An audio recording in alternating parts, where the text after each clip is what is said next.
Wait. What is that? I thought this was a fun game for parties or playing with your cousins over the holidays. What is he doing to himself? Ah! Or maybe that's you today. But as it turns out, Smash Ultimate has a massive community of competitors eager to prove themselves. Ult is the best-selling fighting game of all time. For many, Ultimate is their introduction to the world of platform fighters, and with that distinction comes an incredible level of polish and fierce competition, allowing players to express themselves at the highest level. Did he just win? Mute Ace takes it over Spargo! If you are that new viewer, this expression is what elevates the game from casual to competitive. Compared to friendly games of Smash you might have played before, note the strategy and game plans on display when you're watching a tournament match. Today, you're gonna learn about Neutral. Neutral is the stage in a fighting game where neither player has gotten hit or is fully in disadvantage. Both players are moving around, trying to find their opening. Pay attention to when players go in for the hit, when they shield, and how they move around the stage. Precise decision-making goes into every play, as they're learning their opponent's habits and trying to punish them for them. I'm reading your soul right now! Someone jumps back every time they hit a shield? Alright, you can use that. They've got a bad air dodge habit? Read it and hit them hard. Smash Ultimate is the definition of easy to learn but hard to master. And you might as well start doing both right now. Hello everybody, welcome to the inaugural Platfight Championship. I'm Beautiful Crow. I got Nurse with me. Oh my god. We're in beautiful Kissimmee, Florida, here at the Wyndham. Got a bunch of people in the back ready to go at each other's throats, throw some hands, talk some smack, and look good while doing it. And every game you could imagine. One of the beautiful things about Platfight is we got them all. We got Brawlhalla, we got Multiversus, we got Nasby, we got Rivals, we got Ultimate, we got Melee. Anything you want in terms of Platfights you can get here. And I know, so many people in the modern era are playing multiple games, right? Yeah, and so if you're looking for like a major experience where all of that can kind of culminate into one expression of your skill and kind of even exploring other brackets, right? Because there is so much. In terms of the genre nowadays, I feel like there's no better place to be, and I'm excited to start the day off. This is going to be so fun. I'm super excited. I did a nasty little 9-hour drive down here because I was just like, look, I'm making it. Hook or by crook, the Crow will be here. And we got here, and I'm so happy to be here. We're starting off with some Ultimate doubles action, and it's going to be a round robin as we have 6 teams. So this is going to be super dope to start off with. Got Spritz and Danny versus Chutoy and Stubbs. You know how it is. Name redacted. You know how it is. And Danny is one of those players that if you're keeping your ear to the ground, you've been hearing about lately. I first saw him kind of doing the collegiate scene. Yes. Where he's pretty active, but the last couple tournaments in terms of performing, I believe he got a top 16 at something or a top 32 at the very least. So definitely starting to make a name for himself. And I feel like, late game Ultimate, a lot of people are finding their niche and finding what kind of makes them good. And as people are getting either, tired of the game or a little, I don't want to say lazy, but, kind of taking it for granted, that's when these new players can step up big time, the people who are hungry for more. Yup. Danny I cannot speak about this young one enough. TCU looks own. The upbeat, though. Oh my goodness. But yeah, I really do love that, starting in doubles. Some of them use a little bit of a warm-up, because they're doing the singles bracket later. But they also will, just straight up just go strictly to events 4 doubles. Oh my god. It's ritzy now. They're going to launch here. And it's just like, the amount of chaos on the screen right now is so fun, because Danny's all in the mix of it. And he gets sent flying immediately. God, I love K-Rool. Yeah, honestly, it's interesting, too, because we've seen how good Me Brawler is at finding these kill confirms and being able to find kind of niche moments to get that uppie. Even in singles, it is so potent. And when you add that kind of chaos factor of doubles where people aren't necessarily looking for it, it can be so easy to catch double jumps and just obliterate stocks. Yup. And I do love the separation phase of doubles. When you usually after the first stock is taken, sometimes to the first 2 you don't even see it. They start to separate and single out. It's all right, we're going for him. I'm going for him. Yeah. And it's so funny to see it split straight down the middle right now. Yeah, it's definitely interesting. Look at him jockeying for stage control here. I love Stubbs, but Chew Toy over there getting grabbed is like, all right, hold on, let me back out, create as much space as possible. But it does look like Danny is eating the brunt of as much as the damage here. But like, it's like, who's pushing the advantage now? You know, Danny on his last 9, still with 2 here. Oh, nice F smash. Okay, taking the stocks out, and even stocks, not quite even percent, but I feel like characters like K. Rool and even potentially Kirby, there's a chance to make something happen, and unfortunately, okay, Danny's gone. Up to 9, and now the jumping starts. What are we doing? What are we doing? 1v2 this man. Okay, let's see how long he can hold on. You got to go in at the same time. But you got to be careful though. Kirby's in the corner, staring down 2 nairs. Like, he likes those odds. What do I do? What do I do? Not afraid. All right, Okay. Throw some respect on it. This is like a John Wick fight where they go in one at a time against the main character, as opposed to, you know, just both jumping in. I love the ledge trapping as or the ledge stalling as Kirby, like throwing out the up airs and stuff like that. He's caught up top, yeah, that's good enough. Okay. If you get the back hit of that up air, that actually is a true kill confirm. So, hey, the more you know, Me Brawler has some stuff. I feel like people don't really like typically think of Me Brawler up air. Up B is like a true kill confirm, especially Rising, but there are like those specific situations where you can either auto cancel it on the way up, or if you get like the back hit like that, it can true combo into the up B. Yeah, and with as light as Kirby is, at that top point of the blast zone, that much damage on, you're gone. It's GG. GG's voice. GG voice. But man, I mean, I'm not gonna lie, that went a little bit longer than I expected it to. Yeah, it was a little closer. It was a little closer than you might have expected. Hold on, the boys are hooping already. The Kirby's real? The Kirby's real? Don't tell my roommate that. He's like, oh yeah, man, I could beat you with Kirby. And I'm like, I love you, brother, but... like, we homies, but no, man. I feel like, isn't that like the classic person who plays Smash with their friends? Yup. And is like the best in their friend group and thinks they're nasty and kind of like doesn't know what's out there? Yep. I feel like whenever I say like I commentate or play Smash, in any social situation... You play Kirby, don't you? I don't play Kirby! Right, no, it's like immediately that person is like, But someone always like comes out of the woodwork and is like, no, I'm nasty at Smash. It's like, yeah, you're like, oh, are you? Yeah, like, yeah. Do you play Kirby or Little Mac? Like, yeah, it's like, who you play? Yeah, like, which one? And then they throw you the curveball. It's like, oh, no, I play DK. And I'm like, do you? If someone in like a personal friend group was like, I'm nasty at Smash, and they told me like, yeah, I play like Lucina, I'd be like, you might be the best player ever, and no one knows. Who showed you the ancient scrolls? Yeah, like what, you have funnies? Like what happened? But whenever someone says Kirby or Little Mac, I was like, do you want me to show you something that'll make you sad? Like, right. You want to see something? Yeah. Hey, you want to see a magic trick? Yeah. You want to know why that's like not good? Because I promise your friends don't know why, and that's okay. Not everyone, not everyone's in it like that. Kirby's kind of had results lately, though.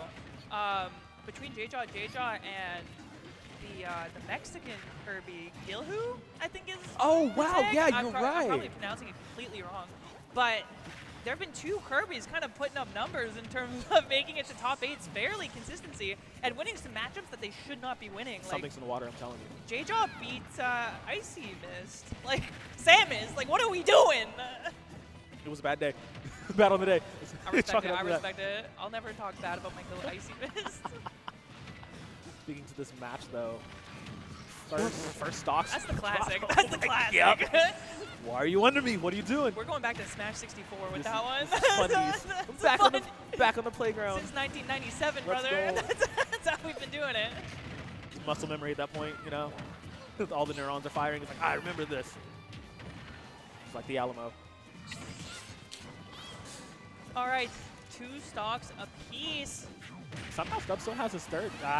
Never mind. I didn't say that. I'm clairvoyant. Yep. I didn't want to jinx it. Nurse can see into the future confirmed. It's all good. We play enough of this game, you know. Yeah, immediately you see. You know. Got the future sight hockey on deck.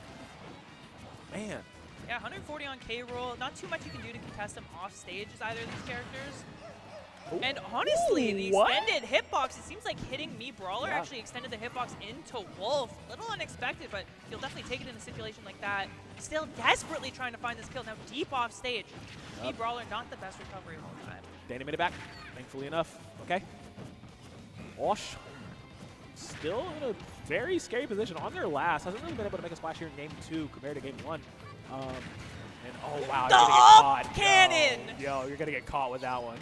Straight to the gals with you, the reflector, the reflector. You see how long that Danny held that for? He's like, do it. Do it, I dare you. Oh my goodness. Disrespectful. It's like, hey, two could play that game, but immediately taking him out. No 2 stocks on studs though. Yeah, I mean, Kirby's be living apparently. For those who believe. Kirby mains in chat, rise up. Your time is Rise now. up! Your time is now. Oh wow, okay. There you go. Mosh. Oh yeah, you're up there. You're done. You're done. All right. Shoe toy going back to the recycle bin, I guess. That's crazy. Oh, actually. Yeah, the stock taken. Okay, yeah. Still 2 stocks on stub, so Shoe toy He's like, get back in here. back in a big way. Let that dog out. Kills his partner. What are you mean, doing? that is devastating. What are you doing? The friendly fire. Oh no. Took the stock and said, no, I got this one. He's like, thanks, man. Watch this. Yeah. Thanks for the assist, partner. Partner. Oh no. I mean, hey, both of them, Danny and Osh. Hey, it's winnable. Yeah, Winnable. this is very winnable for K-Roll. Okay, not if you're doing that. No. I can play tennis with this boy? Nah, surely not. Okay, it looks like they're trying to swag and like kind of don't have it. So like, it's just looking like sick job. Oh no. Oh, the armor. Oh no. Wait. The armor Wait. There's. Wait. Oh no. I made a mistake. No. I made a terrible mistake. No. Danny, clean it up. What are you doing? Lock in. Bro, if that happened to me, I'm just sitting there. I'm going to just look at you the entire time. I'm Oh, sitting right the next to you. miss, What a that whiff. was true. Oh, wow. No punish. Okay. That Perfect should shield. be it. That's That okay. should be it. He had a lock in. He's like, Okay, hey. okay. Look at he's like, that big size. He's like, oh, wow. That would have been bad. That would have been bad. Not going to lie. We almost messed that one up. That was about to be That's like the hubris. That's the hubris when you're like, I'm better. Yeah, you know. And then you're like, you quickly get proven that you're not. You're like, okay, we gotta try, man. It's just so funny because I looked over when he went flying, and Osh was just like staring at him. Like, brother, what you doing? You have to see me after that. Put the sticks down. I'm sorry. Yeah, Mike, go. Can I switch doubles partners? Like, what is happening? You can't even man. DI that? Yo, I mean, hey, they almost lost it. I'm not gonna lie. It What was is like, this shirt, man? Who are these? what the okay. Full admittal, I actually have that shirt. What? Shout out Zoomies. You got it at Zoomies? They had a whole collection, dog. It was so good. My buddy has a hoodie. Yeah. It works. It works. But hey, it's fashionable, functional. Yeah, that's what's helping your game. Yeah. Like making moves in a big way. Direct moves get direct answers. All right. Hey, if you want a quick no, hey, wear the hot mom shirt, I guess. It's like a magnet. The type of magnet can't really say. Yeah, I'd say. It is what it is. Results may vary. I'm not a doctor. Do you have to be? She's a nurse. That's crazy. That's Bars. crazy. I'll give it up. It's so funny. My sister is unironically a nurse. Yeah. And she gets mad. She's like, I went to school for 4 years, and you. I was like, I didn't do anything. You just call yourself this one. Yeah. Sorry. I'm sorry. What is your medical field knowledge? All good. All good. I mean, I can cauterize a wound. I know how to do stitches. You can cauterize a wound. I can staple. Yeah. I mean, I can staple. Look. It's the most ambitious. Hey, Home Depot works 2 ways. I'm telling you. It's the most ambitious. Like, what do you know about like field medicine? I know staples. I can sew. I was default healer for like a bunch of my MMO raid groups. Like I played Jeff the Land Shark. I know enough. You know what I mean? Yeah. I know what I gotta know. I know. It's like you want me to actually diagnose what you're sick with? I'm just gonna tell you to get a witch's brew and be on with yourself. You want to throw some incense in the cauldron? I've got you. Yeah, I actually got a cast iron pot. Like it was on sale. It's actually like a witch's cauldron type deal. No. And I was like using it for making soups, and it's just so great. It's sick. It's so good. For Christmas, I hope my sister's not watching. I got her a cast iron. is literally like a cauldron with two like handles Handles on on it, it? so you can hang it above a fire. Oh, that's sick. She's into all that like witchy stuff, that's so sick. I'm like, this is such a cool gift. I'm like, it was to the point where I'm like, do I want one? You're right, it's Like, like, it's like one for me? that's incredible. How, We get two. how many uses are we going to get out of that, you know? For me, a lot. Oh, man. That's fair. That's fair. I'm a chef. A brewmaster. Brewmaster, if you will. I got A mixer. I got a wonderful recipe for pumpkin soup. Do you? Yeah. That's sick. Yeah. Hand carved it myself. Whenever someone is like, I have like a banger recipe, I'm Yeah. like, please come over. I'm like, please, I'll buy the ingredients. Like, Perfect. please. Perfect for this time of season. It really is. It really is. Pumpkin season. I've never been a huge pumpkin fan. I Yeah. know that's controversial. No, it's not. You think so? Everyone I know is like, you're a freak.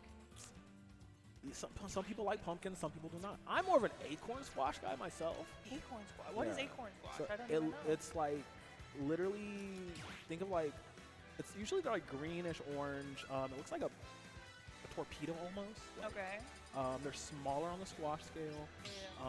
but they have a really nice flavor. I kind of like them a little before ripe than when they are ripe. Okay. but, the people are learning. They're very, very good, especially mostly in soups, well blended up, good purees. They have more of a mild flavor compared to something like a butternut squash. Yeah. But yeah, they're really good. And like most of the time you find them during the fall season. You know? But like, That's sick. they can last through the winter season as well. And it's it's gonna be so much fun. Hispanic at the Disco, and Gremlin. Okay. Hispanic at the disco. 10 out of 10 name. I'm not even gonna lie. Haven't you people ever heard of closing the door again? No. It is, in fact, not 9 in the afternoon. Oh, good. My eyes are not the size of the moon. How many Panic at the Disco references can we make? A lot. Yeah, hopefully no more, honestly. Hopefully. Unfortunately, I have seen them live 3 times. Have you? Yeah. That's sick. Yeah. Might do it next year. Depends on how much I want to sell my soul to When We Were Young Festival again for the second time. Double DDD. Double DDD is crazy. Beauty in the brains. Okay.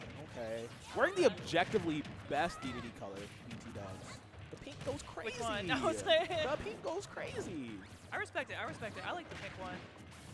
I'm a purple Andy myself. I get it. And then we also got the Isabel and the Ness. I feel like Ness is weirdly positioned to be in an okay spot here. Yeah. Gremlin. Free agent, by the way. in case anybody's looking. I don't know if they are. Ultimate's pretty old. Specifically want this. Boom. Okay, off stage. Keep him up. Yeah, this is tough for DDD to deal with. That was about to be set up for something crazy. Okay. I'm surprised I hit both of them. Thought it was actually a really good setup, but Flan able to find the first stock on Gremlin. Good old Poppy doing work as best he can, but he's going to get tossed. Revenge of the brains. Okay, Gremlin getting their get back on that one. There's definitely been, and I feel like there's gonna be a lot of friendly fire Yeah. in a Yeah. matchup like this, especially when you don't know, you don't really know which Gordo is whose. Yeah. And so you're like, The projectile's going to be projectiling. PK Thunder though, that's what I was thinking was gonna do some work. DDD doesn't have a ton of great options for dealing with PK Thunder, and so if Hispanic at the Disco is able to Smash, keep okay. Archangel busy, Yeah. Ness is kind of able to bully DDD in that advantage state, but Right. it means you have to get there first. Yep. I mean, this is a nightmare. Yeah, Gremlin. Wow, nice Whoa. combo. Gremlin has already taken 2 stocks off of Flan, and like that PK Thunder was a big thing, but just raw up smash on stage is hilarious. Like, all right, I see why they call him the brains. Yeah, he's just bullying him with that PK Thunder. It's so good. What is he supposed to do about it? Ooh. Like, I think DDD could probably nair it if he times it right, but then you're committing to a Whoa. move which the other one could punish. Nice from Archangel to take that stock, trying to even things up as much as possible, but a lot of damage done to both parties. Yeah, Flan on their last of this 116. I mean, sure, Archangel, if they want to, you know, he was like, here, take my life, it's yours, but Why are they hitting each other? they got a little confused. Oh, Got the up spirit. smash, too. Okay, yep, and there it is. Yeah, Flan's gonna go out. Nice. Stock gonna be taken? Decision making. No, they're gonna try No, it. I guess not. Yeah. Okay, 130 on the Isabel. That sucks. They're gone. I feel like when you make the decision to not take the stock, Yeah. you need to even it up right there, or Right. else you end up in a situation like this where it's 3 stocks to 1, and it's really difficult to try and separate them. That being said, Archangel you walked doing an into it. okay job. Until they walked in the PK fire. Now you're going to get chained. Ooh, okay, balloons. Got back. Oh, wow. Ooh. Ooh. Yeah, he was charging it up. That would have been disgusting. Disco was like, all right, yep, right into my hands. Play Creed with arms swaddle. So funny. Just standing in that roll range, threatening Archangel. Roller jump, roller He's jump. just Do standing one, there. do one. Standing there threatening me. Okay, slingshot, the world's greatest secretary gets one. Stays alive for a moment. Now Share is stock still took it. Yeah, immediately. It's like, yeah, no, get back in here. I respect it. It's good. It's better to have 2 people. Just make sure you have that coverage. If you let Ness just go first, it's not so bad. Yep. Okay, gonna caught up air. Push forward. Nice. You gotta expect the aggressive way back on though. When you're covering that like roll position, yeah, that's good. When you're covering that roll position, they're forced to pick something aggressive, right? Because they can't roll. One, that option's dead. Yeah, you're done. So you have to jump, do an attack from the ledge, or like hope that they miss on a neutral get up. And so the person who's up front can kind of account for all 3 of those better, knowing that the roll is already covered. And you saw it right there, that full hop forward air hits jump, hits neutral get up if you time it right, and will hit the attack from the ledge. So it's just about like knowing what options you have covered, trusting your teammate enough to cover them, and then just making sure that you kind of eliminate all of the rest instead of letting them come back. Yep. And now I'm wondering in this game here, if it comes down to that situation again where one of them is left, taking that stock, getting them back on board, because I think that was like a pivotal moment in this where like the complexion just changed up. You're like, all right, Gremlin and Disco were like, okay, let's just go ahead and finish this up because Angel was like, I can do it. I think I can. I think I can. In fact, could not happen. So, I mean, that is, the option to think about here in this next game. I think the people who are playing doubles in like the modern era, once they get to those 2v1 situations, if you're still playing doubles and entering doubles and stuff like that, like it's been 6 years, right? People are comfortable with these 2v1 situations now and kind of don't let them slip as much as they used to. As much as they used to, when for it sure. was like all the time. Right. I remember watching MK Leo just win 2v1s like it was his job back in the day, especially with Bylad. Kinda is. I mean, yeah, you're right. It is his job. He just, made in the lab, born to win, all that kind of stuff. You know how it is. Rocky Horror Picture Show, not quite. I mean, Android 18, yeah, sure. Whichever. We're 17, there we go, yeah, the hair. Pick your favorite, pick your favorite. My favorite is Android 16. Big, lovable oaf. I got to go. He's so good. He just wanted to be there for the birds, man. I feel that, though. I'm trying to be there for the birds. All right, we're off to Town and City. Big bird going flying, okay. Yeah, those side blast zones going to be a little bit closer. Oh. Potentially causing problems. Potentially Potentially. causing some problems, especially with characters like King DDD, Ness, and even Isabel to a degree. The Gordo just saved The Gordo just saved Archangel's life. Okay. Ooh, okay. Little miss on the PK Thunder. Platform. No commitment on the up B as well. Just deciding to go back to the ledge. The Gordo's no way. too strong. And the hit from the Gordo on the forward air is actually going to take the stock from Archangel. Wow. Oh, yeah, they're already down back. Oh, He wait, landed. that was crusty. He landed. Off the back of the grab, too. I'd be lying if I said I wasn't, like, moderately salty about that. Oh. Actually ended up being optimal because of the low percent. You can actually stuff it. Wow! Archangel wiped. That's devastating. And I took it personally. Oh, my goodness. Don't touch my friend. Oh, my goodness. I love the big boys battle going on the left side, and, like, you just see projectiles galore happening on the right side of the screen. On one side of the screen is the 2 biggest characters you've ever seen. On the other, wait, that was actually kind of smooth. sick. On the other side of the screen, it's a literal child versus a dog. The best secretary in the world. You know how it is. It's the team kill. I love it on Isabel's off day. She just goes and beats people up in the Smash realm. Because, Tom Nook ain't paying her enough to deal with his mess. It's like a stress room. It's gotta go beat up a penguin. So I can come back and work my secretary job. Murder. Violence free. Isabel, you want to talk? Like, do you think she actually envisions every enemy as Tom Nook? They got a therapist in Animal Crossing? You know, Like, like Isabel's not doing so good, man. Or maybe she's doing too good. Both are worrisome. You know what I mean? The entire town's mental capacity rests on Isabel's shoulders. Oh, trick shot. Okay. Archangel, get another butt. It's returned immediately. Not even a chance to take the stock there. Are we really doing the DDD down, like the crouch? Wait, did they pocket Gordo? They did, but they threw it. Ooh, ooh. Oh, no, they got it. They got it. The little icon's on there. Okay. Yeah. Oh, wait, PK, what? PK Thunder, not Gordo. Wait a minute. Oh, no. Knockback too crazy. Up there. This is a Looking tough to end spot it. to be. I mean, you can take the PK Thunder. It doesn't stop him from doing another one, With the though. platform? No! Oh, no way. Look, he immediately stands up. He's like, I landed. Hey, I landed it. He's like, we're going to make it work. That's so funny. The instant, like... Just immediately, like, GG, shake my hand. Immediately, it's like, yeah. yep. He just knew.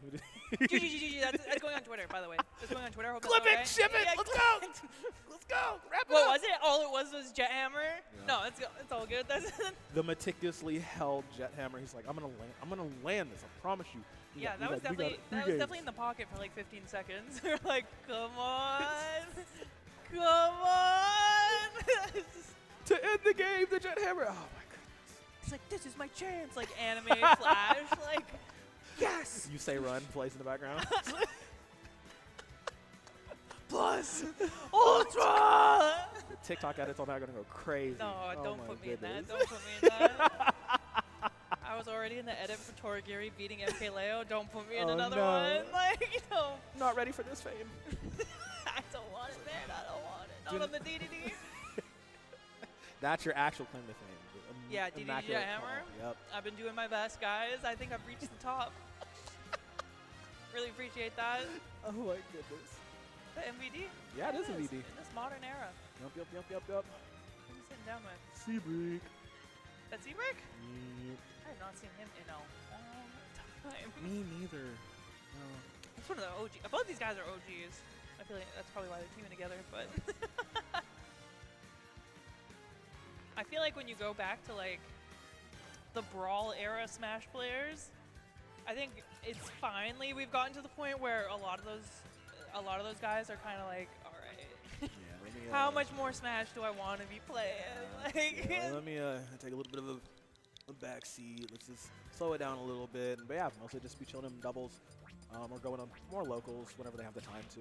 I feel like it's sick though, right? Like, you might not necessarily be like, you know, the top of the top anymore, but you're still kind of embedded in the culture and people are happy to have you at events. People know who you are, right? I think especially you think about players like Larry Lur or players like MVD or Mr. R, right? Those players that have that like kind of status is like the greats. Right. You know what I mean? I don't want to say the greats in terms of sounds ambitious when you're talking about Smash, but like people who are like kind of notable names, right? And people know.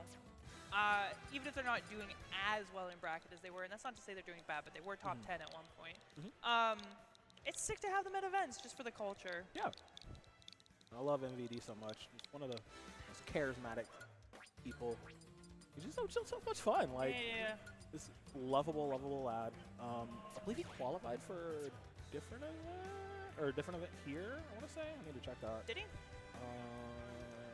I remember my first Ultimate event out of region was Don't Park in the Grass 2018, which it was like one of the first big ult tournaments that MVD ended up winning with Snake over Eastham. That's a classic. Shout out if you saw that tournament, and shout out if you saw my guy, Too Many Cooks, get top 8 with Young Link. The people don't remember Too Many Cooks. You're gonna make me have to go back and watch these again. That like, JJ Rockets. Memory Those lane. are the guys back in the day. In the old days. People don't remember. People don't remember. You gotta respect your elders. We've been doing it for too long, man. We've been doing it for too long. I had a couple of gray hairs on the beard. Oh, good. It is what it is. The Big D Falcon. Was it Magister? Was playing Incineroar? That top 8 was crazy. Ultimate is a different game back then. It really was. Think how far we've come from there to now is so funny. It's just like how many people are actually still here. Yeah, I mean MVD. Here he is, still rocking it. Big D still plays. You know. Big D still plays. Too many Cooks retired though. I did see that. He's too cool, man. He's too cool. Every now and again I'll catch up with him, and he's like making music and like just like teaching people how to play guitar and Doing stuff. regular people I'm stuff. like, you're so cool, man. Like, what am I doing? Like, what am I doing? Working in them video games. It's my favorite thing. It's like, Hey, buddy, I'm still doing it. so many people in like my immediate like regular life are like, so are you still doing that video game thing? And I'm just like, yeah. It's the same response every time. Yeah, it's like, yep, we're still here. Okay, I see what Danny and Osh9 are doing. They're playing each other's characters. I was so confused for the longest time about what was happening with the names. Okay. Osh9 is Me Brawler. Yeah. And Danny's playing Wolf. Yeah. But that is so funny. Danny is playing Me Brawler now. That is and so Osh9 funny. is playing. Unless they switched back. Did they switch back? No. I don't know. No. Yeah, I think they're still playing. Well, I have no idea. I have no idea which one is which because they've combined their tags. And I think they were doing like a gimmick earlier where they were playing each other's characters. So now, I don't know if they're taking it seriously now and playing the right characters, but all I know. Okay, so perfect. they are on their characters. They switch back. They switch Shout back. out production. Okay. Yeah, I appreciate that. They kind of have to take. Yeah, they're like, all right, MVD and Secret. Yeah, we got to take this a little bit more seriously. Wait a minute. You think MVD's playing Snake? I think so. Yeah. Something of a hunch. Oh my goodness. All good. All good. Ooh, actually hitting Seabrick with the C4. I feel like that's something, if you're teaming with a Snake player, you have to get so used to is like, where is the C4? And there can even be like comms for that sort of thing in terms of where have you placed it or watch out. I like getting the Nikita damage while the grab is online too. That's crazy. Ooh, a little off the that top. Didn't kill. No. Great DI. Okay, MVD staying on ball now. Yeah, 157 to Wolf up air, not quite enough. And Snake setting up in the corner. Seabrick. Doing it on the right side. Okay, Osh. Man, they are monkey in the middle right now. Oh, I love tennis. This is great. The U.S. Open early? Okay. All good, all good. Wow, the Nair actually doing it from Seabrick. A little bit of a team kill. Uh-oh. And a pop-off. Uh-oh. That down air hit everyone. Yep. All right, pressure into the corner now, trying to not let MVD set up. I feel like one of the things that Whoa. you have to worry about. Whoa. That was definitely accidental. Something that Snake doubles teams will actually do is attach the C4 to their partner. To the partner. And then have it sticky the other person when they go and attack. But that might have been a situation of that going wrong. Unfortunately, the C4 on the platform is going to kill Wolf at 100, though. He's gone. Yep, going immediately. Okay, MVD's like, hey, man, I'm so sorry for that. My bad. Let me make it up real quick. Send it to a piece. As Osh is on their last stock here. Both Osh and Danny, actually, yeah. So now it's just like, okay, how do we hold on? You see MVD and Seabrick setting up shop on the right side for a moment, throwing everything and the kitchen sink at them. Yeah, I really like what Seabrick and MVD are doing. They're sticking up together because they know Wolf. Oh, nice confirm off the grenade. Wolf and the Brawler are characters that have a really strong kill confirms, really early kill confirms. So sticking together gives you the opportunity to interrupt them if they do kind of come to pass. Oh, wow. Yep, and they cannot afford to be separated. And they're doing that just right now. Danny fishing for something in the air, trying to take out Seabrick, singling him out, trying on that ledge. Whoa, Nice. whoa. Not Okay. Okay. There's definitely a chance here. That kills! Oh, yeah. And now all on MVD. The tides have turned. And I mean, just for a minute. He's swimming in hot tide, baby! The grenade goes into the back air. That's a tried and true combo.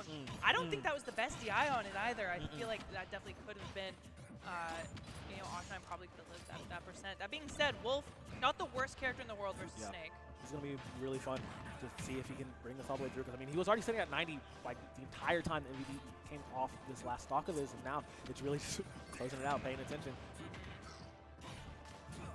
Yeah, and there's actually a ton of VODs on this. Ouch is someone who plays against Snakes all the time and just takes them to the cleaners. So definitely if Danny's seen what Ouch has been able to do in this matchup, there's something to look at. But, you know, it's kind of a matter of who you're playing against and the uniqueness that they bring to it.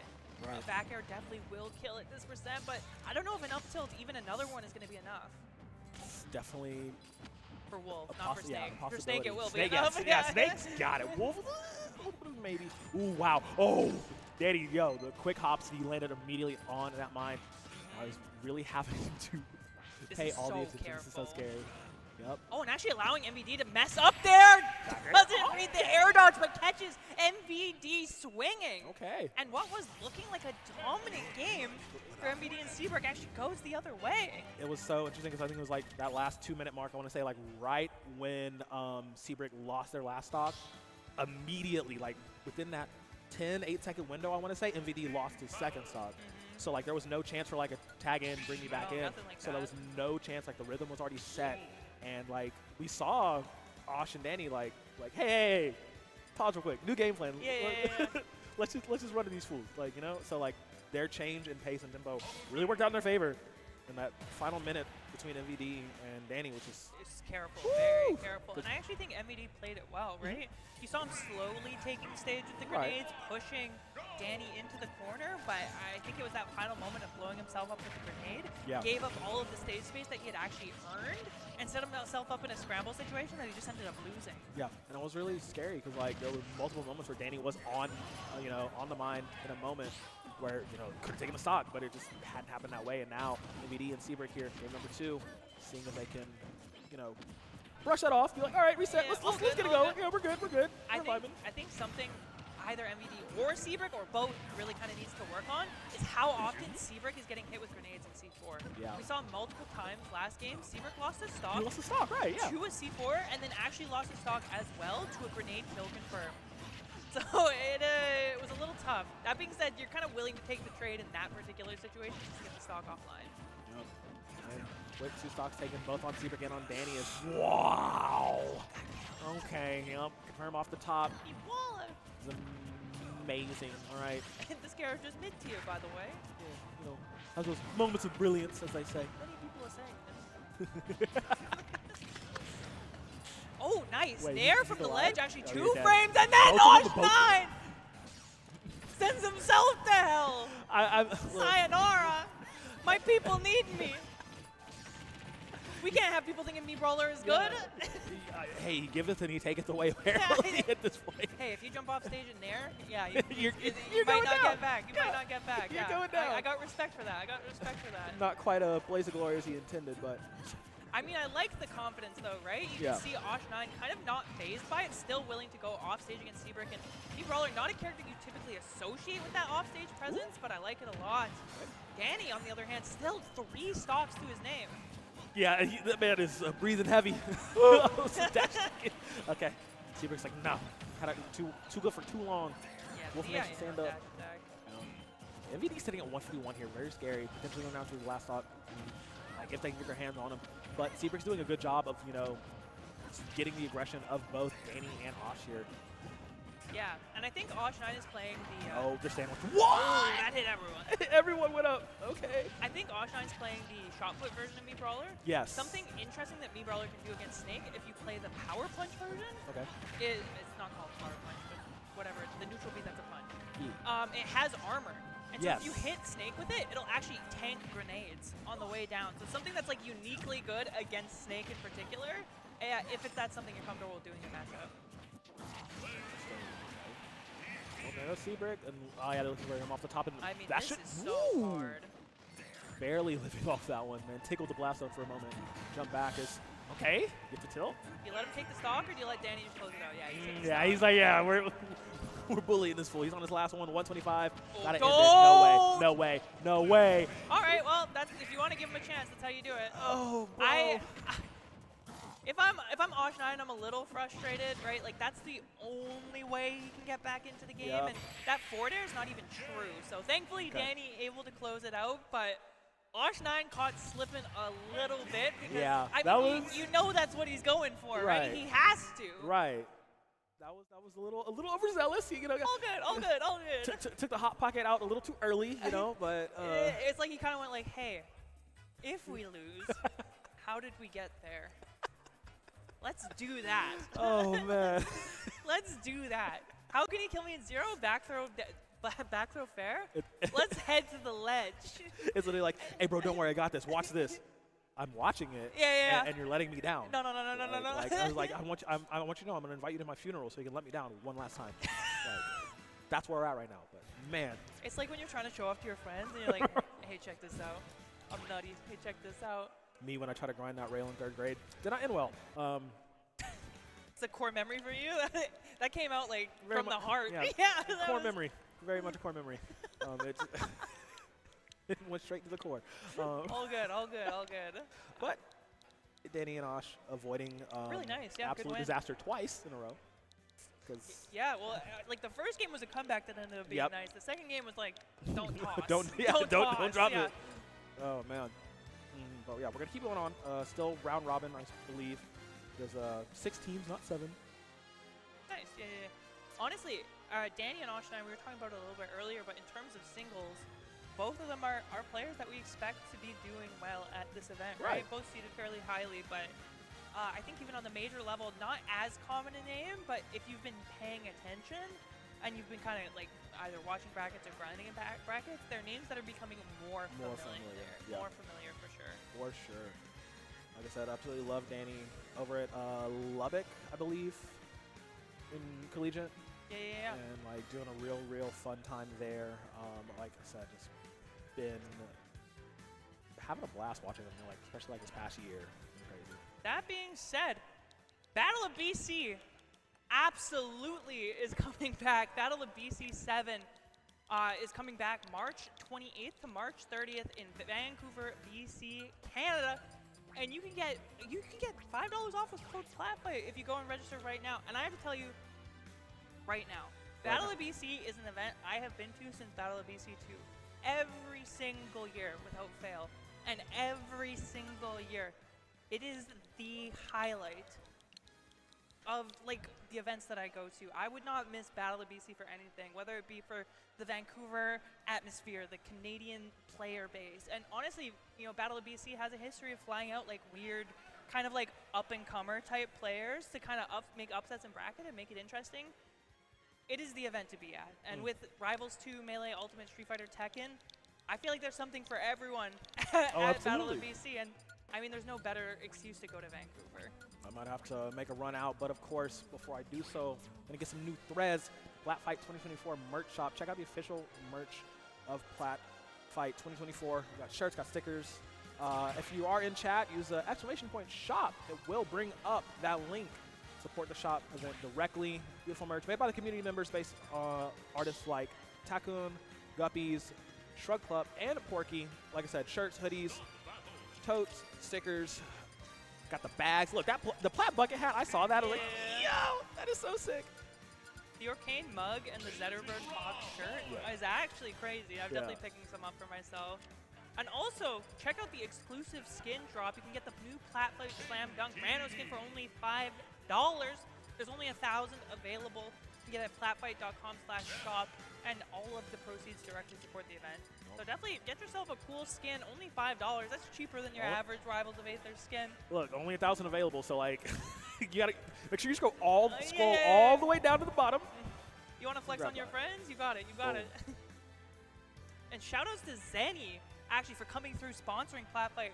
Zenny came through clutch, man, clutch. Zenny got me a new pair of glasses. They got a little goodie bag with glasses for everyone, honestly, Platfight branded, and you can get 15% off using the discount code Platfight to get a discount on all their stylish eyewear if you go to gallant.cg/Zenny.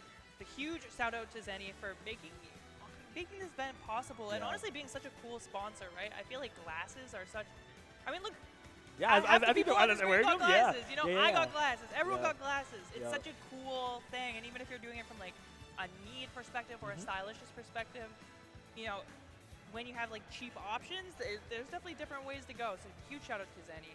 Yeah, it's really dope. They have really affordable options, both, you know, non-prescription glasses, which were in a lot of the goodie bags for the event, and, you know, also prescription glasses as well. Yeah. So they will work with you, you know, get you some comfy glasses, reduce a little bit of that eye strain on screens. Yeah. And look so good while doing it.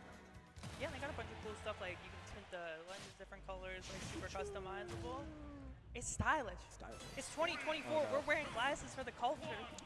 Oh no, it's the dynamic duo. Oh God. Goblin and Epic Gabriel. Gonna take a swing at Hispanic at the disco and Gremlin here. Now, I mean, we saw the seating. When I saw them on here, I'm like, What's a Florida event without Goblin? What's a Florida event without Gabriel? You know, like.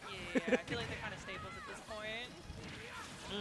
That's the classic. You're going to see it. Rob has Twice. iframes during that down throw, so part of the reason he is so good in doubles is because that down throw has so many iframes. You're able to just get whatever character you're playing strongest move on the opponent. In this case, Roy F smash is a great option. And the down air into hitting the PK Thunder with his body means that Gremlin is down 2 stocks already. Wow. Yeah, and it's we always talk about like higher seeded players and higher ranked players like playing on a different gear, and like the speed at which Gabriel and Goblin are playing right now.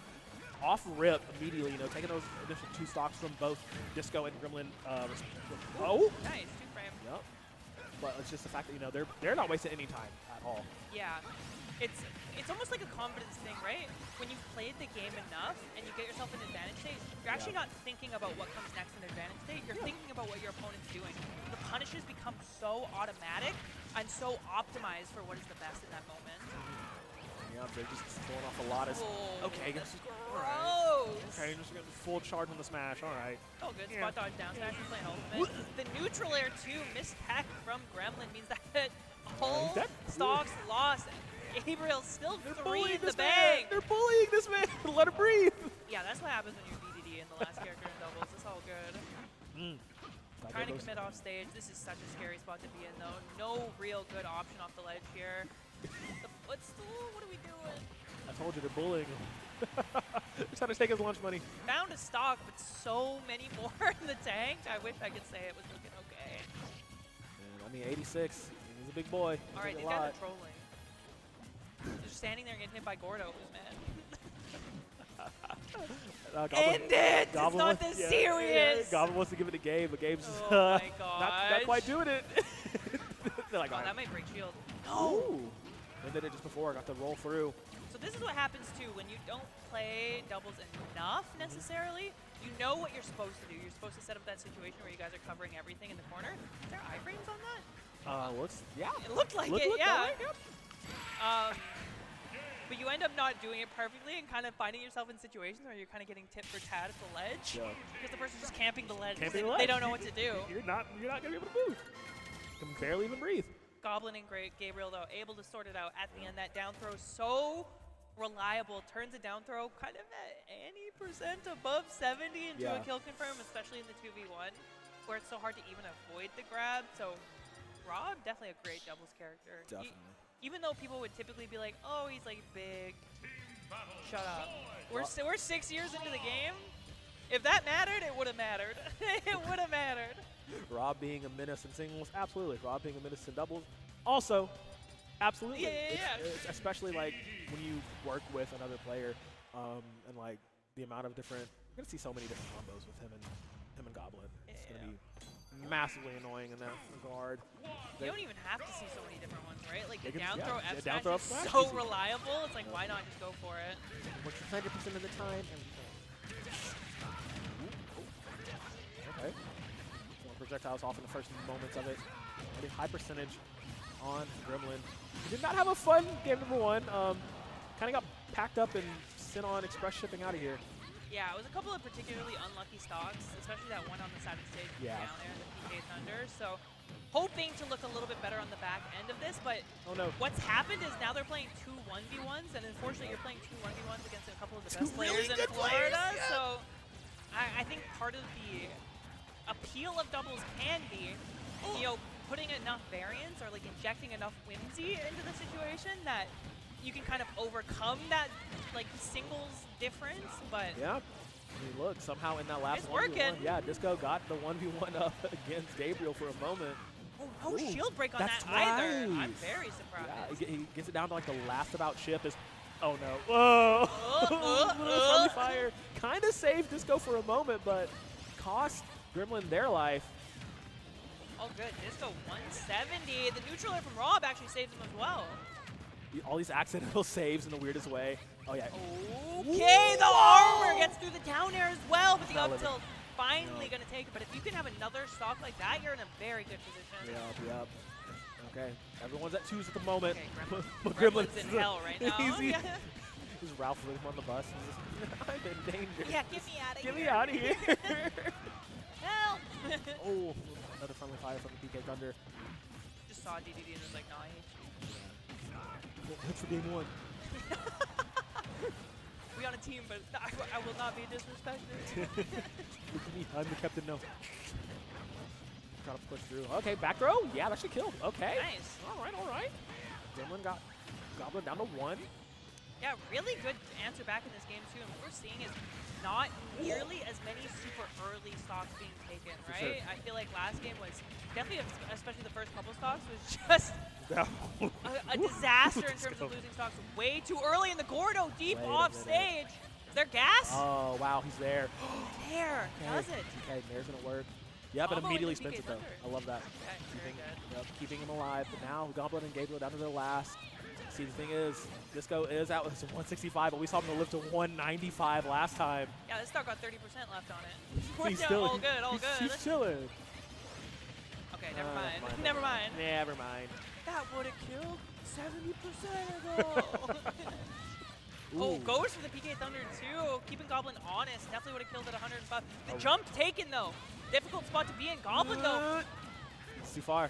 He's too far. No air dodge spent there either and gets back. Barely clips That being it. said, on the other side of the screen, Disco's living. Gabriel Disco's living. trying to finesse that stock. Not quite enough percentage to make it happen. Any other character probably dead in that moment. Oh my god. But another chance, another dream. Yeah, they're having each other's backs. Put the gyro back out. Gordo parried away. Down throw. Still living here. Disco with the Halo Mod made it. Staying on. No sweet spot on the side B2 means that Gremlin staying above him. alive. You don't And wanna- the double air dodge. Don't want to be above an S like that. Hit on the shield. That's a kid with the gyro.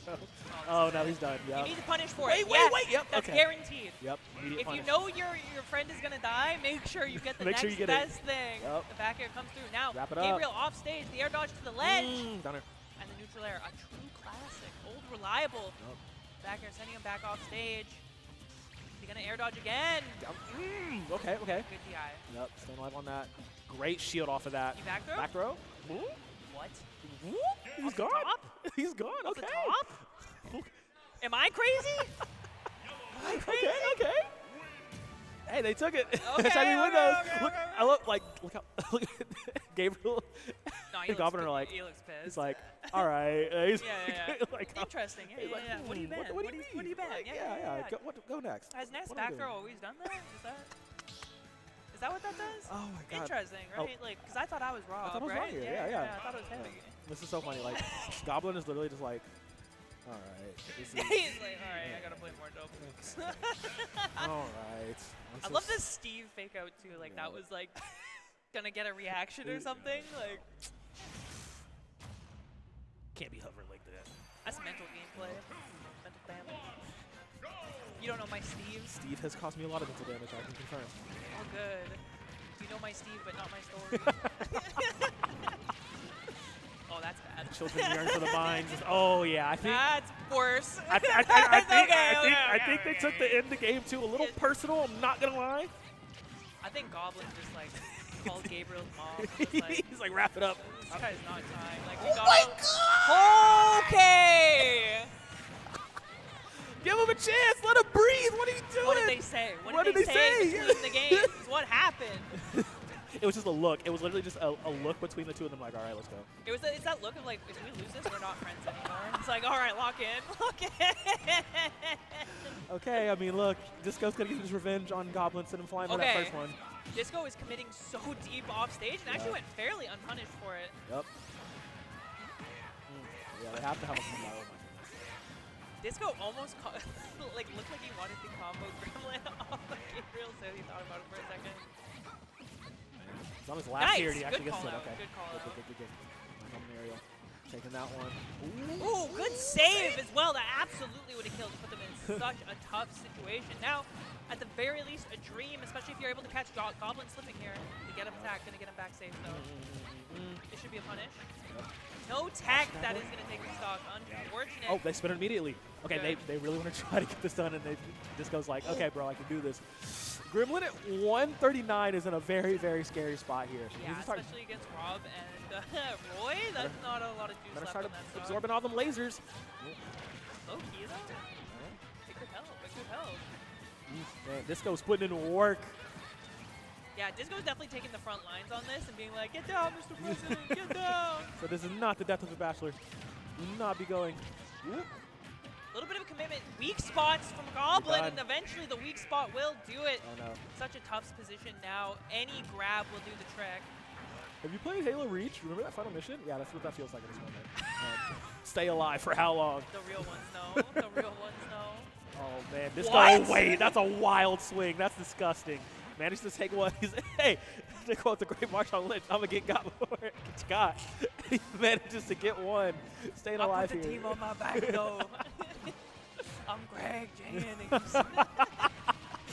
Staying in it for as long as you can. No avail though. He will go out on a shield like a warrior.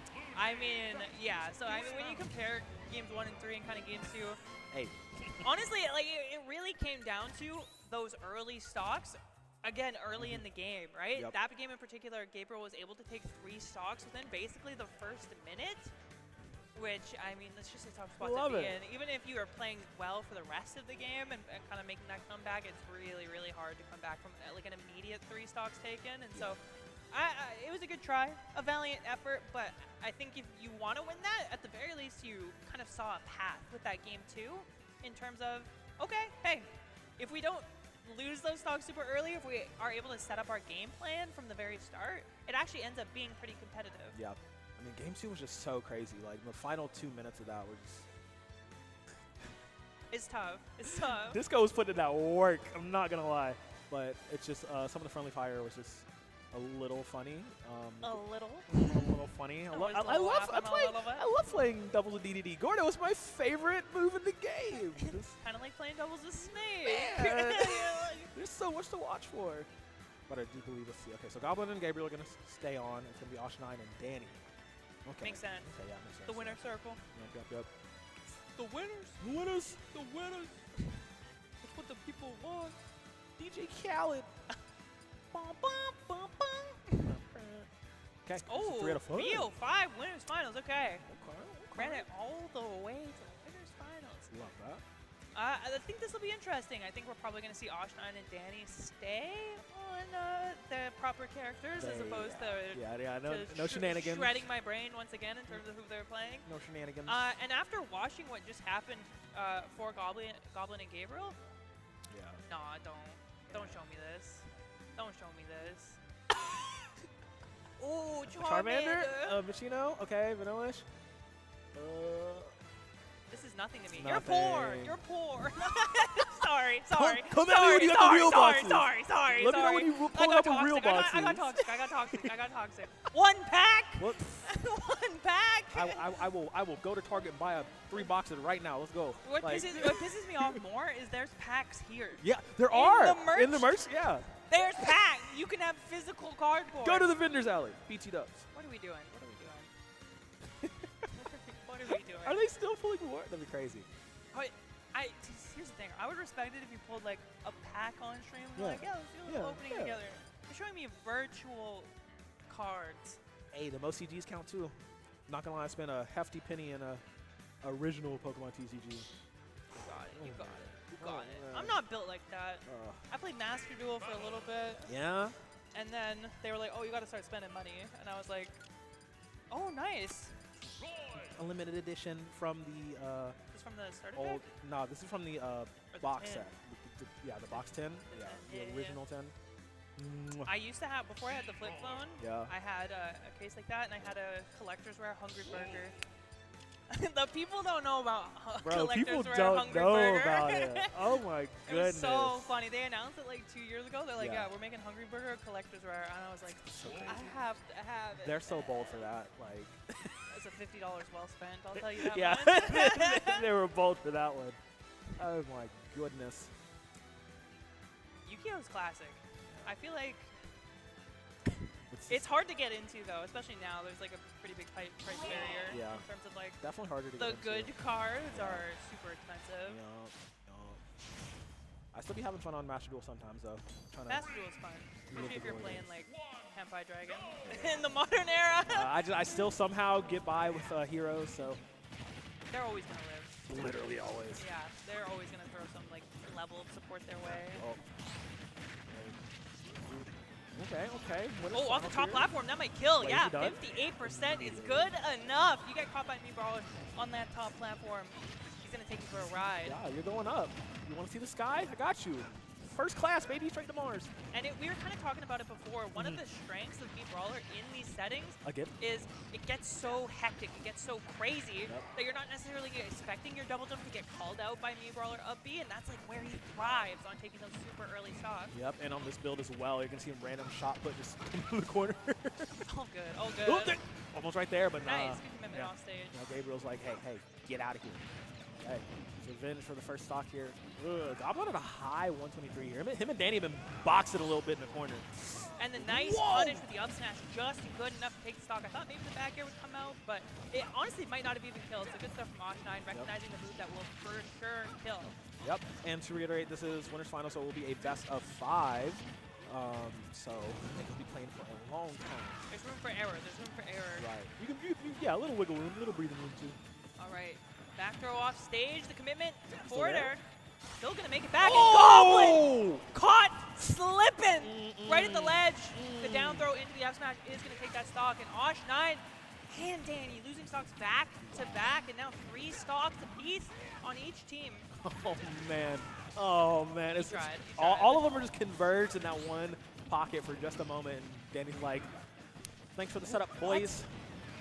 Tried to footstool into a falling up air. That setup would have been insane if it Listen, worked. And Osh9 missing a potential kill confirm. The falling up air definitely would have done it at that percent. Hot. Yep. Okay. Yo, he's got him on the side stage again. Yeah, should take it out. And that's gonna have to take Danny's stock here. Boom, and again. The second time they've been a little Twice. greedy in that ledge area. You know Wolf does that. Thought he could maybe get in a little bit faster. Unfortunately, Is that not the new? case. Is that new? Does that always do that? Is that new? When did they kill from the hub? Wait a second. Okay, yeah, that wouldn't have killed, I don't think, but another 5–10%, absolutely. So Epic Gabriel does need to be careful, and Osh9 is fiending for these confirms. The back hit does it. And time again, we see him able to find those moments for those early kills, and now... See, I told you, that shot put scary. Oh, that's it, that's it. Okay. Oh, right, just commit to an air. Commit to it. That's the only line he could take. Even if you did the suicide one from before, you could have got it. Yeah, they can't afford to play with their food. It's almost bitten them before. Okay. They really have to not do it now. Ooh, no commitment on the air dodge either. Oh, no. Multiple opportunities to end this for Osh9 and Danny. What? Okay. Just let them fight it out. Okay. Back air? All right, we'll take the trade, we'll take the trade. That actually got scary, right? Roy is one of those characters, like a stray back air, a stray F tilt, can definitely take a stock at those percents, so you gotta cross your T's and dot your I's, for sure. Right, and again, because remember, in their previous match, Osh9 and Danny kind of got a little lax in the last person, and I'm like, of all the people you want to be trying to play those games with, in this situation, in this Goblin, are you sure? It's so interesting, too, because there have been multiple times where Osh9 and Danny have gone down a little bit. Yeah. And been able to, through just like a series of setting up kill confirms or even finding just early stray hits, have been able to come back in a really big way. Let's see if they can push it on here and just like, no avoid. more top Yeah. Get that get out of here. here. Okay. Smart. You go into the small one. I want a small, not a regular. Mii Brawler side B does like 24 damage. I think it's actually 22, but like it's ridiculous. Just off rip. It's just just caught him. Okay. Right. Yeah, they're going to be a lot more squished, a lot more up close and personal. Trying to go for the side immediately. Great tech out. Okay. Staying alive here. Why did that last so long? Oh, double counter hit. Okay. Goblin staying alive. And they want to get his first stock. They're not going to get the first stock as fast as they have in like other games here, Goblin and Gabriel, but like they're going to pump out that damage like insanity. I mean, they've had a really kind of like controlling presence at the corner for so far this game. The up smash not even enough to do it. So opportunities, but Danny and Osh9 finally fight their way back to center stage and are actually the first ones to find a kill. Okay. First stock going the way. Osh9 said, get out of here, bro. I'm not trying to deal with this. Man, high 124. We should be going here soon. Ooh, okay. Suplex City a little bit.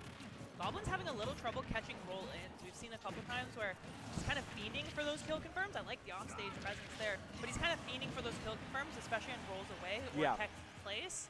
It's not really catching the rolls in, which can come out a couple times clutch for Osh9 and Danny. Yeah, has to tighten up on them. Probably watching for that. But here it goes. Staying with those isolated 1v1s. Cut that stage in half. I love the little. That might be it. The level. Oh wow, this is it. Yeah, no upbeat on that one. Okay. But now, yeah, they're just trading sides. Like they're really trying to isolate their, dance partners in this sense, and just deal with it that way because they know like it gets a little too chaotic when they are all bunched up. It's so funny, too, because you can see when Osh9 realizes that they're in kill percent and just starts fiending for those falling up airs, because it does truly lead into anything you want, especially if there's a platform in play, and that'll be the trick. You see it, weak nair, rising up air into the auto cancel, into the up B is good enough every single time. Wow, great shield. Another Izuna drop. Why do they give the fighter an Izuna drop? That's crazy to me. But, From the top row! From the top row! Ooh, okay. Good side B. Didn't actually kill, though. 110%, not quite enough. Osh9, you see. Trying to keep the pressure on right now. Yeah, the combo! The blaster's not enough to get you out of that one, brother. Yeah, no.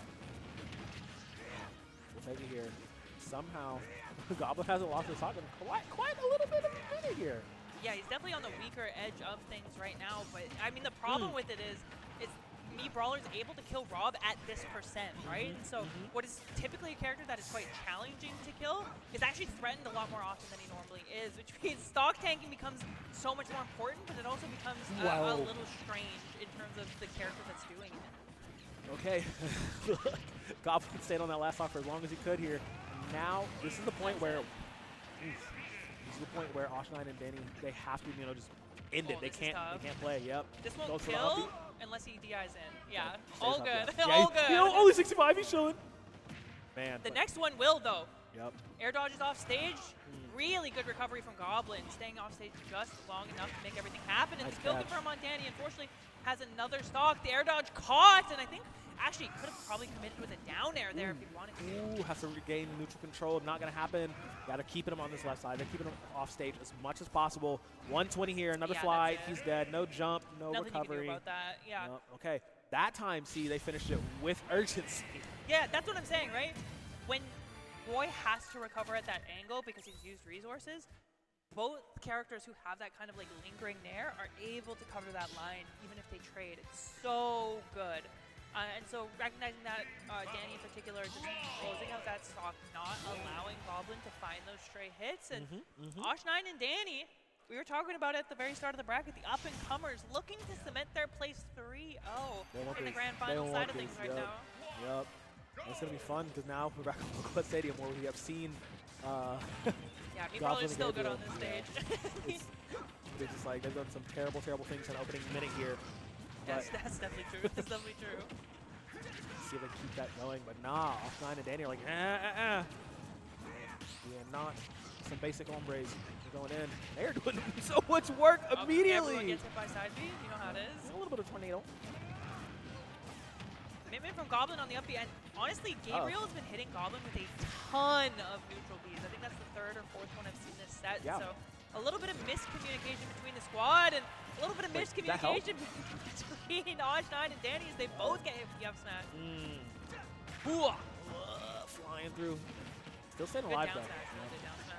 See how long he can stay up on this first stock, because I mean this is a little atypical. Usually Goblin, and Gabriel taking that first stock from both from both players within this like first minute, almost sometimes the first 45 seconds, and that has not been the case here.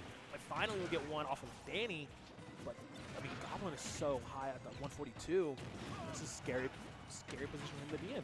Yeah, I will also say though, I was about to jinx it. This is the first time we've seen Eva Gabriel in a pretty healthy spot. That being said, me Brawler can turn that around in a heartbeat. The combo you just saw there is true.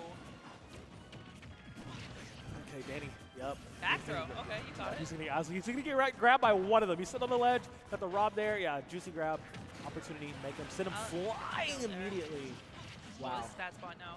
Yep. Double fair doesn't quite convert into much more, potentially more opportunity, but the more that Epic Gabriel kind of jumps off that ledge and commits to an air, the more risk he's at. And being put on the platform, Osh9 will react to that every single time, and the kill confirms. Man. I almost would have liked them see them go to like FD or something, or like Town. Where Prevent the platform. like Town especially, like Super it's high. not quite as prominent. Right. Just because Gabe has really been getting owned by it. Yeah. He's just like, hey, you keep falling for it, I'm going to keep making it work immediately. I mean, truly it is what makes me Brawler a good character. Is the amount of flexibility he has and finding those kill confirms is really incredible. Yeah. Finally take out Danny's second here. But, oh, wow. The down air. Okay. The game will still living for a moment here. Oh, good. Oh, man. This is like the two targets that, like you're looking at, right? It's like you see Osh9 doing so much work for both him and Danny this entire match. And like you see how much... Oh, no. Oh, and that didn't even kill, but it will on the remix, and the stock needs to be taken one stock immediately. apiece now. Yeah, there was no hesitation on that. I really do like the communication there from Danny and Osh. They're like, okay, come on, immediately. That might kill. Oh my goodness. Oh, and unfortunately, something you can do if you're familiar with Me Brawler is you can mix up the DI on that to make it a little bit more challenging. It is still true at some percents, even on perfect DI, but you can at very least mix it up to make it not difficult. Unfortunately, Gabriel, in a lot of these moments, not really ready for it, and giving the easier kill confirm to Osh9, and losing multiple stocks as Rob at like 60 to 90 is, like, you can't be doing it. There's a little yikes moment here. We're looking to finish it off. I thought Danny was committing off stage, honestly. He hasn't done it too much this set, so I didn't really think he would. I thought he could try shot put again.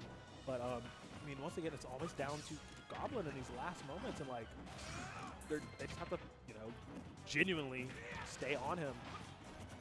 Yeah, they've been doing a good job so far. I think some of the jitters that we've been seeing wow. aren't necessarily there, but Goblin finds that stock, and now pretty even here. This is a scary moment. This might kill. If you can No, link you it got through. the DI. You got the DI. Yeah.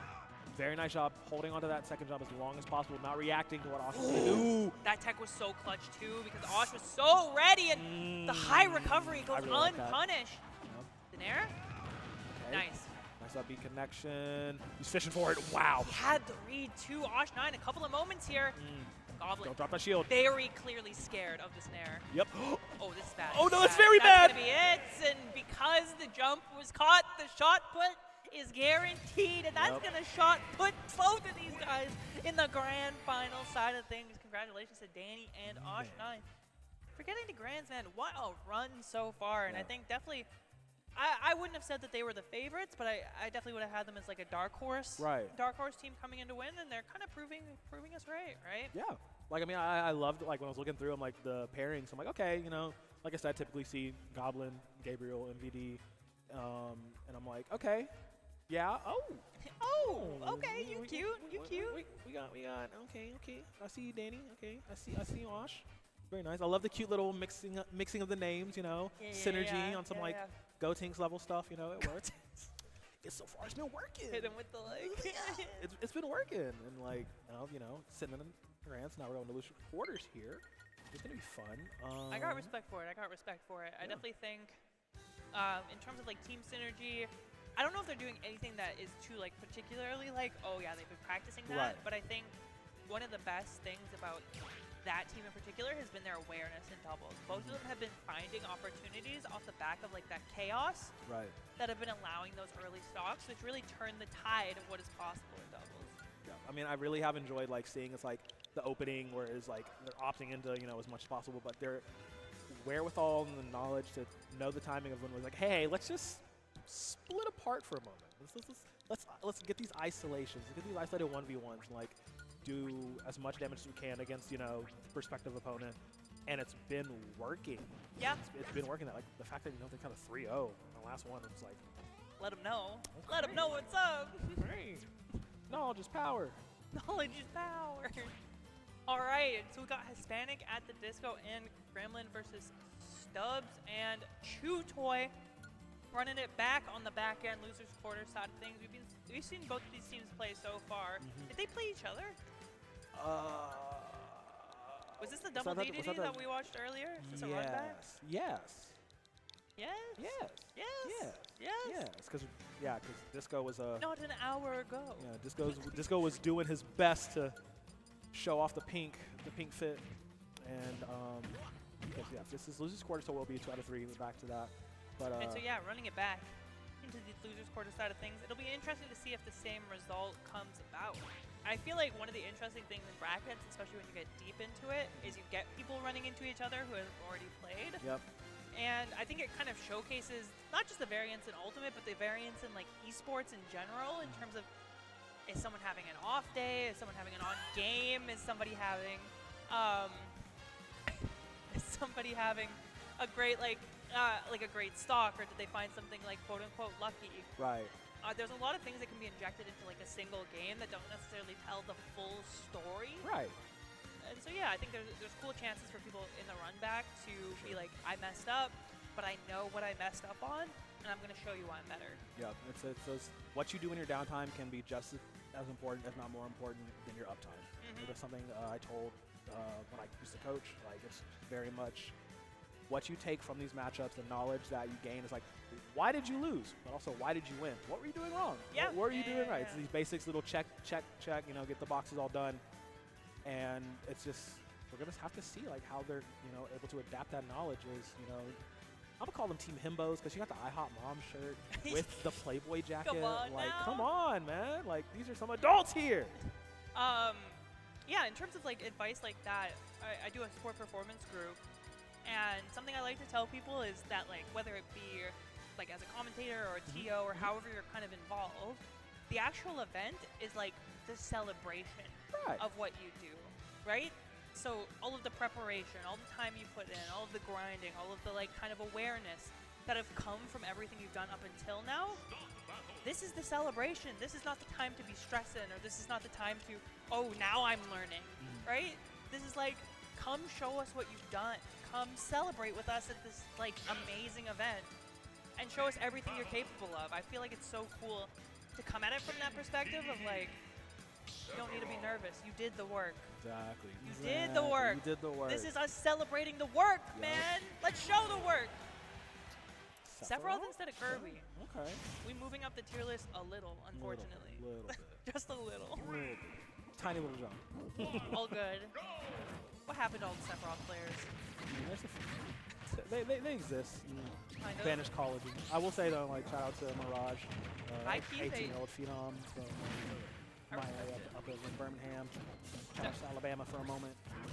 Sephiroth high-key has worse results than Kirby.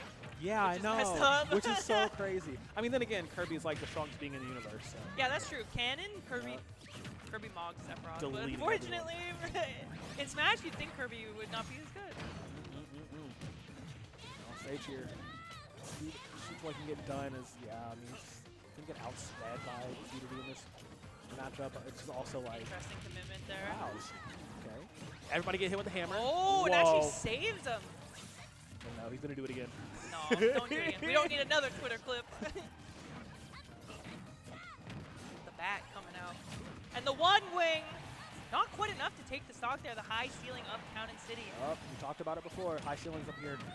Ooh, team kill though. No. There's Hispanic at the disco comes no. in screaming against no. Gremlin. The back air from Stubbs is able to take that stock as well. So looking a little bit better, especially because Chucho has been able to maintain this third stock. Yep, stayed on here. High at 151. Yeah, he's been so annoying with the Thunderburst. Okay, he's down off as well. And I feel like thematically this team makes a little more sense than like DDD, or not DDD, Kirby. Kirby Yeah. and K-Rool, just because it's a little more like you're committed to the zoning game, or you're committed to that kind of spacing game, whereas before it can be quite difficult to make that happen. How much value you're going to be getting out of this switch out of this pick up the Sephiroth is TBD at the moment. Nice. Good bye, Disco. Their ability to separate, like I said, commit more to zoning, utilizing more projectile game from both is probably get a better gameplay here, but it's the Gordo at the ledge is so bad. It actually ends up being Stubbs after losing that stock so early. Oh, wow. Is able to hold on to this 170% to Sephiroth. And Even the wing is offline at this Yeah, point. he said, who's the real big boy here? Oh, no. This is insane. My man's just 6 feet. They're going to get blocks. Oh, All right. dear. The blunderbuss is going to do it in the forward air. You're Gonna done. do it as well. The team Bye-bye, kill Disco. ends up looking very, very good. The air dodge to the ledge. Ooh. All right, all right, all right. Shout out platform. The Keeping them alive. blunderbuss is scary. Bro. B1I PK fire. You've been hit by blunderbuss in the chest. No, you fit into. No. In terms of how early those stock abilities create that space, but as the game went on more into that like 2-3 minute mark, they were both able to find those moments to create the space, either with the blunderbuss or the forward air from Sephiroth, where the other team was unable to break through in a way that led to like meaningful stock conversions, which is why you see Sephiroth living to 170 and stuff like that. Yeah, which she should not have. It's tough. Not where you want to be. Like none of you are Cloud. What's going on here? Sephiroth is the dice. I'll even take Barret. He's like, oh no. All good, all good, all good. He's been crying because Tifa didn't get Tekken 8 flag instead. So he's take his wrath out on everybody else He here. is one giant tear. Me celebrating on a hotel room. Let's go! I love Plat! Me celebrating on a hotel room. Let's go! I love Plat! Let's go! He's screaming and he's British. Let's go! He's my favorite! Let's go! He's screaming and he's British. Let's go! He's my favorite! I hope he gets in Smash! Put him in the next Smash game. Woohoo! Okay, stop. Stop! Stop! Speaking into existence now. No, I'm stimming. Straight up.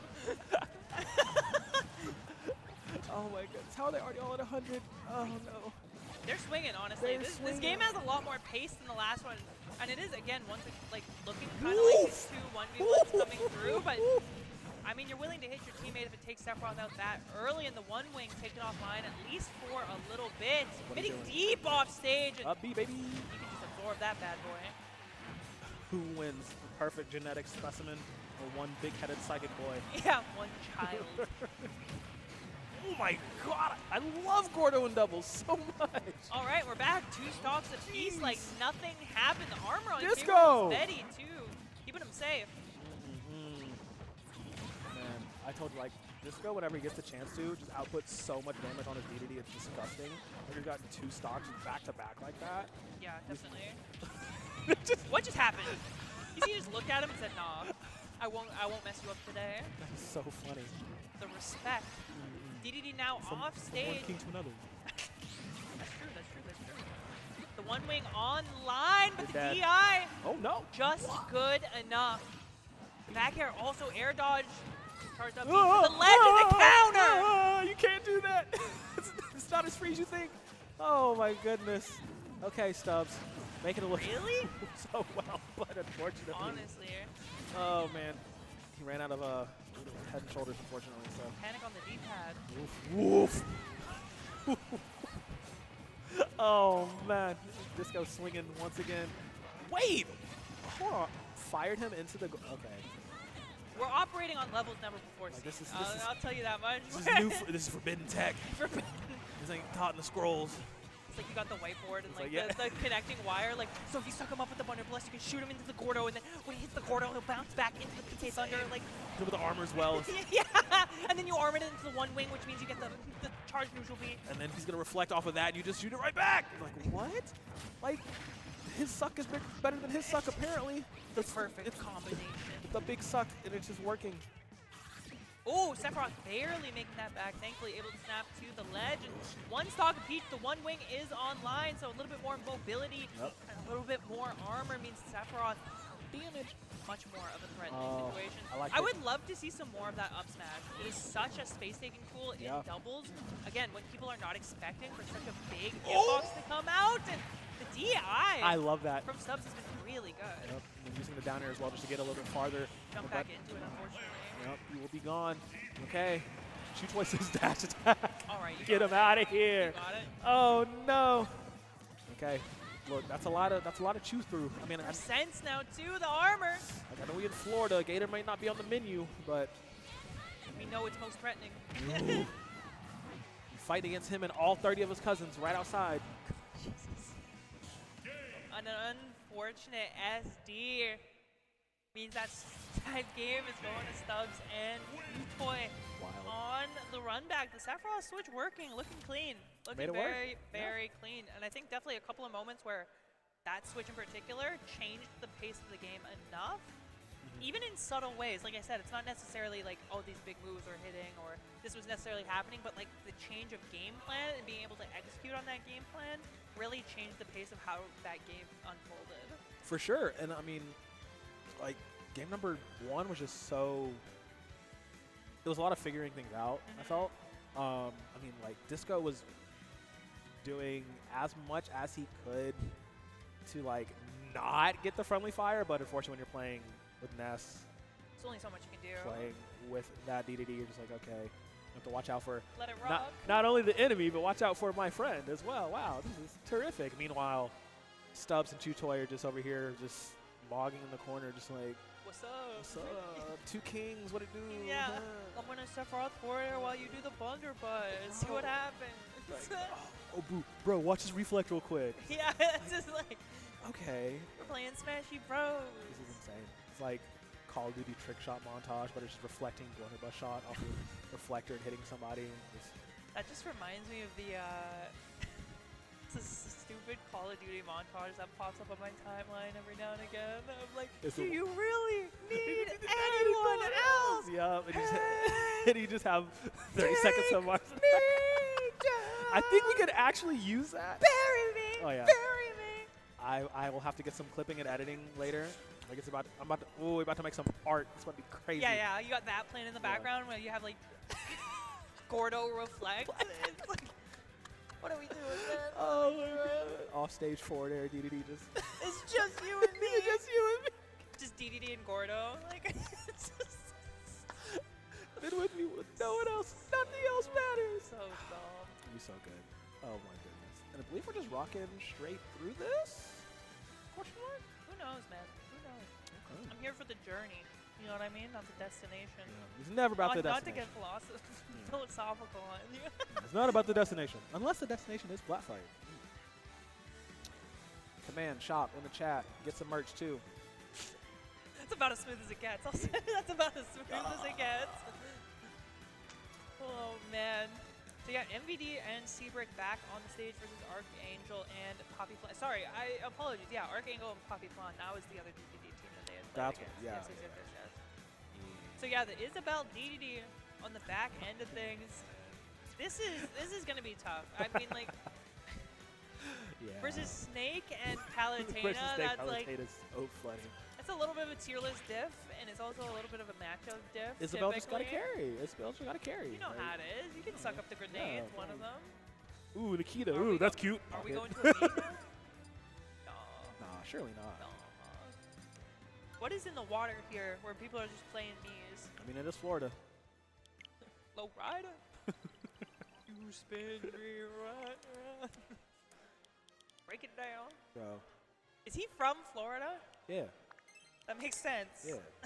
A lot of people don't know, like, Florida and Pitbull used to be... Pitbull from Florida? Yeah. Just a worldwide. Yeah.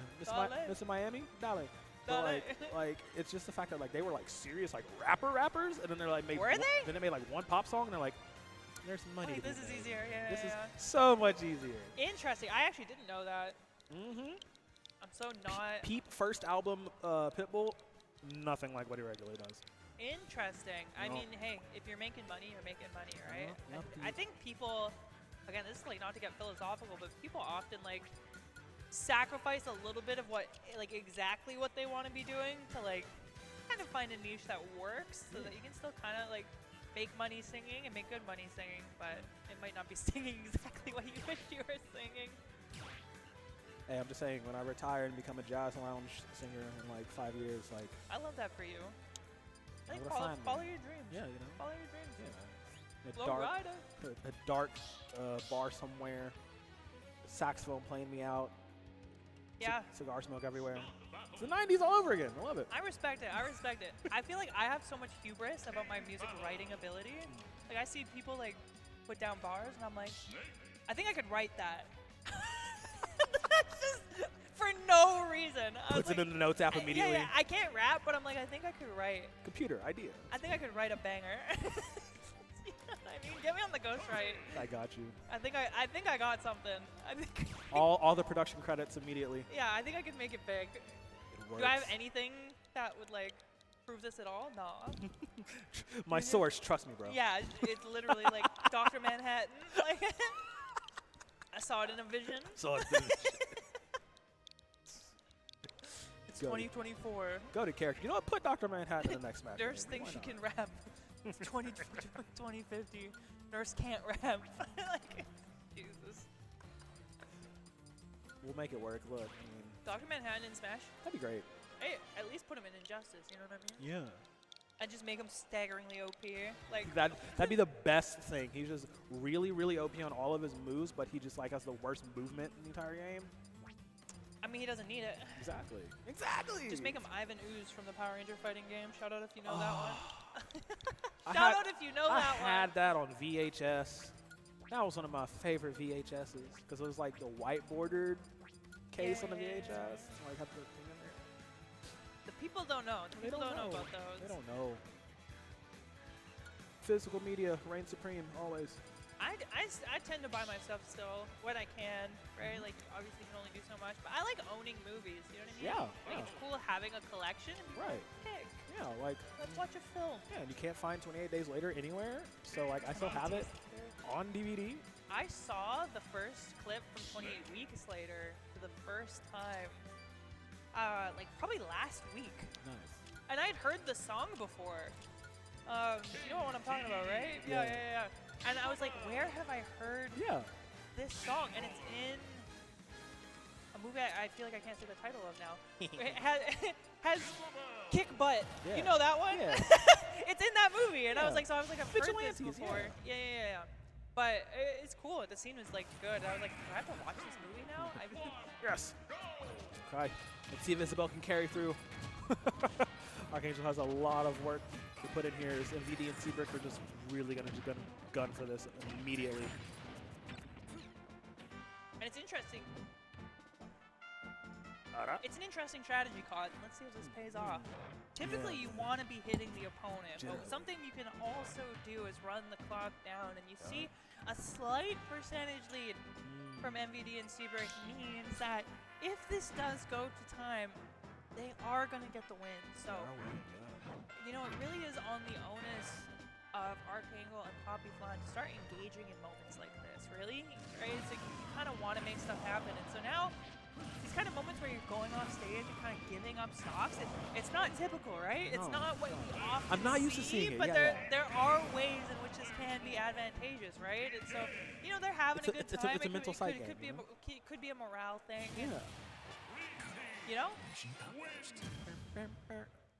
I love Universal music so much. Like, there's so much music in this game that is like so dripping with nostalgia. I wish we got to hear it more of it. yeah.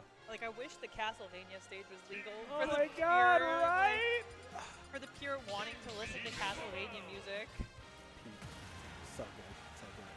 Oh my God, I saw the Nocturne trailer they dropped. I will stand Season by 2? to this day that season 1 and 2 of Castlevania is a perfect It's one of the greatest anime. One of the greatest moments of all time. Yeah, it's literally there's nothing wrong with it. Yeah. it's amazing. To the point where I wish Trevor was in the game. I had a house Belmont shirt. Yeah, I mean, I understand why they did Simon and Richter, but like just before Trevor became like cool. Super popular. Wow, that wow. C4 right deep in the air. I feel like Alucard is also just such a cool character. Yeah, and they made him an assist trophy. Him and Shadow the Hedgehog got done dirty. Shafted, I say. Done dirty. Done dirty. Done. Sorry. I don't know where that came from. The Florida. It's infected. Yeah. I've been here for too long. First stop taken though. Outside of Archangel and Poppy just threw it. He threw it. Let it go. I feel like Poppy, we've seen a couple times, those up smash just rip. Yeah, he's just been throwing him. I'm telling you. Just let it go. No problem. Oh, taking the yoga class. The double up tilt from Snake 2 just looks disrespectful. Like, That's so funny. I love the pause after he did the second one. Stretch on him. Stretch on him. He's like, wait a minute. That worked? It's like, all right. It's all good. It's all good. Now, a stock taken each from Archangel and Poppy Flan, but a stock taken from MVD and Seabrick as well. Just trying to hover. Oh, MVD, my heart weeps for thee. Oh man, I was gonna do a little bit of ledge camping. I knew it. See, Isabel's gonna pocket it. Oh, that actually does so much knockback if you're able to get it on the back end of Isabel. Right. And I find the Mii Brawler switch so interesting. Maybe it's inspired by Osh9, but Palutena definitely does some great work in this matchup. And we're seeing this Mii Brawler not really find the value that it needs to. Yeah, I was about to speak on that as well. I mean, the idea, I guess, you have to have someone more aggressive and upfront than MVD being able to just like pepper them with as many explosives as possible. But it's just not been working because Seabrick's kind of been getting rinsed here. Oh god. And they went for the C4 strategy where if Mii Brawler side Bs an opponent while he has the C4 on him, oftentimes it'll transfer. So definitely opportunities for setting up the C4 there. I like the game plan, and maybe that's partially why the Mii Brawler switch came through. But I mean, we've seen some themes from the last game of Seabrick not doing an amazing job of dodging the snake utility. And it's hard to tell whose fault that is. Right. It is someone's fault. Yeah, they have the combo in mind to make things happen here. Now everyone's on their last stock here. Yeah. Match. Whoop. You'll There take goes that again. any day of the week. Yep. It definitely is because of the side B. Yeah. It's such a reliable way to get the C4 going. He's still and on him. especially It's on him. because It's on him. It's on him. yeah, just let it rock. Oh, it actually went on the ground. A little bit bad on the timing there. Missed to the up B. Goes largely unpunished for it, though. There's a Being said, chance. you gotta be careful. Yep. Oop. Isabel Infinite? Anyone remember that? Yeah. Pepperidge Farm remembers. Oh no. Little girl's having a rough day right now.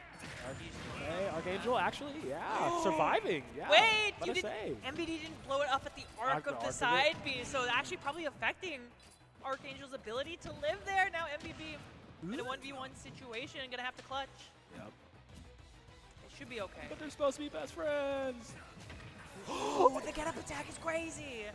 Not at the percent that forward tilt's true. Now, the double jump used, grenade out. This is insane. Oh my gosh, That's MVD's scared. Yeah. Playing a little bit frantic. Oh my gosh, the shields! Oh no. Archangel knows something we don't. That's insane. That's insane. I've never seen someone more scared. I've never seen someone more fearful of Isabel in my life. That was, I'm honestly like, shout out to MVD for getting 5 stocks that game. But really, genuinely, like, I said it during the game, you could feel the fear in that 1v1. Knowing the pressure's on to not lose it. It was multiple shields that got caught out, and it ended with a hard read on an air dodge of all things against Snake. Man. I just think, man, it was so obvious even from over here. Yeah. And it seemed like Archangel like instantly caught up on it. Yeah, my heart broke for MVD twice in that last matchup. One, when the detonation wasn't at its perfect position so we can get that double kill. Yeah, because it could have. Right. And two, for when the get-up attack thwarted all of his plans right there in the end. Oh my gosh, It was absolutely insanity. That was the beginning of the end. Oh, man. Okay. And either, missing the timing or not knowing the percent. Percentage-wise, yeah. They have to brush it off, though. Ooh, looking for the apex and not charging that up smash. Okay. Getting hit with the party popper to end the set. That's so funny. And this Mii Brawler is not hit. I'm sorry, but like we've seen what Osh9 has been able to do in terms of recovery, in terms of finding kill confirms, in terms of all of that. Yep. Seabrick's a very good player, but I mean Mii Brawler is weird enough, and the confirms are kind of atypical enough that you need a couple hours on it at the very least to make it happen consistently, and we haven't been seeing it happen consistently. And the gimmick of the C4 into the side B is just not strong enough. Not enough to carry all the way through. Is wow! Okay, El Ricochet. All right. Poppy is not playing around. He said turn up. Let's get go. Oh, man. 2 grenades and a mine. Wait through all of that. Literally on the beach of Normandy just to get an attack on the VD. Runs right into Seabrick right now. That should get it. Yeah, down throw into the up B. And that's one of the first times we've seen that really pay off early. So Poppy's already down to his last stock, and the up tilt is going to take it from Archangel. I mean, I love the plan has been to eliminate Poppy as quickly as possible because he's been able to do so much. Oh my God, Archangel, okay. Oh, yo, this should be the he's stock. done. Yeah, that's it. Yep, he's not making it back. He's making it work, and now Seabrick's down to his last similar situation, stock and damage-wise across both parties here. Okay, what are we doing? He's not. That's the wrong one. Like, I'm gonna hit somebody with this. He's blind. He's blind.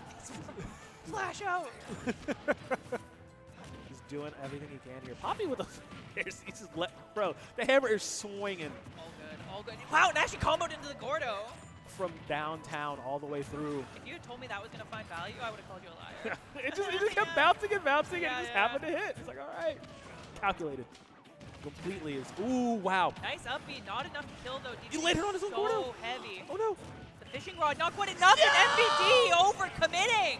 Oh, wow. Does he spend it? Yes. Okay. I like it. I like Yeah, it. yeah. Archangel going to go ahead and give that stock back to Poppy. They know they can win this into 2v2.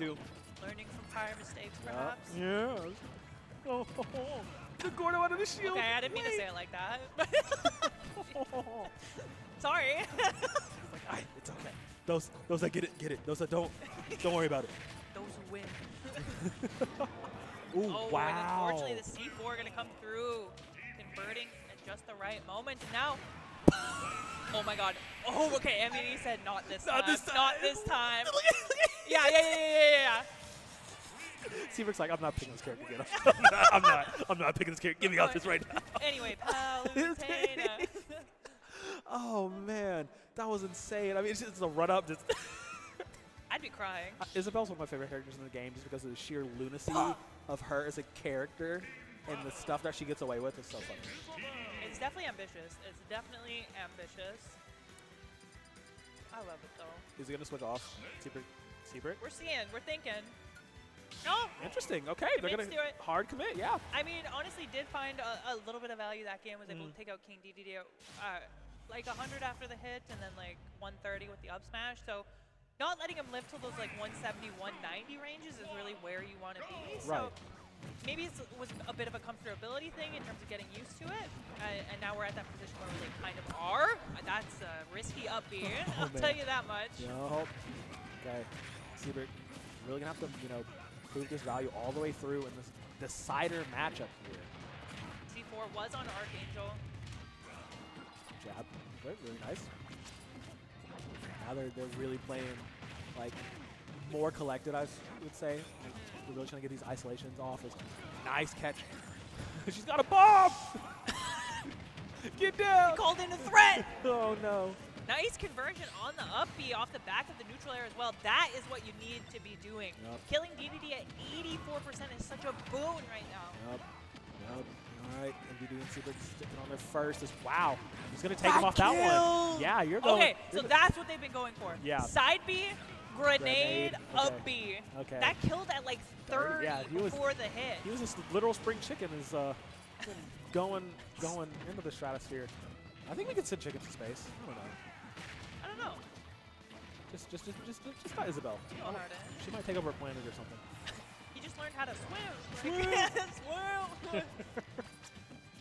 Man, MVD still on his 102 here has not really been threatened this entire game. It's okay. Into the forward airs. Nice. Back. Commitment Oh. off stage from Seabrick as Seabrick! well. Died Oh. at 30. DDD down here, all baby! good. All good.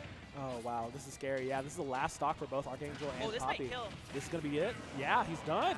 I think Okay. that might have been a bit of a DI problem. I don't know if that should have killed DDD at 70. I think it would have been close either way. So. Nurse, I think Seabrick woke up. I think he's just angry at this point. Yeah.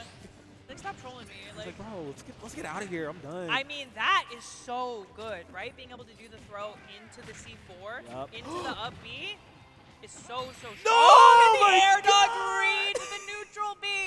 We questioned it. We didn't believe. But B, bro. He didn't believe. Seabrick's like, hey, I didn't It's believe it for either. those who believe. Seabrick's like, bro, I did that. All right, cool. Man. He said, I'm proud of Claps for He him. said, I'm proud of you. That's actually disrespectful from MVD. That's actually. He said, I'm proud of you. That's so funny. I clap for my homie when he hits a kill confirm. Like, brother, good job. You're going to be able to sleep on the bed tonight. Yeah. That's crazy. You're not the doghouse. The doubles doghouse. Look, I'm serious. After game 2, Seabrick's like, all right, let's just go. Yeah, Let's like I'm wrap it up. tired.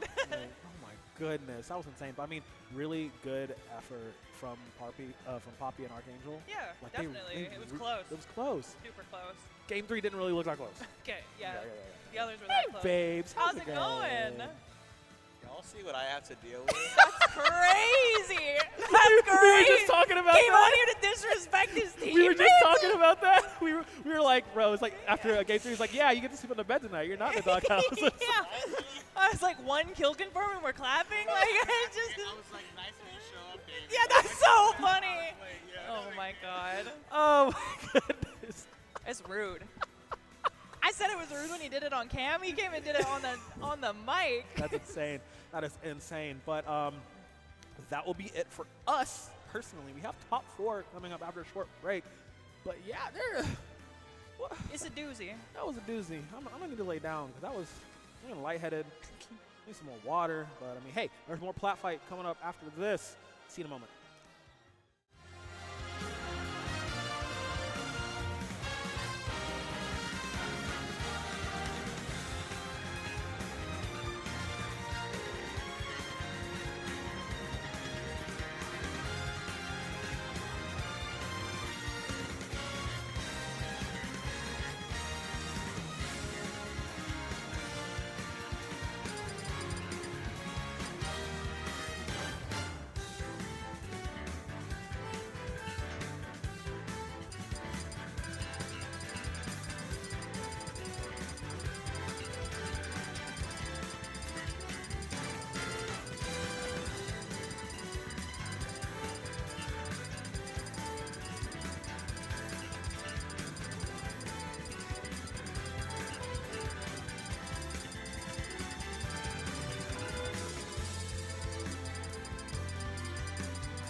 Sephiroth. King K. Rool.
Sephiroth.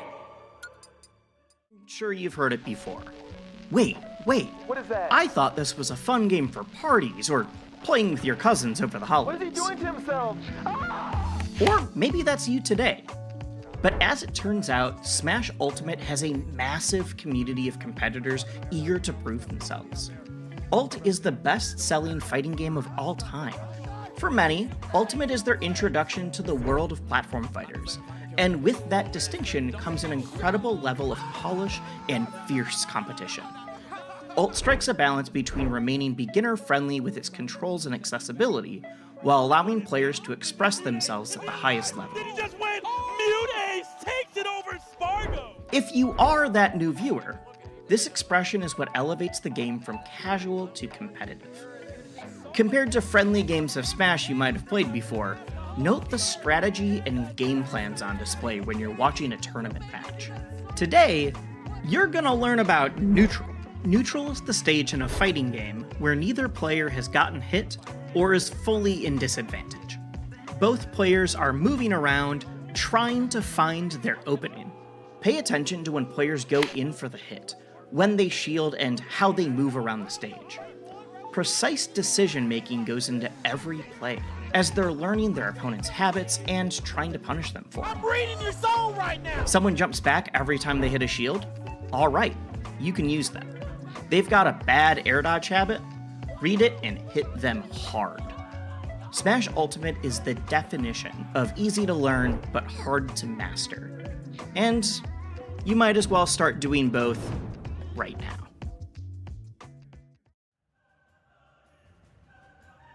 Welcome back, everybody. Thank you so much for joining us here at the Platfight Gaming Championships. It has been a phenomenal day one, and we're just getting started. And I'm joined by one of our local talents, Zap. How's it going, my man? It's going fantastic. Super happy to be here, Scabs, at the Platfight Gaming Championships, the premier tournament for all platform fighters. We've got Smash, we've got Rivals, we've got Melee, we've got Brawlhalla even. I think we've got pretty much every popular plat fighter that you can possibly have at this event. NASB 1 and NASB 2. In fact, this is going to be one of the biggest NASB lands of all time setup-wise. The NASB pros are sitting there like, listen, we may not have the most entrants, but it is some of the top players in the world and the most setups at a NASB LAN ever. There's so many players that are going over there to like picking the game up for the first time, and that's what we want to see. Yeah. We want to grow each and every single one of these communities. We want to see more people playing more games.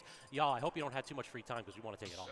Yeah, lots of games here to enjoy at Platfight, but we'll be diving into top 4 of doubles here for Smash Ultimate. That's what you came to see if you're tuning into the stream at this current moment. And I believe we have a losers set to start us off. And if I look over real quick, I know I could see MVD and Sabrick. Yeah, we got the player cam swapping over. And their opponents, if I could just check that real quick, because they got all these names different on the True, yeah. Just people, like they have their own custom names, like the Smashy Bros. Why don't we talk about MVD and Seabrick for a little bit? Because those two are actually from the area, actually. Exactly. Old hats at this game, some starting in Brawl or a little bit earlier. These two have been teaming together for almost a decade, so that you know that the team combos are going to be crisp. Yes, exactly. I mean, MVD, I don't think hails from Florida anymore at this current moment. Sabrick, definitely a SFL representative here on the Brawler, I believe. They usually go for Brawler Snake. It's a tried and true combination for Sabrick and MVD. These two have been teaming for a very, very long time. And honestly, you often see them in the upper echelon in these top placements. But we're already getting into it here. It is going to be MVD and Sabrick. Well, maybe we're getting a button check. Let's see. No, I think we're getting straight into it. All right, here we go. MVD Sabrick versus Stubbs and Bad Beast Chew Toy. Also, can we talk about the character selection right here? A little bit of K-Rool to keep going here. K-Rool versus Brawler are a little bit miserable. They're already seeing get picked up by that up B almost off the top, but he a big boy. Yeah, that was really, really close. That small Battlefield Blast Zone not helping out K-Rool in that situation. Sabrick is going to town on this K-Rool. MVD playing safe under this platform, actually waiting out the spacing on Sephiroth forward tilt. Good patience from MVD so far. I'm digging these character choices too. Like Sephiroth and K-Rool, this is the hitboxes team. Yeah. We're going to be tossing out hitboxes that last forever and cover half of the stage. Yeah, definitely an interesting team composition. Not one you'd see often. Sabrick coming back swinging on this Sephiroth. There's the grab into the Thrupper perhaps. Nope, not a kill percent. MVD keeping K-Rool at bay. They're both in disadvantage for the current moment. MVD and Sabrick. The counter comes through though. Oh, the air dodge from K-Rool though. Got the tech and then the hold buffer. Probably holding onto that shield a little bit too long off stage. Just slowly drifting through death. Ooh, nice back air though from Stubbs, I believe. Sniping that one out onto Sabrick. But MVD still holding on to this first stock, and Ledge trapping once again. The counter for K-Rool able to avoid. We see the situation once again, Scabs, where MVD and Sabrick are controlling the pace of the game. I mean, Snake just can do that so well. Those hitboxes can last for quite a bit with the grenades and the C4 to just claim space. We're seeing divided play right here. It seems like Stubbs and Shoetoy haven't been able to group up whatsoever. There have been no team combos. I mean, the 1v1s are happening right now, and it seems like MVD and Sabrick are getting the better. Nice thrupper from Sabrick to find that stock onto Shoetoy, and now they are up in a solid lead, 5 stocks to 3 in total. K-Rool does manage to get the nair, so a little bit of 2 players in the corner, but it lasts for so short. Like every now and then. Oh. Nope. Okay, we're back. Slight cutout, yeah. No worries. Okay, the counter comes through. MVD still holding on to this first stock as well and going to the skies to avoid, but oh, the grenade actually saving MVD from the up B from Sephiroth, able to make their way back, and Shoetoy and Stubbs need to find something here. Oh, watch out for that thrupper off the top, and it's enough. Player defeated, but sharing the stocks there. So now we've got 5 stocks to 2. It's a little bit rough for Team Stubbs right here. Does get the kill on MVD, though. Stuck in the corner is Shoetoy. Does manage to recover low. Another tech. Up B yet again. And MVD charging that smash attack, but actually holds on to it. I don't think that's going to connect. Oh my goodness, it might have actually. He was very brave to let that up B rip. Stubbs able to make their way back. Sabrick whiffing with that thrupper and a back and forth here, but still plenty of extra stocks to play with for the green team at this current moment. And actually, command grab, I believe, saved Sephiroth in that situation, but it is going to be the last stock. Will he be able to take it down? He will. That's a crazy combination from Sabrick MVD to close out game 1. I mean, the C4 plant on that shot put right there was absolutely insane, because did you notice how he caught the standard get up from Sephiroth too? Sephiroth high percentage, so your invulnerability is a little bit shorter, so that lingering hitbox on the suplex managed to just eke that out. Yeah, it looks so nutty too, the way he dives off stage with Sephiroth in tow. Very, very comical, but solid play from Sabrick and MVD. You see how well coordinated they are already in this game 1. I mean, this is shades of like Brawl, Snake, and Meta Knight, where Meta Knight had the throw that would take him up to the top screen. You detonate the C4, and then they would both die, or Meta Knight might survive. We're seeing the exact same thing here, just with this little combo grab. That's exactly right. I mean, you talked about how these guys are old heads, relics of the game at this point, not in the offensive way, you know. Honorary relics. They're very, very veterans of this series. Brawl players, Melee players, PM players, and now Ultimate players, of course. So you see that experience coming through. I mean, when you've been playing this game for a decade and janking people out for a decade, eventually you build up a tolerance to this nonsense. Yeah, really. That's just how it works. Yeah, I mean, if you make enough people rage at you, you no longer rage at the game. Exactly. You just have to spread the hate around. A liberal dose for your opponents. Maybe we shouldn't spread hate, Scabs. Maybe we need to spread something else. I mean, that combo's making me a little bit Exactly, the animosity. Let's see if they can channel that in this game 2 and take it to Sabrick and MVD. Small battlefield of choice once again. Some deliberation on the stage choice. But we will finally land here once again. Will we see any character swaps here for Stubbs and Shoetoy? That is the question. I wouldn't be surprised. Actually, we see a Kirby swap. I was going to say that it might be interesting to see another combo character to go with this K-Rool. Kirby wasn't one that I was thinking of. What do you think about this pick, Dave? Well, to be fair, Stubbs actually does play Kirby. That is their main character of choice typically, which was why I was surprised to see the Sephiroth in the first game there. But, you know, one thing to note about these two is that they both have that combo throw off the top. It's like what Snake does when he puts the C4 and Kirby goes to the skies. Both K-Rool and Kirby can do that. So I'm wondering if we're ever going to see that interaction on the opposite end. Like maybe we find a stick and somehow able to pull that off. I don't think it'll happen, but it'd be really funny if it did. Interesting. So far, we're seeing K-Rool do what K-Rool does best. Big, old, lingering hitboxes, just making neutral a fantasy in this scramble situation of 2v2. Yeah, lots of scrambling here. There we go, the blunderbuss for Shoetoy, sending MVD up the side. Once again in the skies, you see MVD playing a lot safer now because they do have the percent deficit at this current moment. The green team does. And there we go, the up tilt from MVD, finding that first stock onto Stubbs, and Kirby's so late, he's going to blow up. Okay, the trade back. And very nearly taking that stock, too.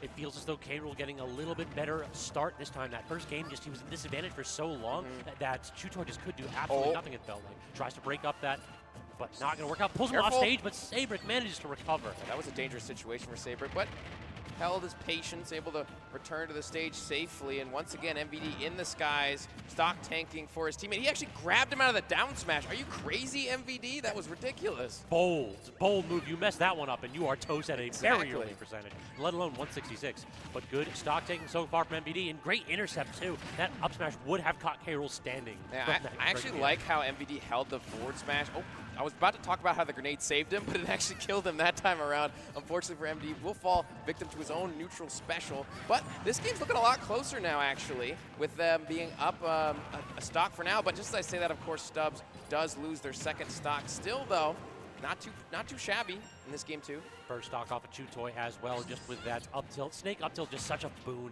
in doubles. It's one of those moves that it's not really an execution check. You just hit the button and they go away. Yeah, you can just let it rip, and sometimes it'll kill you. You got to watch out for these strong kill options that the green team possesses in both Mii Brawler and in Snake. I think that is one issue that the blue team is suffering from, is how do they kill Snake when he's just flying around in the top of the blast zone, Scabs? You up B with K. Rool and make yourself look like a god. If they can pull that off, we'll see. C4 is connected onto Chew Toy in this current moment. Going for the blunderbuss. Flip kick through, but reacting with the up air. Good stuff from Chew Toy. But Sabrick able to find the stock onto Stubbs on the other side of things. Oh, that was almost it. No, it did. He got it off. Oh, he got it off. I mean, the problem is, though, is that we actually saw Stubbs land, steal Chew Toy stock, and then Chew Toy traded with MVD, and all of a sudden this is a disadvantageous spawn. I don't know about you, Zap, but I'd rather have the K. Rool in the 2v1. Heavy your character, potentially. You got to watch out here. It is Kirby versus two individuals right now. Down throw. The grenade comes through. The C4 connecting. Getting down with that down B, getting out of dodge is Stubbs, but how do we get ourselves back into this game? It looks really difficult for Stubbs. C4, shielded. The plan here from MVD and Sabrick is diabolical. You're putting it on this brawler and then using it in Kirby's multi-hits. You see it right there. The C4 has connected, swaps position. There's the grab, though. Still on to Kirby, just sitting on his forehead. The up air connection after the C4 from MVD, and there it is once again, the thrupper, and that's going to be enough. And then MVD is just like, all right, I'll blow you up as the game ends. And that should do it for MVD and Sabrick. Moving on in losers. This is best of 3 because we are in losers 4 now. But I believe once we get into the higher tiers here, maybe I think last 2 games are best of 5. Yeah, I think so. So we'll be getting to best of 5 territory soon. But MVD and Sabrick, timeless. Moving on. Exactly. Sometimes the classics are the best. And these two, with all that years of experience, clearly they've been labbing a couple of these ridiculous intricacies between these two characters. Exactly. I mean, back in the day, Sabrick, if I recall correctly, was a D3 main. So it's interesting to see like the D3 going all the way over to this. Man, Sabrick plays the cheesiest character. Yeah. DDD, Mii Brawler. I mean, I'm talking way back in the day. Yeah. We were like, which Brawl, it was like. Brawl DDD is a sight to behold if you've never seen it. It's a sight to behold. Those chain grabs go crazy. Chain grab into down tilt and just like, yeah, you got that, GG. You're just better than me, I guess. It's ridiculous. But also like well-renowned for having one of the better Meta Knights too. So a lot of players had that like pocket Meta Knight. No, Sabrick's Meta Knight was legit. I mean, you had to have a Meta Knight in Brawl, right? It's just best character definitively. It's no chance. There are a couple characters that didn't necessarily need to have it. Diddy main. So I was privileged. I didn't need to touch that character whatsoever. That's true. So I went even with everybody. No bad matchups. I was 100% privileged. I recognize that nonsense. Yeah, but it's like you said, Scab, sometimes the classics are the best. And we are going to be getting a classic versus new school here, I would say. Who we got for new school? Epic Gabriel and Goblin. Oh, this is an interesting one. So we have 2 players that have been playing the game for quite some time versus a couple players that really came to prominence in the last 2 Smash games. 4, yeah. Exactly. Smash 4 and Ultimate. And Goblin in particular, one of those players that is relatively explosive. It feels like when Goblin is on, there is not a better aggressive player in the planet. Yeah. Roy player for sure. Definitely going to be explosive. And Epic Gabriel is a perfect teammate for Goblin as well because he covers his disadvantage and actually can help out in the weaknesses of Roy. For example, off-stage game. Rob is great at saving Roy off stage. It's definitely going to be something that's going to come into play here because if Goblin's off stage, Gabe's going to be there to cover. Rob Laser S-tool move in doubles. It feels as though if any time your opponent is doing some long combo string, just do an uncharged laser across stage just to break things up. And if you've got a quick out of shield option or a quick aerial option like, say, Roy neutral air, you just mash that button. It's like, I am ready for the laser because I understand when my partner is going to fire this one off and I'm watching them. Yep. Typically, the opponent's not necessarily paying as close of an attention to like a cross-stage projectile that's also transcendent and goes through literally everything. Honestly, I'm surprised to see Epic Gabriel and Goblin in losers at this current moment because honestly I feel like they're favorites to win this whole thing if you ask me. A little bit of Florida bias here, but they are both fantastic doubles players. I've seen them win dubs before, but Fist bumps are coming through. We're going to be getting to game number 1 here. This is losers finals, I believe, so loser will go home at 3rd place. This is definitely one where we may have expected one of these two teams to be on the winner's side of Honestly, grand finals. Both of them. Yeah, this is a surprising turn of events right here, but these two fighting for their lives in this final stage. Already seeing some combinations. Lots of grenades happening onto Roy on that right side. There's the suplex. Gabriel looking to cover Gabriel. Gabriel going back and forth here. Oh, goes to the back here, but MVD, great little air dodge in that position, just recognizing that those long, lingering hitboxes of Rod, you don't want to mess with. There's a dropper given away. No punish, though, unfortunately, for the blue team.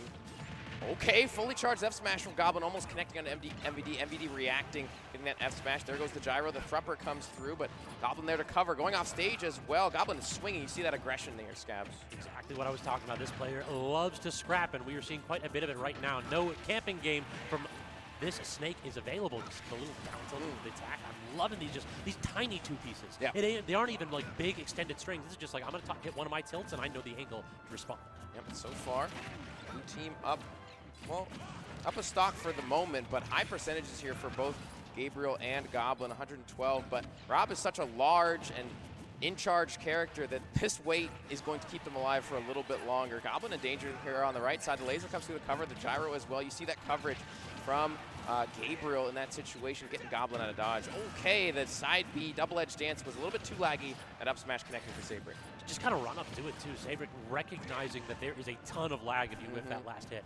Okay, down throw gets set the up. Berry into the forward smash, but actually hits Sabrick instead of MVD.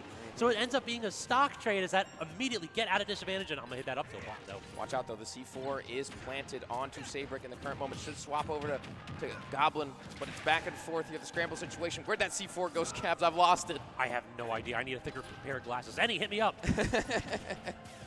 MBD continuing to stock take 183, just retreating with these grenades and these C4s, putting himself in a position where he can't be hit hard. You have to toss out something a little bit really risky in this position. Like, look at that, the Rob laser nearly killing at 200.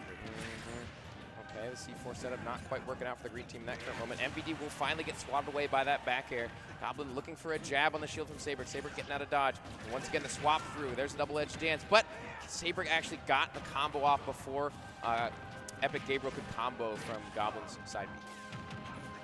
Good laser right there again, sending MVD away, but unable to capitalize his Goblin. Instead, dash attack, toss him off stage. Again, both of those players off stage right now. Green team in trouble, but the shock trade yet again. MVD gets 2. Man, back and forth, and now suddenly we're on last stocks on all fronts. The only danger here is that MVD is on 121 and climbing, and Epic Gabriel actually tried to snipe him off the top with the up B into the up air. MVD still alive for the moment. That shield looking low for Sabrick.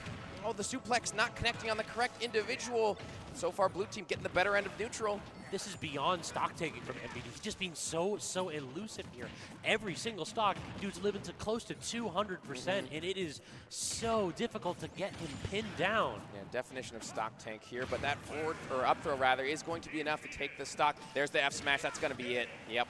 That's a classic combination. You'll see that time and time again with these two. Yeah, just take that stock trade every single time. You got one in the spare pocket, so that forward smash is more than disjointed enough so that if you pop out of that berry even, you're still probably going to get swatted away by it. Yeah. Every time you're at high percentage in a 2v1 situation, you know that Epic Gabriel is fishing for that grab because it's just a free kill confirm at easy. Maybe even 60 with a little bit of charge, depending. Yeah, you have to have a godlike mash, and even if you do and you buffer that air dodge frame 1, well, the problem is you can just keep charging. It can hit while he's getting pile drived. That's the issue. True, it's a long animation. Yeah, it's a very long animation, so even if you have good mash, you could still get a little bit of charge off. But here we go, game number 2 on Small Battlefield. Once again, we love this stage, right, Scabs? Yeah, it feels like this is the neutral stage for dubs, eh? I mean, we could see a few of the bigger stages like a TNC, but it just seems as though this stage really suits what these players are trying to do very well. Yeah, I mean, I think the scrappiness of both of these teams' play styles is showing forth on this stage especially, so neither of them is really willing to go to a different stage. That jab to F smash unfortunately souring for Goblin. It gets comboed after the grenade out of shield. Big damage onto Goblin, but same amount of damage onto MVD as well, and they're getting blown up on that left side. Goodness me. Yeah, a little bit of self-harm from these grenades. It just feels as though that laser is so effective at stopping MVD's camp game. You want to toss out a grenade or two? That's perfectly fine. I'm going to just disrupt everything and deal you and your teammate a ton of damage. Great damage here onto both sides right now, and Sabrick finding that up B onto Epic Gabriel. There's a down throw, and we can come all the way. You see how long it takes when you get pile drive like that, he had time to dash across the stage, find that dash boosted F tilt, and find that stock on MVD. I also got to give props to like Sabric for landing these thruppers. It feels as though he's going in 2v1 so frequently and actually is winning in these aggressive options. But speaking of winning, not winning that interact as MVD, gonna let that up tilt rip a little too early. 132% onto Goblin now. Trying to get out of dodge here. The up tilt not going to confirm. Goblin just falling down below the ledge just to make sure they can get some invincibility, survive a little bit longer. The suplex is not going to be enough. MVD keeping Epic Gabriel on that right side. Sabric is actually positioning very well in the center stage there, making sure he can connect with either his teammate or the opponent. True enough, and I believe that it's going to set knockback too, so even at low percents, you can use that just command grab basically to knock your opponents far enough away to give you some space. Epic Gabriel fighting. MVD on the side, the back air is going to sour. Sabric bursting through with that dash attack. The Thrupper comes through. Ooh, up whipped off smash from Epic Gabriel. The back air once again, the sour spot. Nair comes through for Goblin. It's just back and forth. Everyone's getting swatted this right side. Will we find a stock here though? Down throw? Not making too much out of that grenade, just kind of stopped Sabric from continuing to extend in that aggressive situation. They keep trying to get these C4 resets, but I haven't seen too much out of it. Does finally land one as soon as I bring it up. Yep, that C4 connecting, and the C4 has been planted. Not sure who it is on in the current moment. Sabric looking to be in a dangerous spot. Goblin swatting away with that up tilt. MVD coming through, and that C4 will blow 2 off the top. And once again, we are on last stocks for everybody. He was actually on Sabric in that spot too. It feels as though every now and then it'll get caught on like his belt or his pants, and the color change is just so difficult to pick out. We got to play a mini game. Like, where does that C4 go? Where is it? Where's that C4 at? It's currently on Sabric for the moment. Might have swapped positions. The rotor arm all the way out there is going to take care of MVD. The C4 will not matter. We're going to see a similar situation again. There's the grab, the tech chase with the Nair from Goblin and Epic Gabriel. He actually buried his own teammate. That C4 is still there, or is that just the laser? Okay, no, it's just the laser. Just the laser looks like, yeah. Does manage to get a tech chase on the platform yet again, trying to flip kick out of disadvantage. Does manage to land, but this ain't neutral state. We're still in disadvantage. We're never leaving disadvantage. Yep, Nair connecting for Goblin. Shot put coming through. You see Epic Gabriel looking for a connection, the up smash and the back air. The back air does connect, the sour spot doesn't have their jump, and that's going to be a forward air from Epic Gabriel, and will secure that game 2 on Small Battlefield. Just looked like didn't quite fast fall with enough urgency right there, and that allowed those projectiles to connect. Whenever you use up that flip kick off stage, you don't get it back when you get hit. So you're really, really, really vulnerable. This character's air mobility is solid, but it's not solid enough to outfox a Rob with max fuel. Yeah, I mean, how hard is it to recover as the Brawler versus Roy? And I mean, it's hard enough with the Rob, right? But Yep. Roy's there ledge trapping. So even if you get past the edge guard, you have to deal with the Roy then. So it's really tough to win in that situation if you're me Brawler. And honestly, it's super frustrating because you go through all the work of tricking the Rob, and then the entire time the Roy just standing at edge holding jab. Here's like, your we both reward. know what's happening. Now you Enjoy get this edge jab. Yeah, exactly. Enjoy this jab for avoiding the edge guard. But congratulations. So Here's your prize. It's a lose-lose.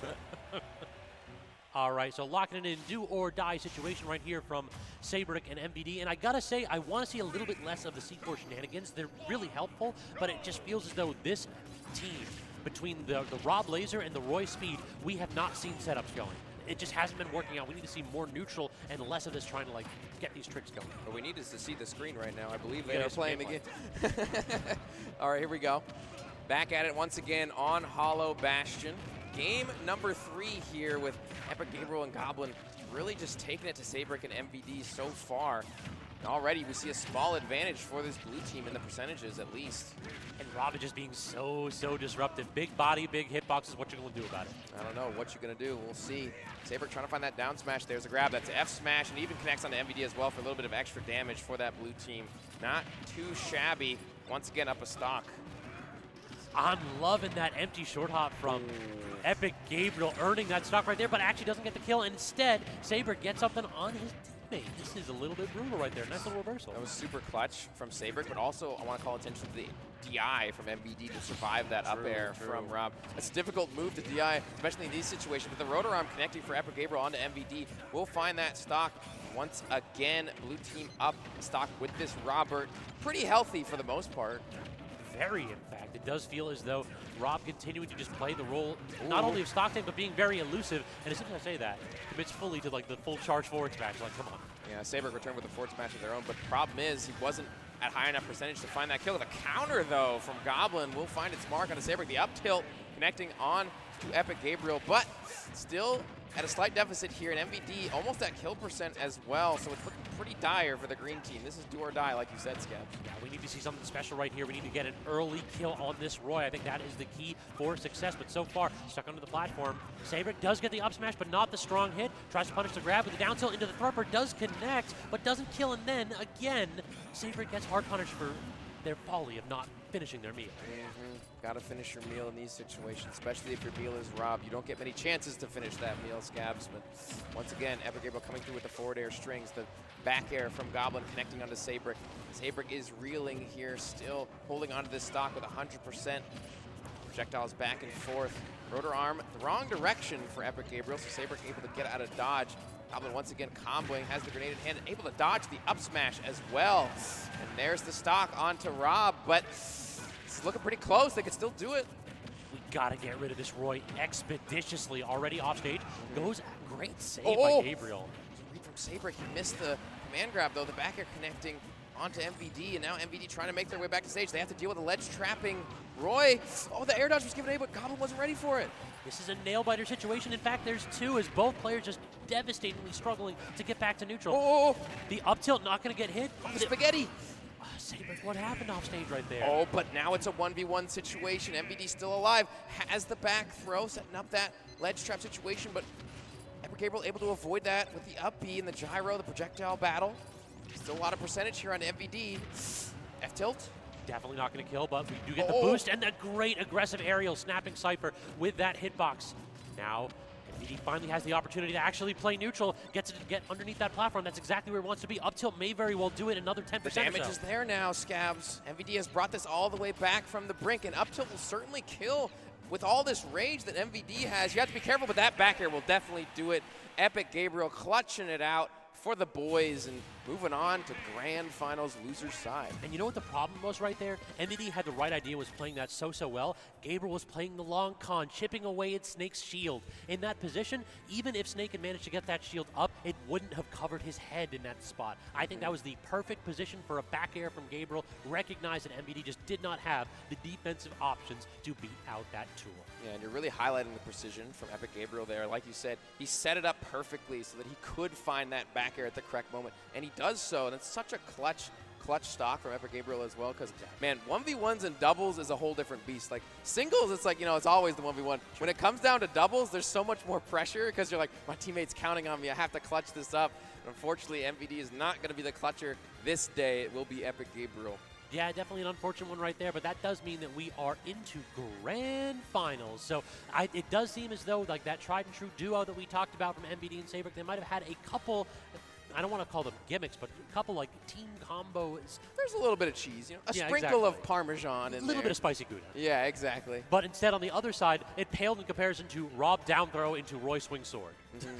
I mean, who needs finesse? I mean, two of the best characters in the game for a reason, Scabs. And you put them two together, you see the synergy that they have. We saw so many combinations coming out from Epic Gabriel and Goblin, and character-specific interactions that you wouldn't see on the regular. So, great utilization of their team composition, I would say, to dispose of MVD and Sabrick. And it looks like we have our next two competitors stepping up to the plate. They'll be there very shortly. But in the intro, we got to go ahead and say, y'all, you got to check out our merch shop because we got some gear here right now. I absolutely love the little honestly the corduroy Plat hat. That's fire. It really I'm digging is. that one exactly. And then the other one that we don't have here yet, it's actually getting delivered later, is the green bucket hat that just says Plat all lowercase. Okay. I don't know what it is about that one. I saw that. I'm like, I need that right now. Well, see, for me, Scabs, when it comes to style, I like simplicity. And you see, this is simple.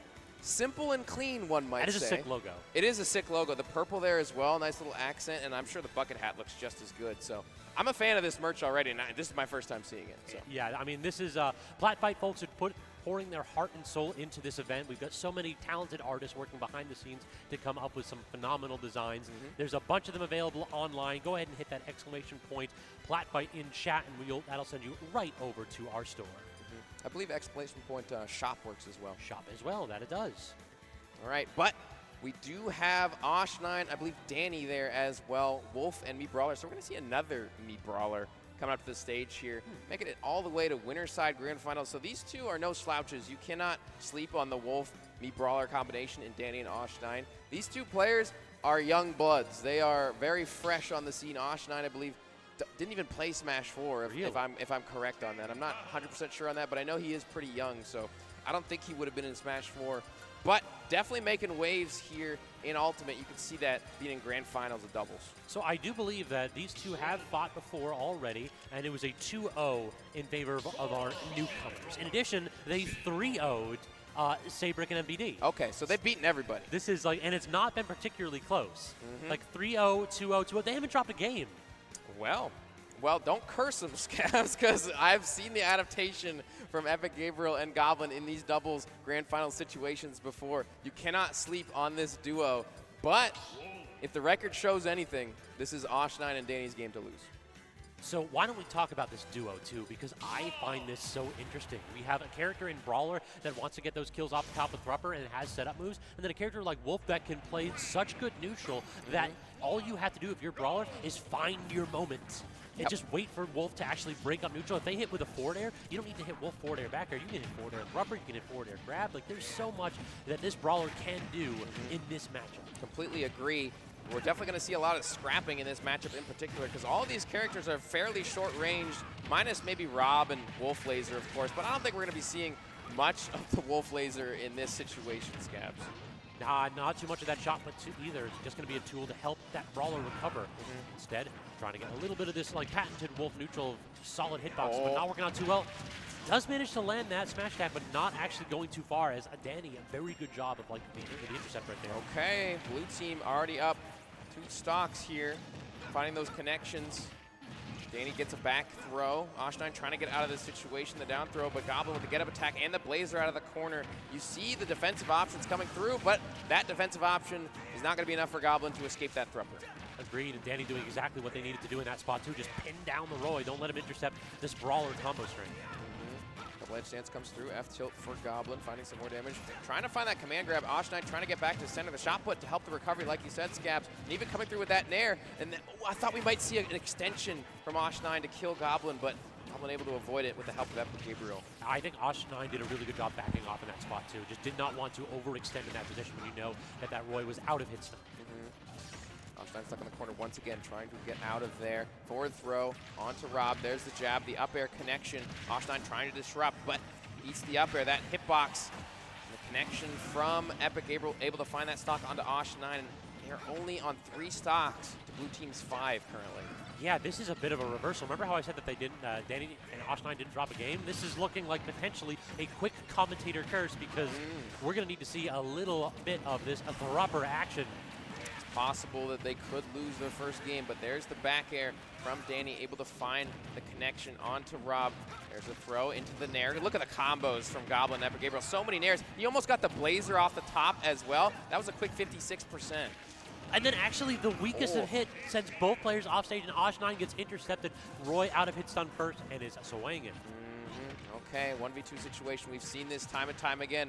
The trip actually led into the jab for Goblin. Unfortunately, they couldn't confirm into a kill there, but there's a down tilt and the back air after the setup. Tech chase into the kill option for Epic Gabriel and Goblin. They're looking quite crisp, if I do say so myself. I mean, in these 2v1 situations, it feels like you are in the dark place if you're between Rob and Roy. It's going to be like, is the Rob going to down tilt me or is the Roy going to jab me? Which one do I take? How do I get out, please? I mean, either one is going to spell disaster for your stock, and as you see, Goblin and Epic Gabriel really heating up here in Grand Finals. Like I said, man, once they get here, it's tough. It's tough to beat. The adaptation is there. The adjustments have been made. And now it's up to Osh9 and Danny to counter-adapt and figure out how they can beat this dynamic duo. It feels as though we need to see a few more Brawler combos. Like, really, Wolf was playing solid neutral, but Wolf isn't there to kill them at 60. Brawler's there to kill them at 60. We saw it happen like once or twice where we had a Thrupper combo off the top, which is all well and good. We got to see it a couple more times. Yeah. We got to see, if you're going to commit to the bit, then I need to see it happen every stock. Yeah, I mean, that's a tough ask, though, right? Like, surely we can't see it every stock, but we'll see if they can get some stocks back here on Hollow Bastion, game number 2. Also, the other thing that I've noticed quite a bit from Gabriel and Goblin, they are both really responding very well to this Brawler's aerials. Lots of shields. Every time Brawler's jumping around, both of them are just saying, I'm going to stop what I'm doing, shield, and get the out-of-shield punish. There have not been a ton of hitboxes getting intercepted by, like, Brawler Nair. Yeah, I mean, I think the other thing, too, is just the buttons of both Goblin and Epic Gabriel are so much better in this situation. The sword from Roy is just so large and in charge of all the neutral, and Rob definitely has some egregious hitboxes as well. So how do these two stubby characters play neutral when it's two of them, right? Yeah, there's no character that can just pierce the veil between these two. It's tough. Great use of the gyro to intercept and get Goblin out of the corner. Oh! What hit everything? Absolutely insane combo on that left side. I think 3 people almost losing their lives. In the end, everybody will, and we basically reset to 0% on everybody. Crazy start to game number 2. Tech chase situation. There's the command grab. Laser from Goblin to find some more damage.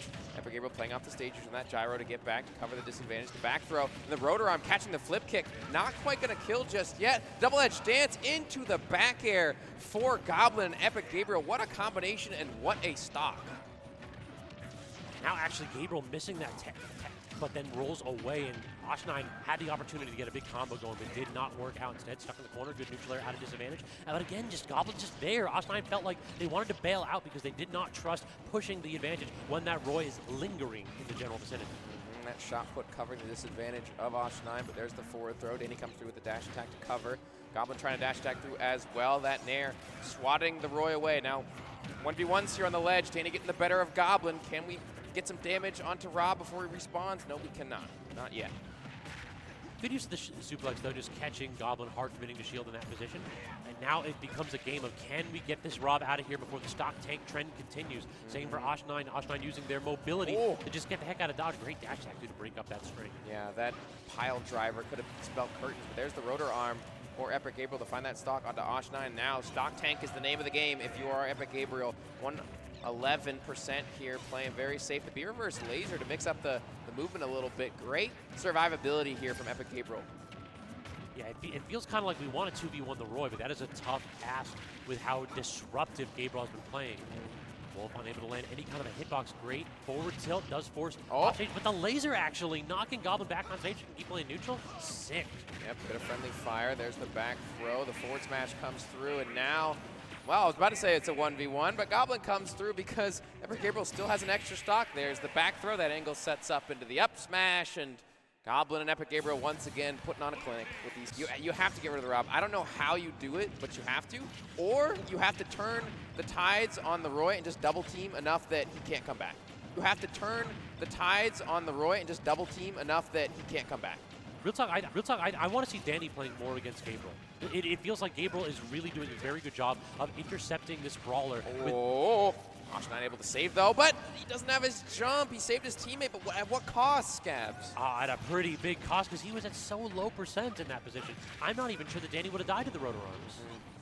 Yeah, I don't think so either. He wanted to ensure that his teammates survive, but the Wolf Flash comes through, finding connection, and the Thrupper, wow, early kills here, and they brought it back. That was a very good two for right there, just recognizing when your opponents were at the perfect kill percent for those, that Wolf Flash first and the Thrupper, when your opponents were at the perfect kill percent for those, that Wolf Flash first and the Thrupper second.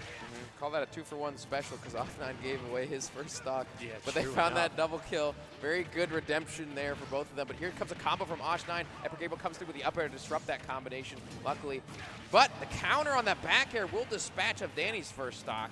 I have been so impressed by Goblin's counters. It's like 2 or 3 times in a row in both of these sets. We've seen him use that tool very efficiently. Does count that double jump very well with the back air as well. Stuck in the corner against Wolf, and the lingering neutral air did save his double jump, but can't get the 2 frame. Danny in a spectacular spot, but couldn't just tip it in. Laser comes through. Goblin sharking onto Danny a little bit.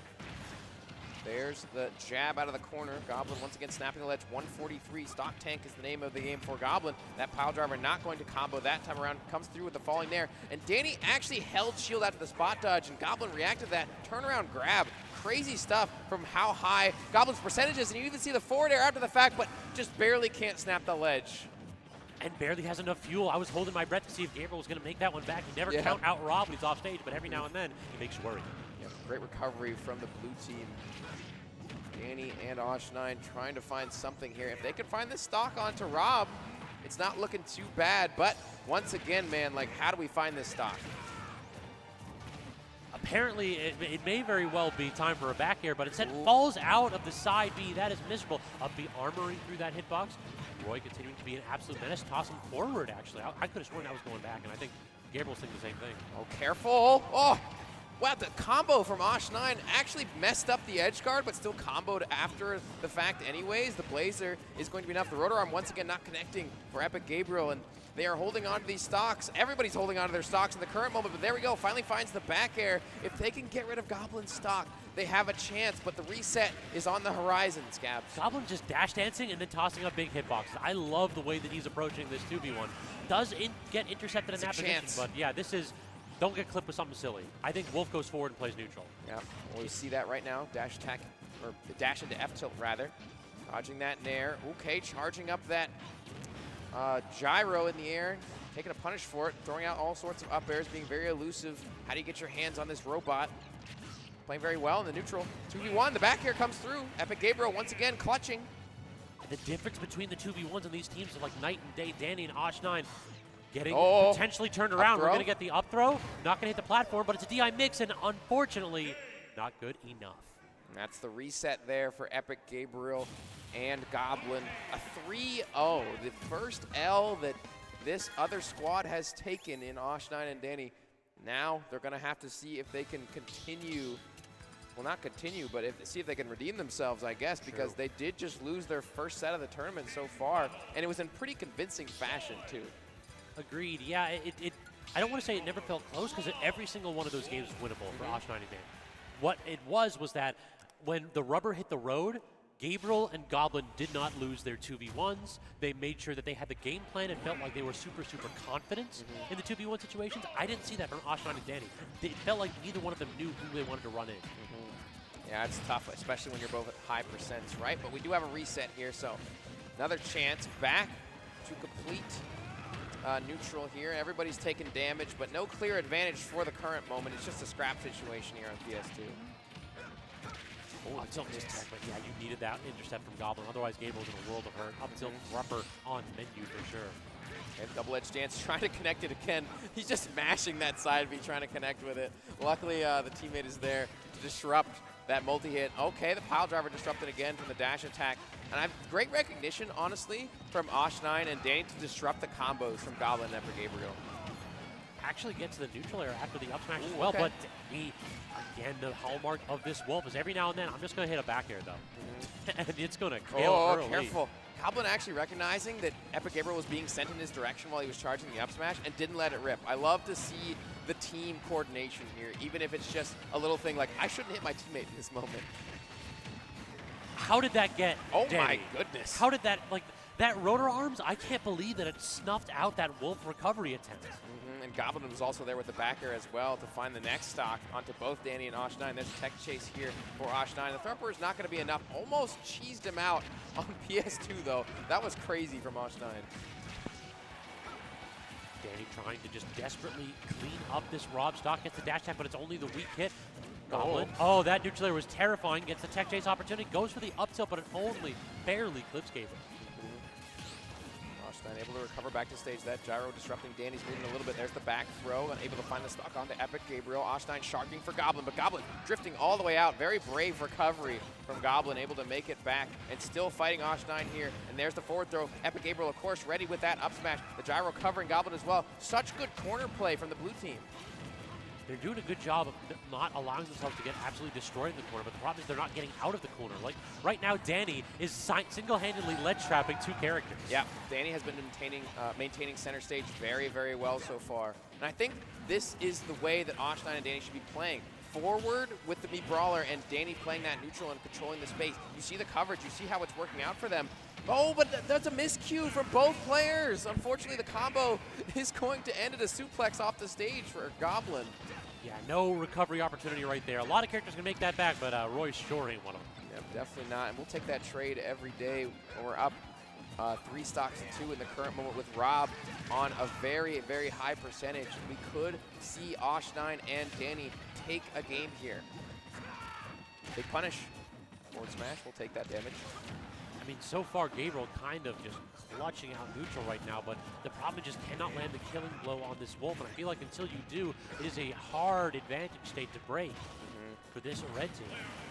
Okay, there we go. Finally dispatched to the stock from Epic Gabriel. Now Goblin in a 2v1 situation. We've seen Epic Gabriel clutch these, but it's going to be really tough for Goblin to find it. He's not going to find anything but a thrupper to the face. And Osh9 and Danny will take the first game of reset. Yeah, everything was going good, and then he gets stuck on a platform. that's really the end of that game in a nutshell. Anytime you're playing against Brawler, you're worried about the neutral. You're worried about the fast fall on that neutral layer. You're worried about the character having like a lot of really solid burst options that can even mix up your shield with things like the suplex. And then it's just like, oh no, there's a platform here, and why am I dead at 60? Yeah. What has happened to me? Yeah, honestly, I didn't expect him to just blow up right there. I thought you might see like a couple of scrambles maybe before they dispatched of Goblin, but Osh9, like a shark in the water, was instantly there and ready to pounce. Yeah, that makes any scramble. That's over easy, my man. Yep, exactly. But here we go. Hollow Bastion once again. Seen it again. I like to see the stage variety. No more small battlefield for these competitors. Go the back and forth. Dash attack comes through from Goblin. Danny able to roll back on the ledge. The trip comes through, but the forward tilt from Epic able to disrupt everything. And it's once again, every time in the early percentages, they are scrambling. Yeah, this is not so much of like we're going to play patiently like MVD and Sabrick did. This is we want to fight immediately. The Thrupper intercept as well. Goblin losing the stock early to yet another great call out from Osh9. That is what we want to see. If you're playing Brawler, you're not playing honestly. There is no way we're going to see like another 3-0, right? Surely not. That would be a little bit rough. Like, we lost our one set, but we didn't lose the second. Yeah, imagine that. We'll see. We'll see if Osh9 and Danny can do it. Epic Gabriel are definitely not going to go down without a fight. See them fighting for advantages here. Osh9 on their second stock. Gabriel as well. Danny holding that shield. Very good defensive options in that position. You just allow Roy to do whatever the heck he wants. Don't allow him to like double-edge dance it, and you spot dodge and die at 60. Be careful. Okay. How dare you challenge a wolf back air? You got to watch out for that move. That's a very powerful move. Okay, couldn't get the combination. Actually, F-tilts Osh9 out of that pile driver, recognizing that it wouldn't kill in that situation, saving his teammate. Good recognition from Danny. And then he immediately just like jumps under a platform or forward air four times in a row. You missed it, Scabs. Down throw into Thrupper from Osh9 at what, like 40-ish%? Killed 60 after the hit maybe here on Bastion. Ridiculous stocks here from Osh9. And like you talked about, Scabs, we have to see them kill. And that's what they're doing. They are killing. Yeah, with that capital K in that position. This is devious, devastating gameplay right here from this red team. Neither one of them has anything honest in their minds. They want stocks, and they want them now. Yep, devious, devastating. Using every D word in the business. It's dubious how they're playing this doubles matchup right now, Scabs. But I think this might be Osh9 and Danny's game to lose. They are up currently, not by much though. 3 stocks to Goblin and Epic Gabriel's 2. It's not out of the realm of possibility, but if Osh9 and Danny can keep playing the same way, then I think it will be. Yeah, they just need to make sure that their stocks don't start getting snatched up. Like this is, Big you punish. cannot afford to lose this stock early. And Osh9, the damage is starting to rack up a little bit. Damage is there. Danny needs to maintain their stock though. Come through with the dash attack, using the gyro as well. Trying to come through to help Osh9. Epic Gabriel trying to get to their teammate, but Danny's not making it easy. The back air connects. And that's a situation, 2v1 situation for the moment. But not much time here. Okay, didn't go for the down throw. I think there might have been a chance to find a stock there for the blue team. Yeah, just not enough confidence to go for the berry. Didn't want to get hard punished, so the conservative game plan might come back to bite Gabriel right there. Possible. Osh9 able to snap the ledge with that thrower. Tries to get the drop down into the suplex. Maintaining that stock, but found it somehow. Goblin in a 2v1 now. There's the grab, forward throw, electing to get some stage. They want the Meat Brawler to take point here, not risk any stocks. There's the forward throw, okay. The run-up grab. There we go. So I was about to praise like the boldness of run-up grab, and then Gabriel just started hitting, Goblin started hitting every button on that controller. It became, I'm gonna dash in, I'm gonna hit a strong back air, and this wolf is gone. And then the wolf said, but what if I hit a hitbox out of disadvantage and kill you immediately? Don't contest that back air. Don't. We saw Goblin try to go for a tipper up air. Not when that back air, not when the boot is coming from Wolf. Luckily, Danny and Osh9 now up 2-0. Man, a stark contrast from game number 1. What have you seen in the difference between the game plans between these two? Well, it's like I said the last time, Scabs. They are killing with a capital K, as you said. They are being very effective in their kill options and finding, dare I say, a little bit of Gouda, a little bit of Parmesan, a little bit of cheddar cheese in some of these games, because these Thruppers have been killing sub 70. That is ridiculous. I mean, it's a good move, though. It is. He kind of does need that. He does need that. Like this, unfortunately, this character in Brawler, I don't want to say over-centralized around the prepper move, but in this double situation, that is why you pick the character. You don't pick this character for its neutral. You pick the character for the kill. Power. Already gets the read, but great intercept from Gabriel. Actually claims that stock early, so gets a little bit of a DI mix-up on Osh9. Not how you want to start this potentially final game of the set. Yeah, I think the tunnel vision from Osh9 was a little bit too detrimental there. He wanted to get that thrower. He saw the down throw. He's like, I'm ready to follow up, but he didn't recognize that Gabriel was there with the up air and loses their stock for it. That could be the difference maker here in game number 3. Could see Epic Gabriel and Goblin take a game, but we'll see. So far in the 1v1s right now, ledge trap situation. There's the up air into that thropper. Not going to kill Rob, though. The Blazer out of the corner doing more damage. Osh9 and Danny trying to get back to center stage somehow. There's a grab, but Danny disrupting with that dash attack. Wolf dash attack is just such a great tool for exactly what you said, disruption in this matchup. Not only does it kill and it can cover landings really well, it just, that is not a good trade. Oh no, Gabriel actually dies, but Danny does not. A little bit of a slight miscalculation from Goblin right there. I think that's one of the first times we've seen a team kill from the blue team as well. They're usually so good about not hitting each other at the wrong moments. There's the Nair out of shield from Osh9 to find that stock onto Goblin. Still though, blue team with a small lead, Epic Gabriel and Goblin doing well so far. Game number 3, but can they take it? That's the question. Danny is so good at edge. Like, I've just been watching his Wolf every now and then. He'll just set something up that has the potential to blow Goblin up at 20, and Goblin will barely get out of it. And Roy's definitely a character you could just randomly blow up, but on the opposite end of the spectrum, like, he just got blown up. But as I was, that is the opposite. That's the same side of the spectrum, my friend. Well, I was gonna link it into Rob. You know, it was a whole little thing. I was gonna say, you know, Rob covers the disadvantage of Roy by not getting blown up. But as I said that, of course, Goblin gets blown up, right? Oh my goodness, everybody on that left side. What is going on? Epic Gabriel able to kill Danny off that left side, and surely this is a victory for the blue team. Yeah, you got to interrupt that up air string though, because that looked like a stock. Could be. Never know. Okay, big damage. Oh, he actually tried to down air after the forward air. I love that option from Goblin. Try to get a Nair combo, not going to work out because Osh9, he knows this character got good buttons out of disadvantage. Good laser to intercept the jump, and then the gyro actually to catch the flip kick. One more. Nothing left. Yeah.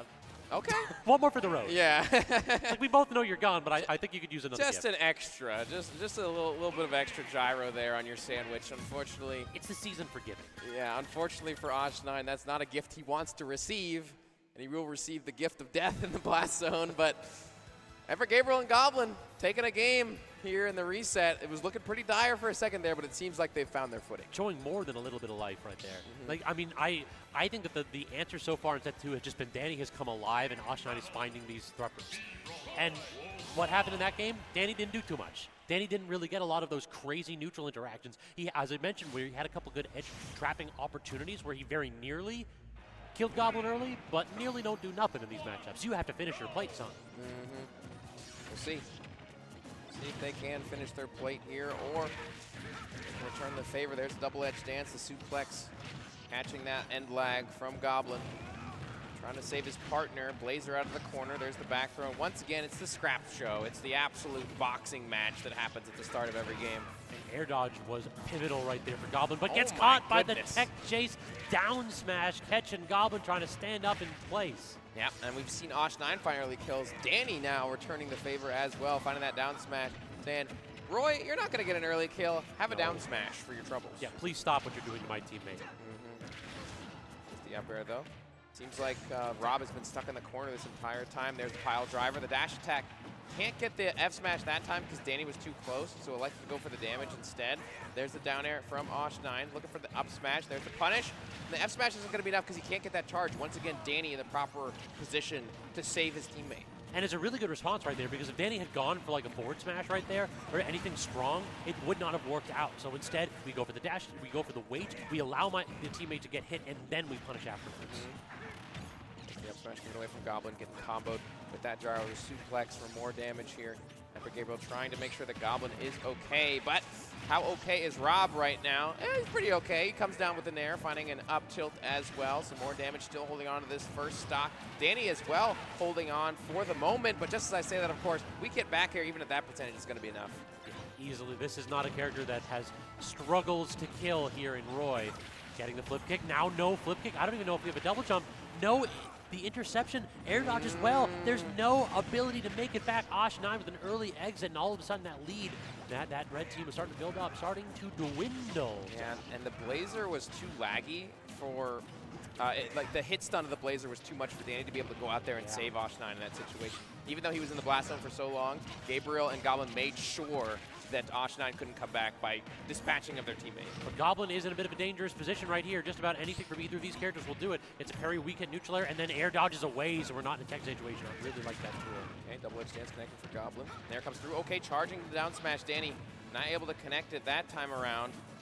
Back here once again, Goblin trying to get out of the corner. Swatting through with this sword. Great grab. The recognition from Goblin to combo into that up smash from Epic Gabriel. There are so many strong hitboxes that could sway this match, but none of them connecting right now. Parry. Isn't going to do it. The parry up smash, and that does take Danny's stock. So now this is a devastating position. I really do feel like whoever gets the next stock may very well seal this game. Oh no! Oh no! It's a 2v1 now. It's all on Epic Gabriel. Just as you say that, Scabs. How did this happen? I mean, the man didn't just take the next stock, took 2 in a row, and I think that was Gabriel trying to swing out of disadvantage.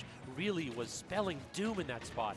Okay, Jaro's coming down. It does connect on the Epic Gabriel. Unfortunately, Rotorom to try and get back to the stage. The down smash connecting on the 2-frame and avoiding that laser. Great recovery there from Epic Gabriel, but how do you get back? Well, the laser maybe is a way in. And then immediately running past the Wolf onto the Brawler. That's exactly what you need to do. Not going to kill quite yet, though. And Danny, again, holding down the neutral, tries to recover high, gets hit with an up air. Great neutral air to break out of that string. Okay, we've seen this before where Epic Gabriel's able to clutch it out in the 2v1 situation. Will they be able to hold fast? They need to be confident. They need to be steady here. Epic Gabriel slowly but surely chipping away. Now here's the chance. Maybe find a kill. The back air connects. Osh9 in a 1v1 situation. The Tomahawks. Just getting out. That is so smart by Osh9. Do not test this. Why? Oh! The down tilt into back air, the Zomba special working out so well. The Nair has been paying dividends for Epic Gabriel as well, able to get out of disadvantage. Watch out for that up air. The Nair comes through, but the boot is just enough. The tip of that foot coming through from Wolf, and Osh9 and Danny will do it, and they will take it over Epic Gabriel and Goblin. What a nail biter for the local duo right there. The new crowd coming out to play and showing why they are such a threat. Only dropped games to this team in that grand finals. So I mean, like, props to them showing that they have the doubles chops to keep going. Man, absolutely ridiculous. And they did it in such a way that shows that they adapted during the set, right? Because we've seen Epic Gabriel time and time again, maybe 2 or 3 times during the set, where he clutched out a 2v1 situation. And that time, it looked like he was going to be able to do it. Agreed. And he didn't, because they were able to lock in and take care of that stock from Epic Gabriel, just barely though. Lock in is the perfect way to describe it. Like, that was every single time Osh9 wanted to go for it, and you could tell that Osh9 wanted to go get that up air thropper. You'd take a step or 2 forward and then back off. And then Danny would surge forward and hold down neutral. Danny's neutral in that last stock was phenomenal, and then to get the clutch at the very end with the up tilt, wouldn't want it any other way. The respect was given is really what Osh9 and Danny showed in that last stock. Very impressive stuff from the both of them though, and honestly, I wasn't expecting them to win. Really? But I'm happy that they did. It was very impressive. I mean, you love it when the 2 underdogs, like the 2 friends, the newer crew is like out here is like, listen, I know that you 2 are established, you won a ton of tournaments, well, they don't care. It's so hard to like put, you know, like the underdog versus experience, right? Because MVD, Sabrick, you know, like we talked about before, Epic Gabriel and Goblin statics for so long.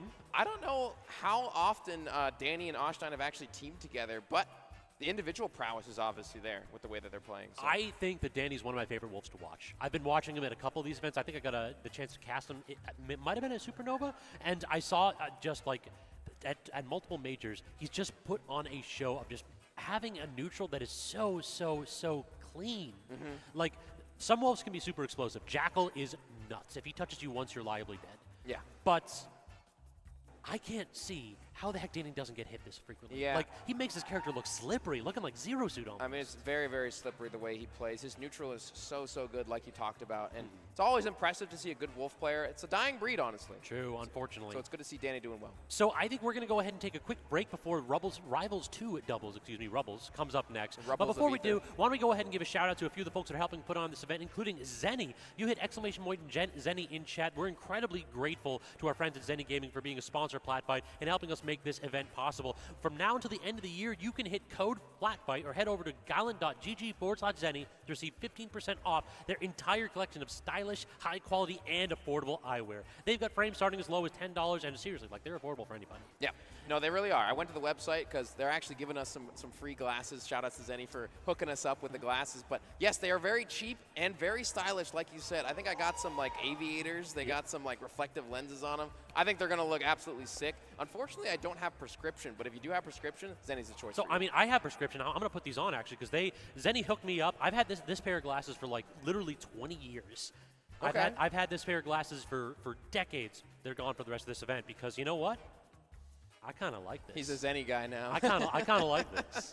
I mean, old and busted, new hotness. We're good with this. Okay. And speaking of, I mean, I might be a little bit old and busted myself, but I will be back very shortly with my friend Zap here. We got a couple more sets of rivals before we're done for the afternoon, so you stick with us.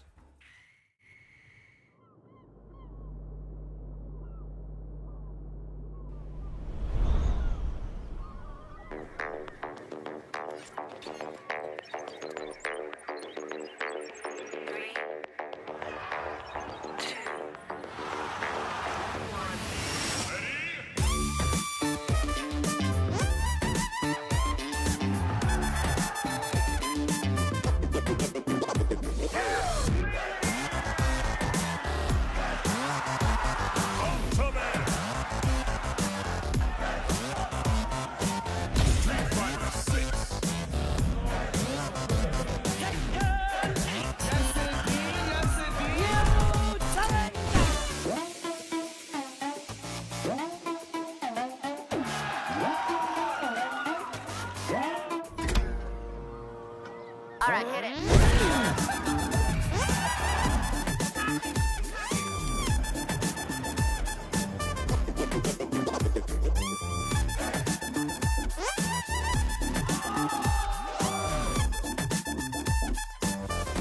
Fresh, doing something you haven't heard.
What is a rival?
You're scrolling through Twitch, looking for a new Plat fighter to watch, when something catches your eye.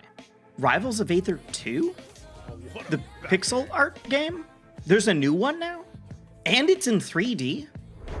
Rivals 2 just dropped in mid-October, making it the newest game on the Platfight lineup, and it's coming out of the gates strong.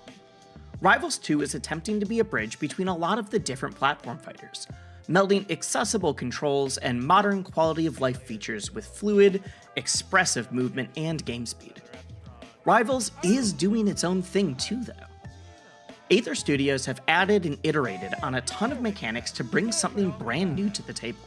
Keep an eye out while watching. Everyone has special versions of things like get-up attacks and pummels that are higher risk, higher reward versions of the normal moves. And pay attention to the elements. Every character is split into 4 elements, either earth, air, wind, or fire. And these aren't just a fun design flair.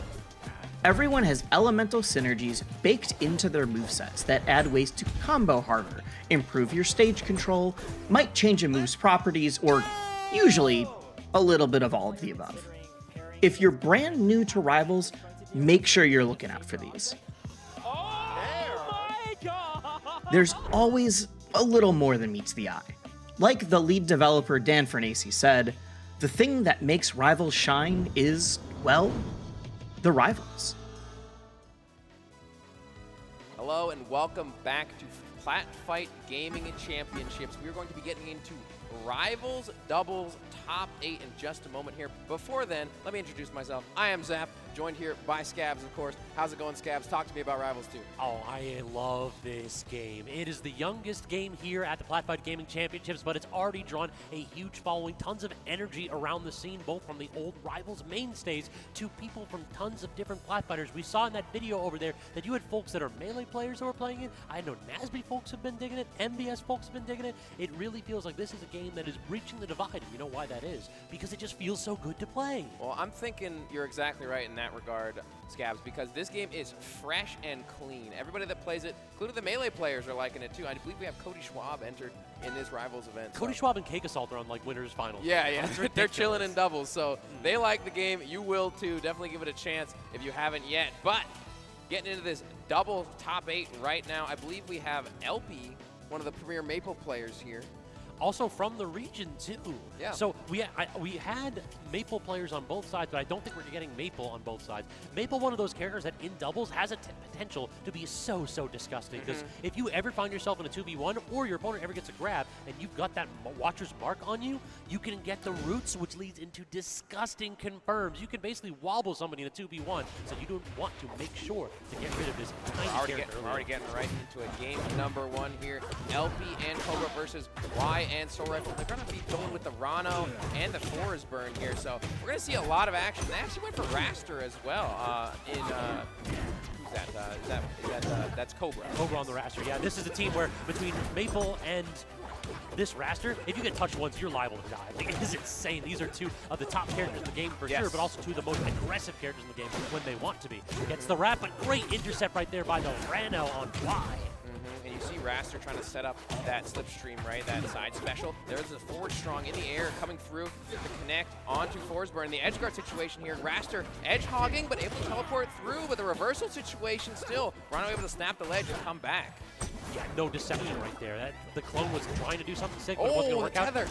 Yeah, that tether is such a powerful tool in this matchup. Watch the tethers to the teammates too. You got the tick on the down strong there. Can't believe that. And saying, okay, Raster off the left side, trying to recover back and snap that ledge.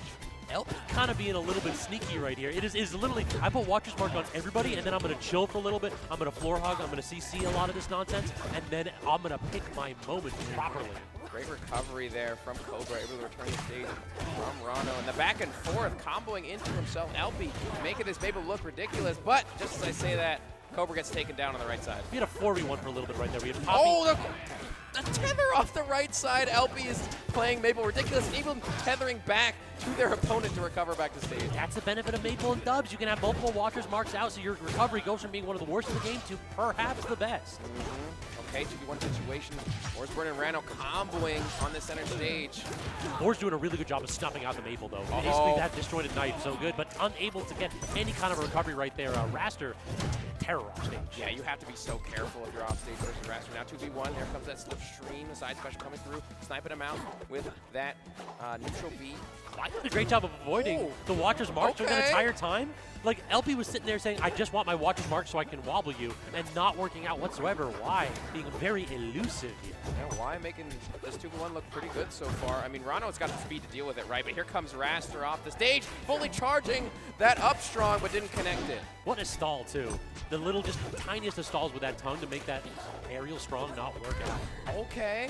Forward strong gonna be enough, though. Cobra sealing that out. And they just start comboing each other in the end screen. Good stuff to the red team. They're able to find that game one. Team Vibes up 1-0 right here. And this is best of 5 as well in losers round 3. We had a bunch of entrants in this one, so we're not doing best of 3 like we had in a few of the other doubles events. These players are going to have plenty of time to decide how to respond to their opponent's game plans. Yeah, we'll see. Looking like the stage choice is going to be that Ho Dojo. Try Plats for the Platfight. No, I'm digging it. Yeah, why not? I mean, Tri-Plat's tried and true. Nah, just kidding. Maybe we'll get a different Tri-Plat here. I actually like this stage for this one because, again, you get that third platform as well. So you get a lot more interesting interactions. Sometimes the height of those platforms can really change up your combo strength. Side special coming through. I don't know if it did it activate Scab? That side special, that's not currently active, correct? Which side special, I'm sorry? Raster.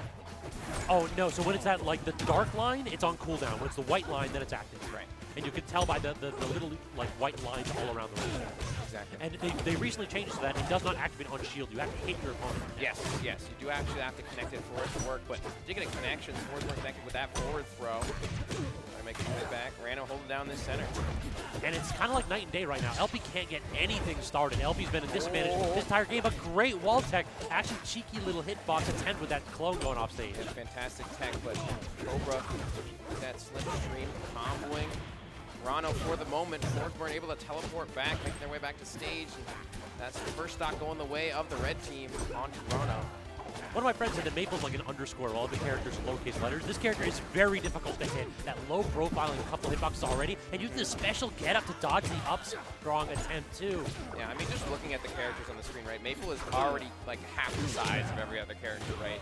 Such a small hitbox, but able to find some stocks there. The blue team connecting onto both Raster and Maple. Okay, he's able to recover just barely, but he's going to get a command grab for his troubles, taking a little bit of percent. We talk about what Soul Rifle's been doing. Soul Rifle's been making LP's life miserable. This like back air, short top fastball back air is really doing wonders at keeping this character in disadvantage. Also stalling out on the top. You see Forsburn putting up that smoke and then hiding in it. But finally, though, they able to find the stock here onto Soul Rifle. And it's just you look away from Cobra's Raster for a split second, and it's already claiming stocks. That's the Raster differential. You get that slipstream out. There we go. LP will fall to the wayside. Raster trying to get out of dodge, but once again, Soul Rifle really putting on the aggression on this right side. No Watcher's Marks out either right now. It just feels as though LP really trying to be a little bit aggressive instead of just playing a bit more passively. Oh, it's a double dunk. Talk about aggression, eh? Okay, able to make their way back as well, but here comes Forsburn able to find some damage on that right side. Cobra trying to survive, but you're in a 2v1 situation on this right side. You gotta be careful. Okay, combinations. Are we gonna see a strong? No, not gonna see it. Yeah, good delay right there on Soul Rifle's job. Not falling into the Raster with slipstream off stage. Prayer sometimes happens. Okay, great back air there from Soul Rifle, able to find that stock onto Cobra. There's down 2 stocks to 1, but here comes Cobra. Great up special to find that stock. All that was set up by Soul Rifle going off stage a little bit too aggressively, trying to intercept LP. Didn't work out and lost the stock. Devastating turn of events. Yep, certainly devastating. Right, stalling. Do a lot of this platform movement. I love the movement from the blue team. They are just so slippery with these characters. Yeah, both those characters will want to wave dash quite a bit. Meanwhile, LP wants to use the initial dash, so you're not going to see a ton of wave dash forward. It's more wave dash back for these options. You gotta be careful. Whenever you're off stage versus Cobra, He has been such a sniper, able to find your stock so early on this raster. Very effective use of the edge guarding. We're in a different spot. Okay, the parry. No punish, though. Yeah, it looked like it was only a jab, perhaps, was parried, so it didn't actually get set to tumble. Okay, there we go. The tether comes through for LP and able to spike Y into that blast zone. Now 2v1 once again. I mean, it looked pretty good for Soul Rifle and Y to start with, but man, Cobra and LP just so effective at finding stocks. Now LP able to pick their position. Got the Watcher's Mark and not even needed. Cobra off stage. Raster, when he's above you, trying to recover low, it's basically if I can't get a wall jump off, I'll kick back. Man, this Raster character is good. He's really good. He might have been top 1 for the entire length of this game. Well, they just kept nerfing him, so that's the problem. They kept nerfing him, He's and still it wasn't good. enough. He's still good. Still a fantastic character, and LP as well, playing very effective on the Maple. You see them utilizing their specific tech to deal with Y and Soul Rifle. I mean, honestly, looks like LP and Cobra are the favorites in this situation right now. Could very well be. I mean, I think that the character matchups doesn't look as bad as it should right here. Like, yeah, Force has a very exploitable recovery, so Raster versus Force doesn't seem that good. But Y, I need to see Y turn up on this Rano. This character can actually, like, stuff out some of these aerial approach options from both of these other ones because that forwarder is so devastatingly strong. Wayne got touched up in the latest patch, but it is still a solid hit. I mean, I feel like it's hard to find uptime on Rano's poison stacks that he gets on you that allows him to really combo and get some more damage and more kill confirms, but it's still hard to doubles, especially when Raster and Maple are just running you over like this red team. I can see that, so play more ignorant. I want to see them hitboxes out. Like you can get weak hit back here to nonsense, you can get neutralizers to nonsense. This character's got the hitboxes to play, but right now it has been all Raster this game. A couple of these slipstreams have just been doing so much off stage. Rano was looking to press his advantage. There's the Nair into the forward air. Finding that stock, though. Okay, Rano doing some cookery here. And quite early, too. Yet again, Maple didn't have the Watcher's Mark out. Finding 2 stocks right quick.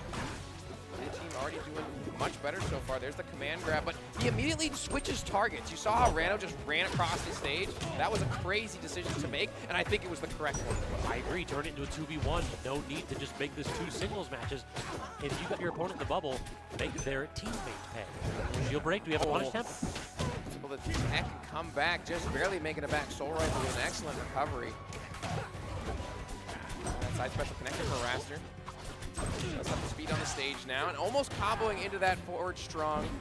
Fortunately for Raster. Thought blue team hadn't lost the stock yet. What is going on? They're playing ridiculous now. It's like you said, they're playing ignorant.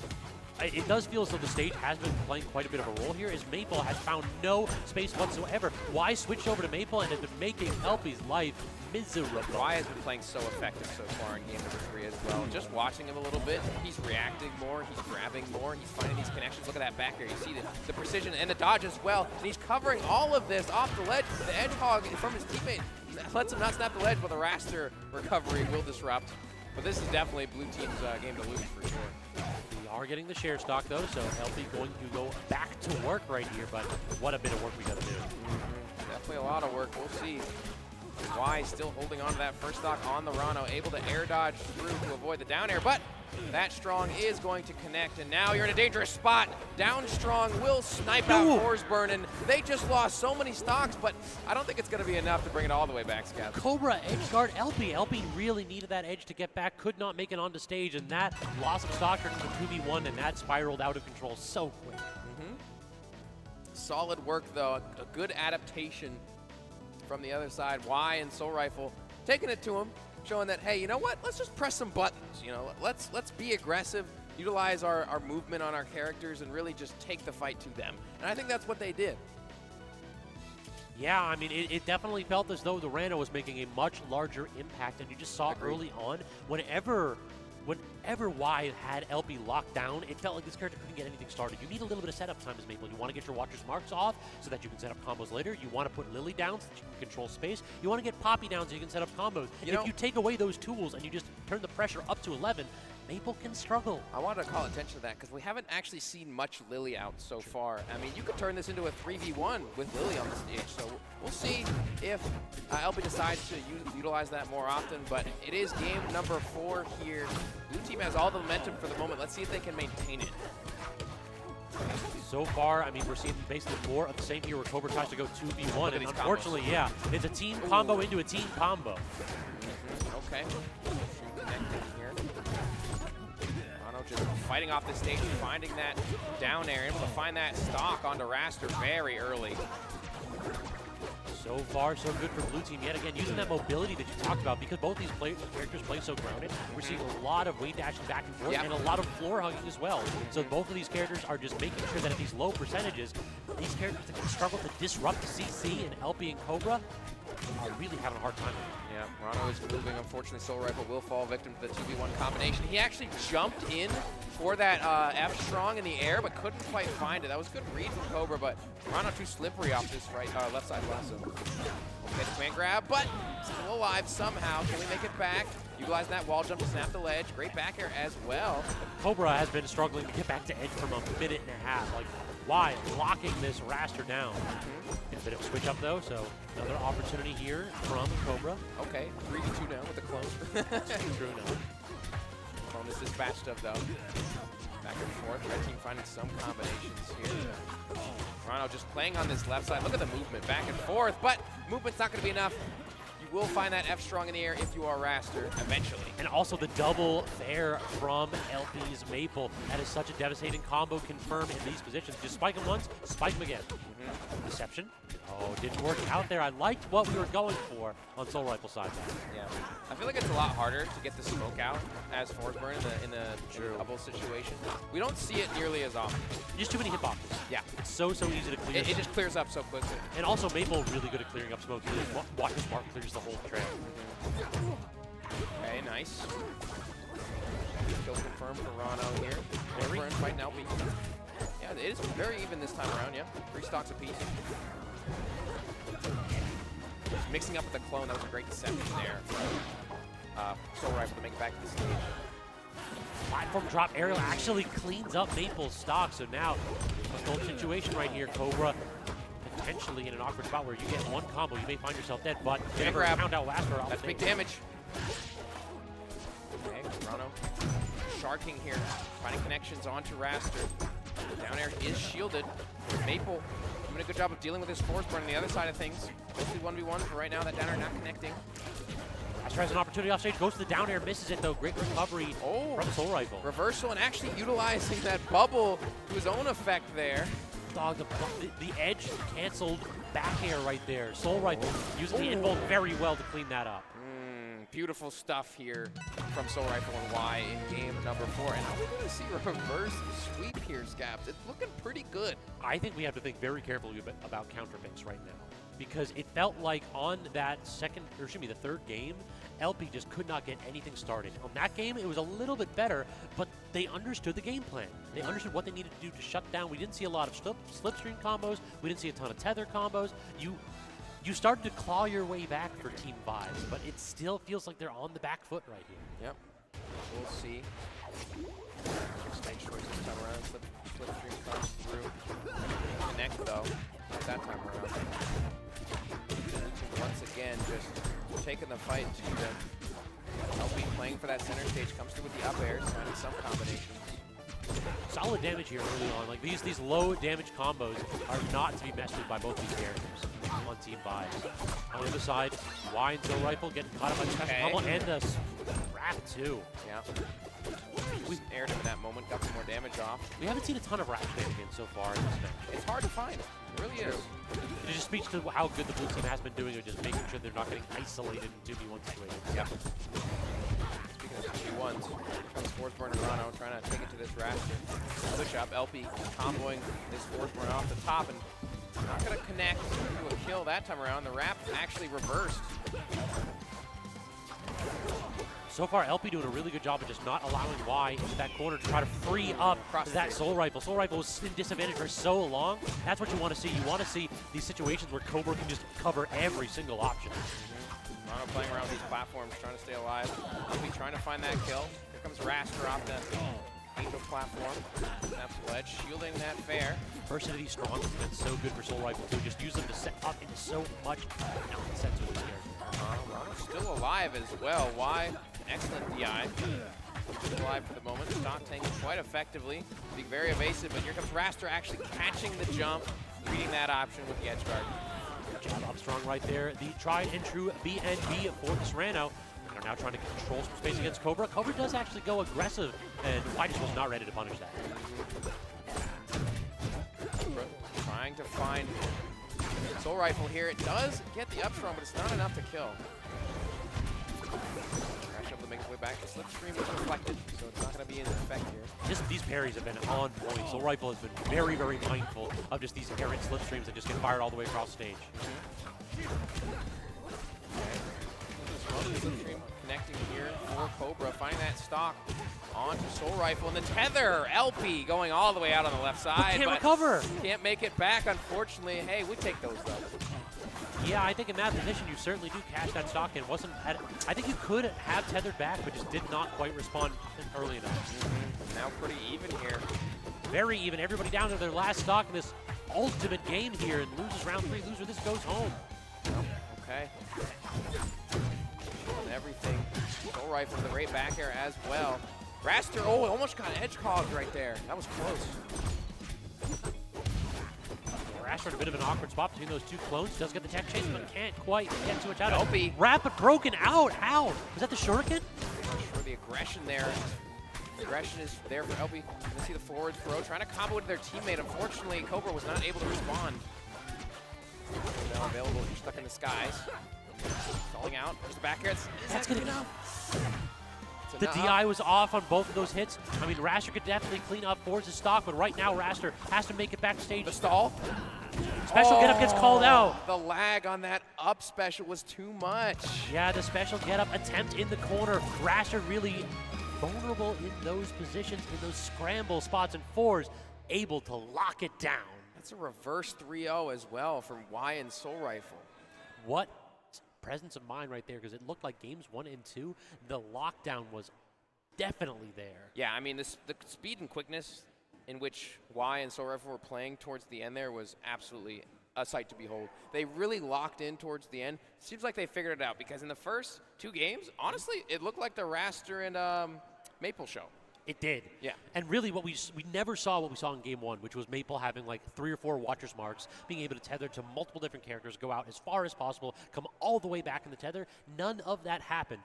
I don't know if we saw Lily more than once. That's what I'm saying. Exactly, you brought that up. Where was the Lily at? Gone. Is there like some sort of interaction that I'm missing in doubles where Lily is just not She's slow. It's slow to put down Lily, and you really need a lot of space right there, so it speaks to the aggression from, in particular, Y's Rana.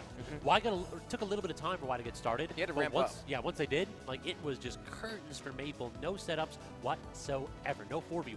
Yeah, I mean, I think that was honestly the turning point, because Maple didn't get to play for their advantages. They didn't get to play for their strengths at all. No, not at all. We didn't see any Terry. We didn't see any Lily.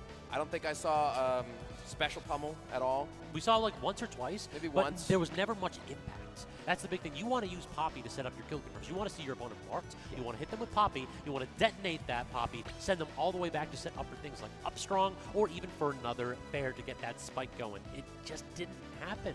Even when Poppy was brought out, it was a powerful tool, but not a powerful response, because again, just never got those 2 viewpoints.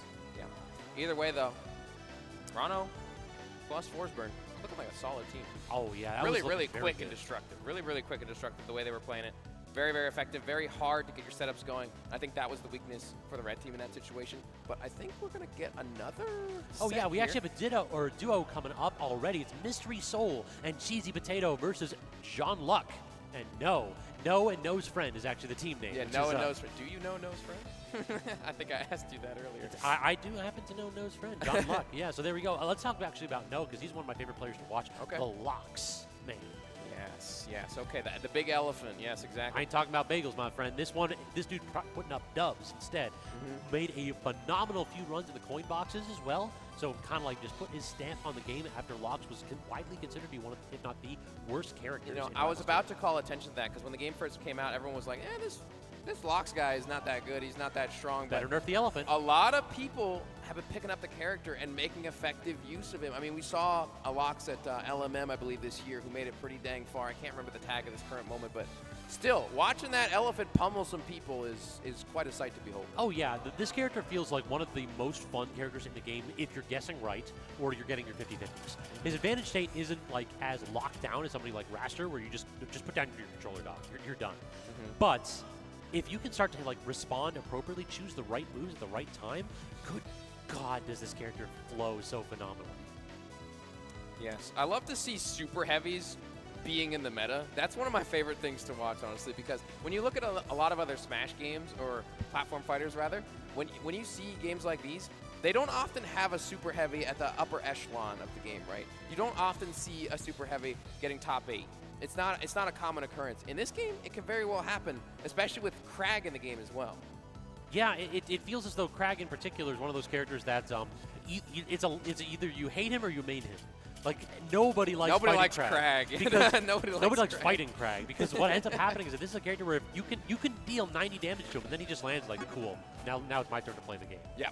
And I've never seen a character this big that instills this much fear. Well, that's the thing, man. Like, if you don't kill the super heavy, he's coming back. And when he's coming back with a vengeance, usually. So, love to see how the Lox plays out in this. If he does pick Lox, I mean, we're looking at it right now. I'm not sure if he's going to pick it. Taking a peek here. That would be interesting. No. Not sure if he's going to go for it or not. We'll see. In just a moment. They're hovering different characters, getting set up here. Thinking about our choices. So on the other side, we have Mystery Soul, who is, I believe. Like I've seen Mystery Soul put out a couple things about Orcane, so I wouldn't be surprised if we still see the Orcane is definitely one of my favorite characters personally. The setup that this character has is just beautiful to watch. I love all the teleports you can do. I love all the bubble setups you can get with all the puddles that he can lay down on the ground. So I'm excited to see how Mystery Soul pilots the character here. Perhaps the second hardest nerf character, though, in the latest patch, in the particular adding 10 additional frames to Bubble Pop, which is insane. That is a lot. Yeah, it's 30 frames now. So that needed it, though. Like, there was no character in the game that could whiff punish Bubble Pop, which was just a silly option. So now that has been toned down just a little bit, I feel like it's perhaps something that you can actually respond to with Punch on occasion. Yeah. What kind of animal is Orcane? Because I think Orca, whenever I hear the word Orcane. But yeah, the isn't whale. it like a dog? Whale puppy. It's a whale puppy? Basically, yeah. Okay. It definitely has like puppy dog vibes. Yeah, it does. He's pretty cute. Is it he or she? I'm not sure. I believe he. He, okay. So it looks like these two players are running into a couple issues with their controllers not connecting to the setup. So we need to just take a minute or two to just, chat for a little bit, buy them some time trying to get that. And we may as well take a moment to pause for station identification and to say thank you all so much for stopping by. We can actually talk about another event that Gallant's going to be running in a little bit in Battle of BC 7. You can hop over to battleofbc.com, use code Platfight for $5 off your entry. This is coming up March 28th through the 30th in Vancouver, British Columbia in Canada. Brought to you by Gallants, and also in their partnership with Destination Vancouver. We're going to be running Ultimate, Melee, Rivals 2, Street Fighter 6, Tekken 8, and more. Prepare for battle, y'all. We're not just doing Plat Fighters at Battle of BC. We're out here for every game in the fighting game genre. Yeah, I mean, having that many fighting games at one tournament, obviously there's something for everybody, right? But this is a solid major to go to. Oh, yeah. Especially, it's in Canada. Canada's so nice. Have you ever been to Vancouver? I have not. You got to go to Vancouver. Yeah, maybe you should go to Battle of BC. Hit me up, dear. Speaking of, though, we got some Platfight merch here. 2024, hang in there. He's got a cat hanging on the ledge. I love that. I haven't actually seen this yet, so I'm reacting to it with you guys. You see Fox and Zetter giving the fist bump there because they are kind of reminiscent of each other, right? Both have that shine. Both have that quickness about them. Both can wave dash as well. So check out the official merch for Platfight 2024, featuring all sorts of stickers, shirts, mugs, bags, and more. Go to platfight.com/shop and also use !shop in the chat. I gotta get me one of them bucket hats. It's just so that's the bucket hat you were talking about. Lowercase Plat. It's just so perfect. It's fire. It's fire. In addition, we are having an exclusive skin drop with Rano. You can hop onto the Platfight or hop onto the Rivals shop or hit platfight.com/shop. We only have 1,000 available for $5. You get the character that you see right there on stream in the Platfight purple and black. That is so cool that you have a custom skin for an event. I mean, Dan hitting us up with that one. That's so just good. That's just so sick. Shout outs to the people that put that together. That's so awesome. An exclusive skin that you can only get for $5. Yep, and also every single drop of that $5 goes right to helping support the event. This is an event that we definitely want to grow, and we need all the help we can get there. So definitely stop by either the merch shop or the Rival store to grab that Platfight official Rando skin. Finally, gotta go shout out Zenny. Why don't you talk about Zenny right now? Let's talk about Zenny. Why not? They offer some of the greatest prescription glasses you can get for very, very cheap. I've been to their website. I've used it myself. You can get some very, very cheap prescription glasses in any style you want. And if you use code PLATFIGHT on their website, you can get a discount on all of their super stylish and sick eyewear. You get 15% off. Go to gallant.gg/Zenny to get you some sick glasses. In addition, ! Zenny in chat will take you right there and get you all those links that you needed. Yeah. I know you like the glasses. I'm wearing them right now. Like, as I mentioned, using them as we speak. Yeah, exactly. So if you dig them, that's all Zenny. I get my pair. Where are they at? I think we got a couple. Yeah. You got my pair? I would actually love to have them for commentary. I think that'd be awesome. I think we might have to go ahead and resolve that one right there. We might have a couple spares. We'll see. We'll see. Definitely check out Zenny for all your glasses and eyewear needs for sure. But still here at Platfight, still waiting to get that controller issue fixed. I see production over there talking to him. There's something going on. I'm not sure what. Make sure you bring a working controller, man. Real talk, it might be the Pro Controllers. Pro Controllers, anytime, that's the problem, is a lot of folks are correctly going to Pro Controllers rather than GameCube controllers for this game because it really does benefit from having a couple additional buttons. Okay. Particularly, you get extra buttons for parry, and you can get a macro for short hop button and a full hop button. So it can really, this is a game that really benefits from precision with things like hit falling. So having those official mapped buttons where you can just say short hop on one trigger, full hop on the other really does help. The problem is it feels like GameCube controllers in particular, you get a bunch of wireless ones all in a short space, and sometimes there can be a little bit of interference, and that's probably what we're getting right here. Yeah, that might be what it is, but hey, you know, that's how the cookie crumbles sometimes. We'll get this match for you guys eventually, but for now, I hope you're enjoying the event, and if we can't get this sorted right away, you can always tune into one of the other streams. We got plenty of other games happening right now. Yeah, we got 2 other streams going right now, actually, on, it's going to be... Yeah, I do see Melee over there. Yep, so we've got Melee on our 3rd stream. You can get that info right with platfight.com. Has links to all of these 3 direct. But it's Polarities running Melee. We have Gallants running the main stream, which right now is doing top 32 of multi versus singles. We had a big turnout for that one. We're doing Shields off despite the latest patch, which dropped 2 days ago. So because it's such a transformative patch, putting Shields in the game, we decided to hold off on having Shields for our bracket. And it looks like we're getting into it pretty shortly here. They're just doing a button check to start off here.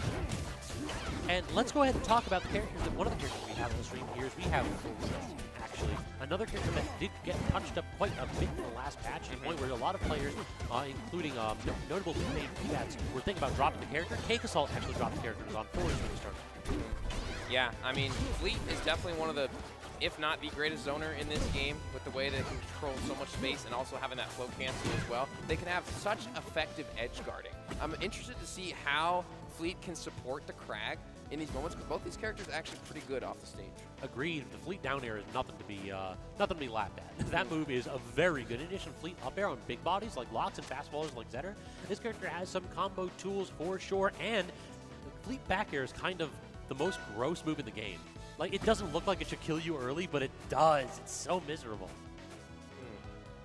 We'll see. We'll see what Locksdon and Zetterburn can do. The rock, paper, scissors. Looks like red team has won it out. The band first. I'm curious if Locks Zetter can do a similar like wobble thing where you get the grab and then you just wave shine back and then you get the grab and then you wave shine back. I would not be surprised if we see a little bit of this on here. I haven't seen grabs interact with shine too frequently yet. We'll see.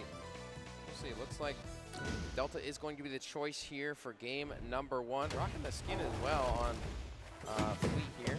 I love his Abyss skins. They are so sick. Yeah. He's cooking. I hope he can cook up something big here. Oh my goodness, I love that. Spawning that up special right in. Oh, Fleet getting edge hog right there. Very good presence of mind on no. Just to hold that stage for a split second long. Attack from Crab. Catch from Loxodon in disadvantage here. Trying to get out. So Rock is going to connect, but there's the end lag on that. The forward throw comes through. He tried to get the edge cancel back here and actually reversed the situation on the Loxodon. Crag dunking him down there. Cheesy potato. I mean, there's a little bit of extra mozzarella right there. That was looking devastating off stage. Just snatch him up and toss him into the depths. Yeah, you have to be careful of that up special as well, because if it breaks while you're on it, you're in free fall. So be careful. Crag off stage. Everybody on this left side. Zip attack comes through. Back air into down air though. Absolutely duffed. Can't even get back whatsoever. That down air is super, super strong. Cheesy Potato actually tried to get the cargo throw going with the special mash, but couldn't quite find it. Return to stage. Great side special there for Fleet too. Just get that tornado out and just cover the recovery attempt. Looks like Loxodon is just getting tossed every which way in this current moment. The curse of the big bodies. What can you do? Yeah. Tough. Two super heavies on the screen though. Interesting to see. Here comes the Rock. Edge guard situation here for Crag. Gets the grab. Forward throw. The Rock combinations. I'm just watching this Crag right now, but on the other side of things, lots of text happening up special as well. Loxodon unable to finish Fleet on that right side. I mean, Cheesy Potato just skipping stones not across the screen, but across that player's face. That was time and time again. Just mind us, Rock is a good projectile. And Loxodon comes through with that aerial to find that stock, and now they have to make it back to the ledge. Was trying to set up something there. Couldn't find the spot dodge. Something devious. Oh, look at the shine cancels there. So many shines. I think 3 or 4 on that shield. Great shield pressure here from John Luck. And no trying to go for the up B SD, but not going to work out. Great little side special there from Cheesy Potato. Just stop on momentum. Okay. Connecting onto Zetter for the moment. Trade back here. Okay, I like that. Able to snap the ledge though. And there's the cargo throw. Recover the ledge. They are just playing on this right side. Lock's not getting the advantage. Yeah, Lox is a terror off stage. You have to respect these options. Definitely. The up special comes back, and the pressure here from Zetter onto this Fleet. Trying to space out. We need to regroup, because I think the 1v1s are not favoring the red team in the current moment. No, especially because Crag just kind of fell off stage and could not recover, did not have that pillar yet again. Fleet trying to do a good job in a 1v1 setup. I don't know who I favor in this spot. I feel as though, despite the percentage differential, no, might be in an awkward position here. Fleet definitely one of Lox's worst matches in these positions pre-patch, at the very least. And we'll have to see if post-patch it continues. Okay. Tornado's out, but can't actually work. Can't get the grab, too. Projectile comes through. Back air connecting. Has 1 arrow left over. Tricky recovery, though, from Loxodon. There's the setup. And it's still alive. That super heavy weight coming in clutch. Able to avoid all the projectiles as well. Back down. Down throw gets a tech chase, but can't get the re-grab. Didn't want to fire off a smash attack right there. Very wise. Definitely wouldn't have killed. Tornado's out. Down air. Great wall tech. Alive. Trying to fight their way back. There's the setup, though, and there's the confirm from Fleet, and they actually brought that all the way back. Now, you're kind of seeing why I mentioned that's a bit of a rough matchup for this Lox. It just feels as though your out-of-shield game isn't particularly quick, and the fact that Fleet is far away from you, sometimes you're going to have trouble getting your quicker options like jab and grab out of shield to actually punish appropriately. Fleet can just mix up Lox's shield so easily. Okay, getting into number 2 right quick, though. And I feel like the entire time, John Luck and No are actually winning out that first game, but somehow the clutchness from Mystery Soul will find that first game.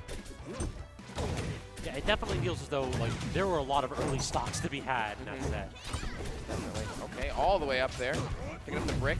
Actually tossing it up and re-grabbing it as well. The cargo throw into the down air. Trying to set up something, but Cheesy Potato couldn't finish it. And now Crag kind of trying for that really super strong forward smash. Didn't connect though. Forward strong rather, excuse me. Rock in hand. Okay, Rock's not able to recover with that up special. Combo though by the Fleet and off the top. Finding that kill. Rock's not getting comboed on this right side as well. There we go, back throw. 1v1s once again. I love the base hitbox of the back air too for Lox. It's such a great combo tool at low to mid percentages. Good little hit ball up there, but unable to do too much off Fleet because this character is difficult to combo. The floatiest character in the game just back. Yeah. John Luck has been doing an excellent job in the neutral so far, but just as I say that, his own Teammate swings and takes him off the top with that up strong. Are you really nose friend? I think every now and then Low just gets a little bit of blood. Yeah. And it's like, does the aerial come in? Yep, he caught him slipping off that right side.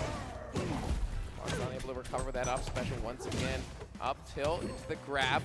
Not the correct pummel option, but comboing. This Fleet is really destroying Loxodon off the stage. And John Luck comes back in to try and save his teammate. Does get him in a dodge. Now it's the heavy show on the left side. Up strong, up air, trying to get something going. But again, just all you do with Fleet is you jump out of disadvantage and then use your floats. Oh my goodness. Cheesy Potato is doing some cheese off that right side with that side special. Oh, the up strong, not gonna connect. That was a beautiful up B from No. Uh-oh, has the rock in hand. Has to toss it away. Cheesy Potato trying to make their way back. Mixing up. Love that mix-up recovery and the side special as well. Still alive on 201. The rock sets up for Fleet to actually exploit this recovery. Double edge guard. Fleet's cooking. The rock support as well. Catching Zetter. Catching Loxodon as well. It's reflected though. Uh oh, it's reversed. Got the up special. That's not, you're not making it back. Yeah, okay, Loxodon secures out the kill. So only one extra stock for the red team right now. Fleet hanging on at 137. Anything strong will do it, but again, retreating and then setting up for these side strongs. Uh-oh. And actually got big that combo Zetter. potential right here. Oh, is this gonna be it? So many projectiles set up. How do you make your way back? Oh, unfortunately, your teammate's gonna eat the rock for the Loxodon. No, still alive. But for how long is the question? Oh, not very long, it looks like. All the projectiles, how do you come back? Multiple side strongs, you don't. There's no way. Yeah, there's no way. Yeah, you have to use that side B, and you might want to use it low, but then you're going to limit the chances for you to use something like an air dodge up or a wall jump. And in those positions, if you're recovering super, super low, all you need to do if you're Crag is go down there, put the pillar in front of them and say, I'm not going to let you go down there. Yeah, I mean, you see the smiles on their faces as well. They know what they're doing. They know what's happening with all those projectiles. That is a very silly, silly thing to be doing to your opponent in doubles. You love to see it, though. Getting into game 3. 2 games here for Mystery Soul and Cheesy Potato, making effective use of their characters, and honestly seeing more of the Crag and Fleet setups so far, especially in game 2. Feels like they've found their footing even more so. These combinations and setups they're doing. Interesting stage pick, too, so we have much smaller walls so that you can get a lot more of those down airs that we just saw right there. That movement, no, so clean. No is very, very crisp with it. Wave landing on the platform. Getting that down air as well. So far, no. Finding a lot of damage here for that up air. Didn't find it. And look at it, Zetter just covers so much right there. Just you can wave shine in and out in those positions, and these characters like have solid out of shield options, but it's not as solid as Zetter. Yeah, the Zetter aggression has been very, very prominent here for John Luck. Yeah, you kind of see what the plan is. The plan is for John Luck to like draw strays. It's like you want to go in and be disruptive, being safe yet disruptive with these wave shines. Yeah, I feel like John Luck might be being a little bit too aggressive though, and finding the parry. Mystery Soul able to up strong and a double dunk. Wow, killing both. Great catch from Soul. That was brutal. Unfortunate that their teammate was caught in the crossfire. Oh, the combos off the stage. Able to make it back though, and Fleet actually went down there to make sure that his teammate could return to stage. Mystery Soul and Cheesy Potato showing some team play here. Good chemistry for sure. Bad position, but I love how Mystery Soul actually elects to go back to center to get the Zetter off of Crag. Agreed. Like that Zetter versus Crag, like what? First, I was going to say, what can Zetter do? Or what can Crag do? But he said, catch by No doesn't able to get anything going though. Okay, up special for Zetter able to come back forward strong. Not quite going to kill Mystery Soul just yet. They're able to return. Fleet's still alive. Setting up an edge guard. Wave laning on the platform. Trying to set up something more. Back in the aggression here. The multi-hits on the shield. No, not giving it away. The forward strong. That was fully charged. That's so miserable. No. John Luck is probably taking a minute to be like, really, dog? Really? John Luck saying, I'm out of luck right now. Unfortunately, there's the cargo throw, though. Okay, the double dunk. Hard reads No on that right side. Yeah, this Potato looking a wee bit cheesy in those positions. Nothing can be done. John Luck can't make it back. Great edge guard from Mystery Soul. Great set, 3-0. Man, at some point, you have to feel like You weren't meant to win that game. There was a few really tough spots that those two found themselves in. Noah and Noah's friend kind of put out a bracket right now into loser side, and yeah. Noah and Noah's friend are no longer friends after that forward strong the connected. fully charged forward strong too. Like that was you have a minute and a half to choose any option to get the heck out of here. At that point, you're choosing to get hit with it. Yeah, I mean, it was a silly way for the match to end, but honestly, wouldn't have it any other way with two super heavies on the screen. True enough, true enough. Love to see it happen, even if you hate it to be you. But either way, we are going to have a short break and get back to more Rivals Double action. It's been Zap and Scabs. Keep it here.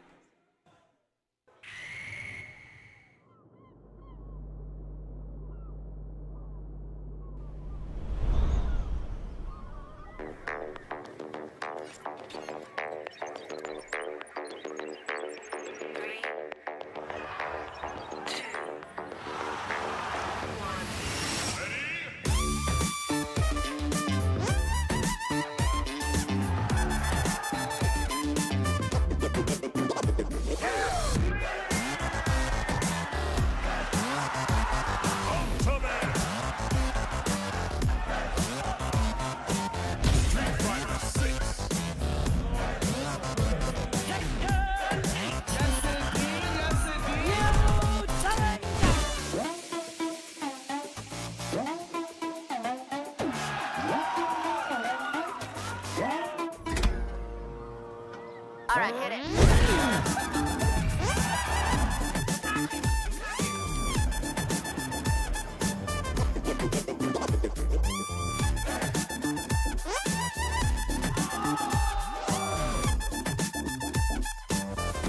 Fresh, doing something you haven't heard. You haven't heard before.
You're scrolling through Twitch, looking for a new Plat fighter to watch, when something catches your eye.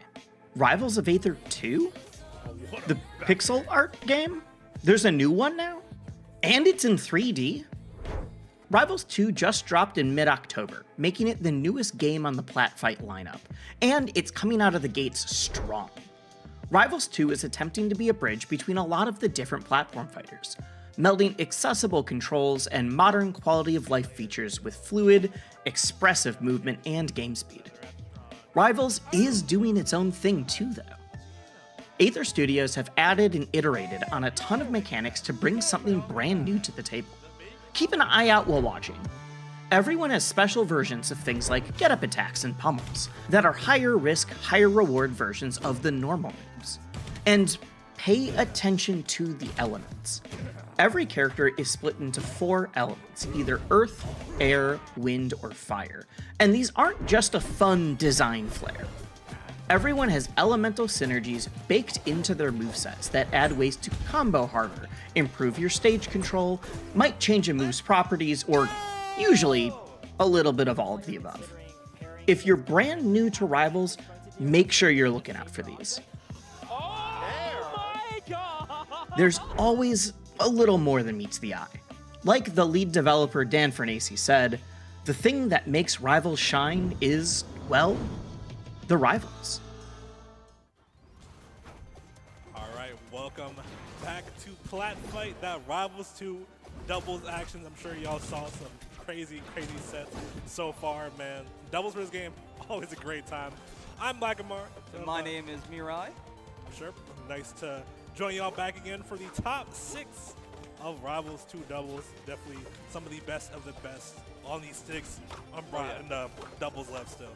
Absolutely. I mean, top 8's already been kicking off. We had some hype sets going on with Nog and Nog's friend versus Cheesy Potato and Mystery Soul. They just took that, so if you're just tuning in, you missed a wonderful set. And we're going to be hopping into to winner's side now. After stopping with the loser's top 8, starting from the top, right? Yeah. These are the 2 top seeds seeded to make it here. We got Ant and Sinbad and Swango. Switching Stango. That's a fire name, low key. It's actually great. Yeah. It's so good. I miss the days when we would just use team names, but also it's like so confusing. Yeah. It's like we're sitting here trying to figure out, okay, who are these people? Right. But it's always so enjoyable. I mean, I love Rivals 2. What they've been doing with the game so far is wonderful. I mean, coming from the pixel art, 10 years ago now at this point. It's crazy. It's come so long. It's wonderful. It definitely has. And it's so cool to see how many of these sort of characters have translated so well. Yes, for absolutely. This game. It's really cool. And there's still so many more to come as well. I'm so excited. We have so many returning characters to come, so many new characters on the horizon. Oh, yeah. I am so excited for what the dev team has in store for us. Definitely. Personally, very excited for Atlas. The streets are saying he might be maybe soon, so I'm definitely looking forward to that. I hope so. I mean, he just makes sense. Him and Absa make sense to come in first. It just feels so good. Yeah, especially with the stages, especially. Oh, yeah. The Hyperborean Harbor. Yeah, that's perfect for Atlas. That is his territory. Like just imagining him again, the side B, the icicle rain on there, just sounds so insane for sure. It's gonna be so much fun. I mean, Definitely. He's gonna be jump canceling with his dash attack. I'm looking forward to it. I'm ready for all the Smash people coming over from Smash to Rivals, like seeing like what is going on here? Like, what am I looking at? Why is he sliding everywhere? He's armor? What? He's got super armor. What is this? Definitely gonna be super fun for sure, as this match coming up will be super fun as well. This is the first side of winter semis. As I said, Swango. Switch and Stango. Switch and Stango, of course, being 2 great players. Both with a lot of melee background and alike games as well. Yeah. They're playing double Zetterburn. Oh, we love to see it. Okay, so I was going to say, I know Stango more from the Crag, right? But yeah, it's interesting seeing this. Yep. I mean, he's always had that Zetterburn. Zetter was definitely like the first character he was like messing with in the game, but I guess more so recently within the last couple of months, he was really loving that Crag. Yeah, definitely seems like it, dude. No cantrip, of course, on the Frog, Sinbad, Maple. Definitely very fast, very interesting team, but double Zetterburn, bro, they be hitting hard. Wait, cantrip. I think this was supposed to be Ant. No? Regardless. I was reading. Regardless. Is Ant, okay. Yeah, there we go. I was Okay, like, it was right. Yep, but Ant, you know, I know Ant from a bit of the HDR background, playing Sheik, I believe. So playing Rano going into this, it definitely makes a lot of sense. Yeah, just moist Sheik for sure. In some ways. Obviously, still very different for sure, but the fundamentals still apply. That was a crazy little scramble scenario right there. And Sinbad getting multiple hits of the down strong there. Just taking out Stango, his first stock. Definitely, but he still has Switch over there. Still at that first stock taking a little bit. See him going after him a little. Yep. And pushing in the corner. That down strong, but doesn't quite hit. Watch that stage control as well. I love how we're just getting so many scraps, everyone fighting together. This is what doubles is really about. Oh yeah, definitely. So many scrambles happening. Individual 1v1s going on like that right there. As Sinbad's coming at, Ant is getting juggled a bit by the two fire. Yeah, Ant trying to stay alive while waiting for Sinbad to come back. And now Ant's getting bullied off stage as well. Yeah, I love the presence of mind between the Stango to just switch priorities when they see, you know, something they can just clamp down on just like that. And loses that stock while Sinbad not in the best position, but still gets that forward air kill right there. Reversal coming through, trumpet sounding. Sinbad able to get something going. We see another fair on the other side. Will that be the stock? No. Neutral. Trying to find some opening. Oh, and that is going to be a stock. Small blast, so this stage may have gotten bigger in doubles, but it doesn't matter. It does not matter. Okay, though, but Stango still getting the kill. Still overall better situation stock-wise, switching Stango. Switch doing a good job of his overall stock taking this game. Yep, still holding to that second stock. You can keep that up. It's going to be oh my goodness. Really good, but the double dunk off of the tether follow-up. Dude, Sinbad just classing down these double fair situations, bro. I love to see it. Sinbad already showing such prowess. I mean, did really well at Let's Make Moves Miami. I believe won the singles bracket there. Yeah. It's like, hey, it's another Florida tournament. I'm in my home turf, baby. Right. Now double lines against this Maple right here. Still very winnable situation. You see him going after Stango right there, but Switch still on the other side of it. Ready to back up the homie. There's a parry right there. Up strong. No up air follow-up, though. Yeah, almost could have seen a possible early stock here. Back to the ledge. Dang. Special get up right there, but still. Trying to find his way in. There goes the grab. Back to the ledge scramble. Oh, the follow-up into the fair. Doable for Sinbad. Sinbad looking to come back from this 110%. Still very doable. The switch. No slaps on the pressure too. Crouch cancel gets the reversal. Oh my goodness. Oh, that was crazy. That was crazy. Trying to catch Switch Lack in there a little bit. Not able to quite get it. Here goes the roll in, dodging the F-Strong just in time.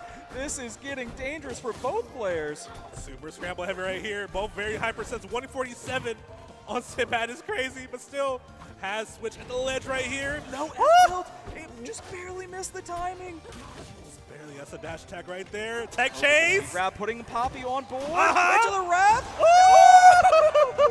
What a comeback from Sinbad. Okay. Oh my gosh. With that clutch factor right there, being unfazed, dude. I saw the win condition, killing Stango right there.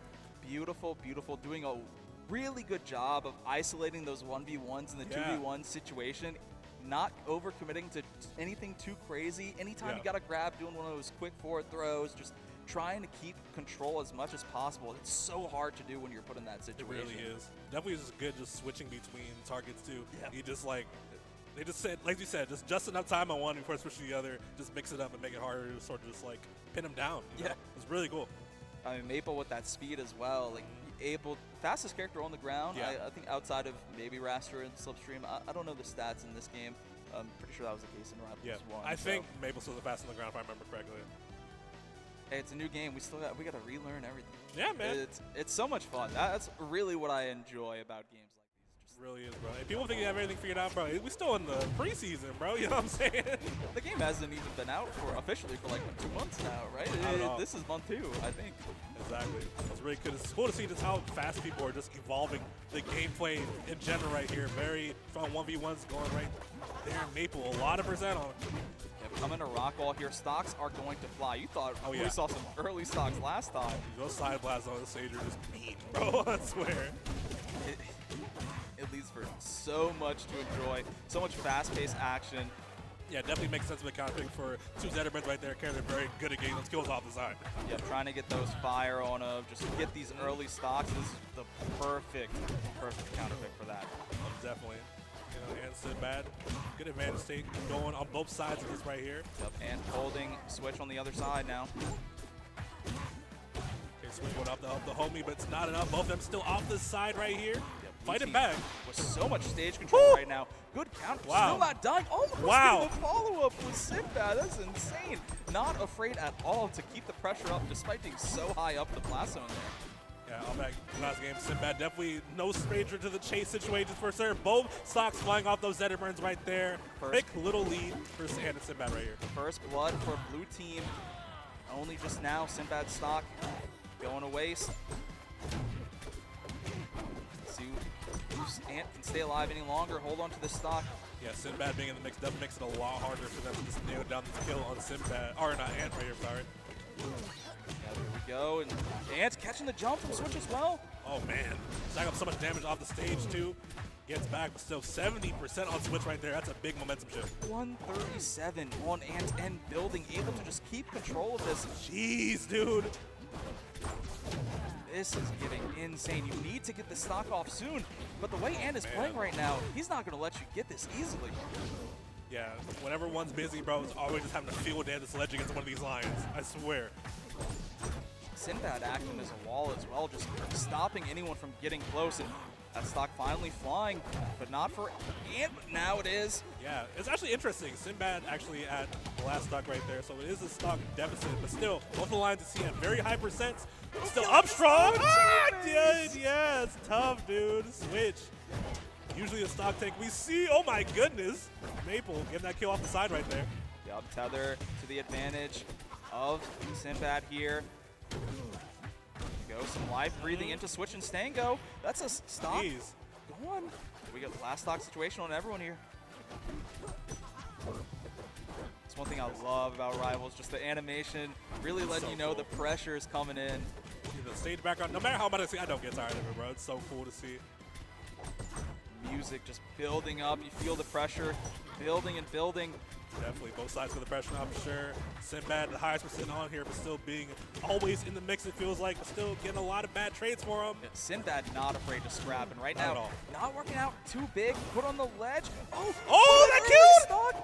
That's crazy. That's crazy. Yeah, unfortunately, was not prepared to DI that. We see Stango left alone defending for the Wolves.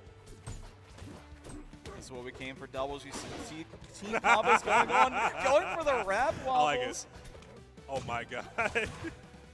Oh my up air, gosh. not quite. Trying to get up air after up air. There goes another wrap. The follow-up. Yeah, all over him for sure. Making sure Stango can't do much about that. Back air. Second game also going to end Sinbad right now. So hard being put in that position there, because if you go high against Rano, he has super jump. He just reacts to that so quickly, and you're just facing the same punish you just took. It's he's so good at these sort of like ledge scenarios we see, man. Yeah, it's crazy. Gotta take the 50-50, and unfortunately for who that was, Stango there, losing that. Yeah. I'm also interested, by the way, seeing Stango switch with Zetterburn regardless, man. I figured he may see the Crag come out, but I guess not. I feel like Crag is very, very good in doubles. I mean, it just you always have a heavy living to such a high percent, and with the addition of Pillar and Rock being able to save your teammates really well, you know, might have expected a possible swap, but hey, it was a comfort pick trying to show that the two Spaceys can do it. Oh yeah, still always just a very strong, just all-aroundish kind of team build with this team, honestly. So I still see it, but still, it's a little rough, especially when you're off stage against like, you know, either of these characters actually. It can be a little rough. Yeah, both Rano and Maple just really good at eating fast fallers for breakfast. Yes. Definitely. But when they do get the damage on, we've seen Switch and Stango have some crazy just sort of like percent building moments. You know what's better than one shine? It's two shines. Even better, hey. Might as well. A little extra for dinner. Cooking up. Yeah. That backer. Oh boy. Big wrap. Big punish. Not able to get the sweet spot. like Switch helping the play out for sure, but now both of them are off stage, and now the situation with Stango's dead, and now Switch is in a bad position, and also killed off that side, and okay, we're good. I guess it's on our side. It's on our side. Okay, for sure. I was confused for a second. Screw went black for a second. I was like, please tell me the game did not right. have. But we're still good for sure. So pretty decent lead right now for Ant Sinbad. Both of them trying to get extra credit on these stocks with the forward air, killing Maple off the side, while Switch still working on Ant right there. Yep, and once again, you know, the last person on this first stock here and going into game 3, consistently living long, and that is exactly what you want in a teammate if you're Sinbad. You're the one who's scrapping all the time. You want your teammate to make sure that they're staying alive, but fortunately there, Upstrong is going to close it out. Yeah, it's interesting. Both these characters on Ant Sinbad's side are both very evasive, so they both can sort of potentially be that sort of like run around and not get hit kind of character sometimes, you know.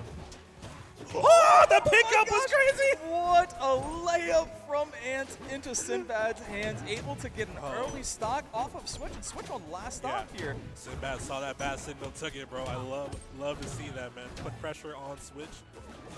Very good. Especially when you know Switch as the more sort of active Zetterburn player, right? So they're definitely less afraid to fight Stango than him, I'd imagine.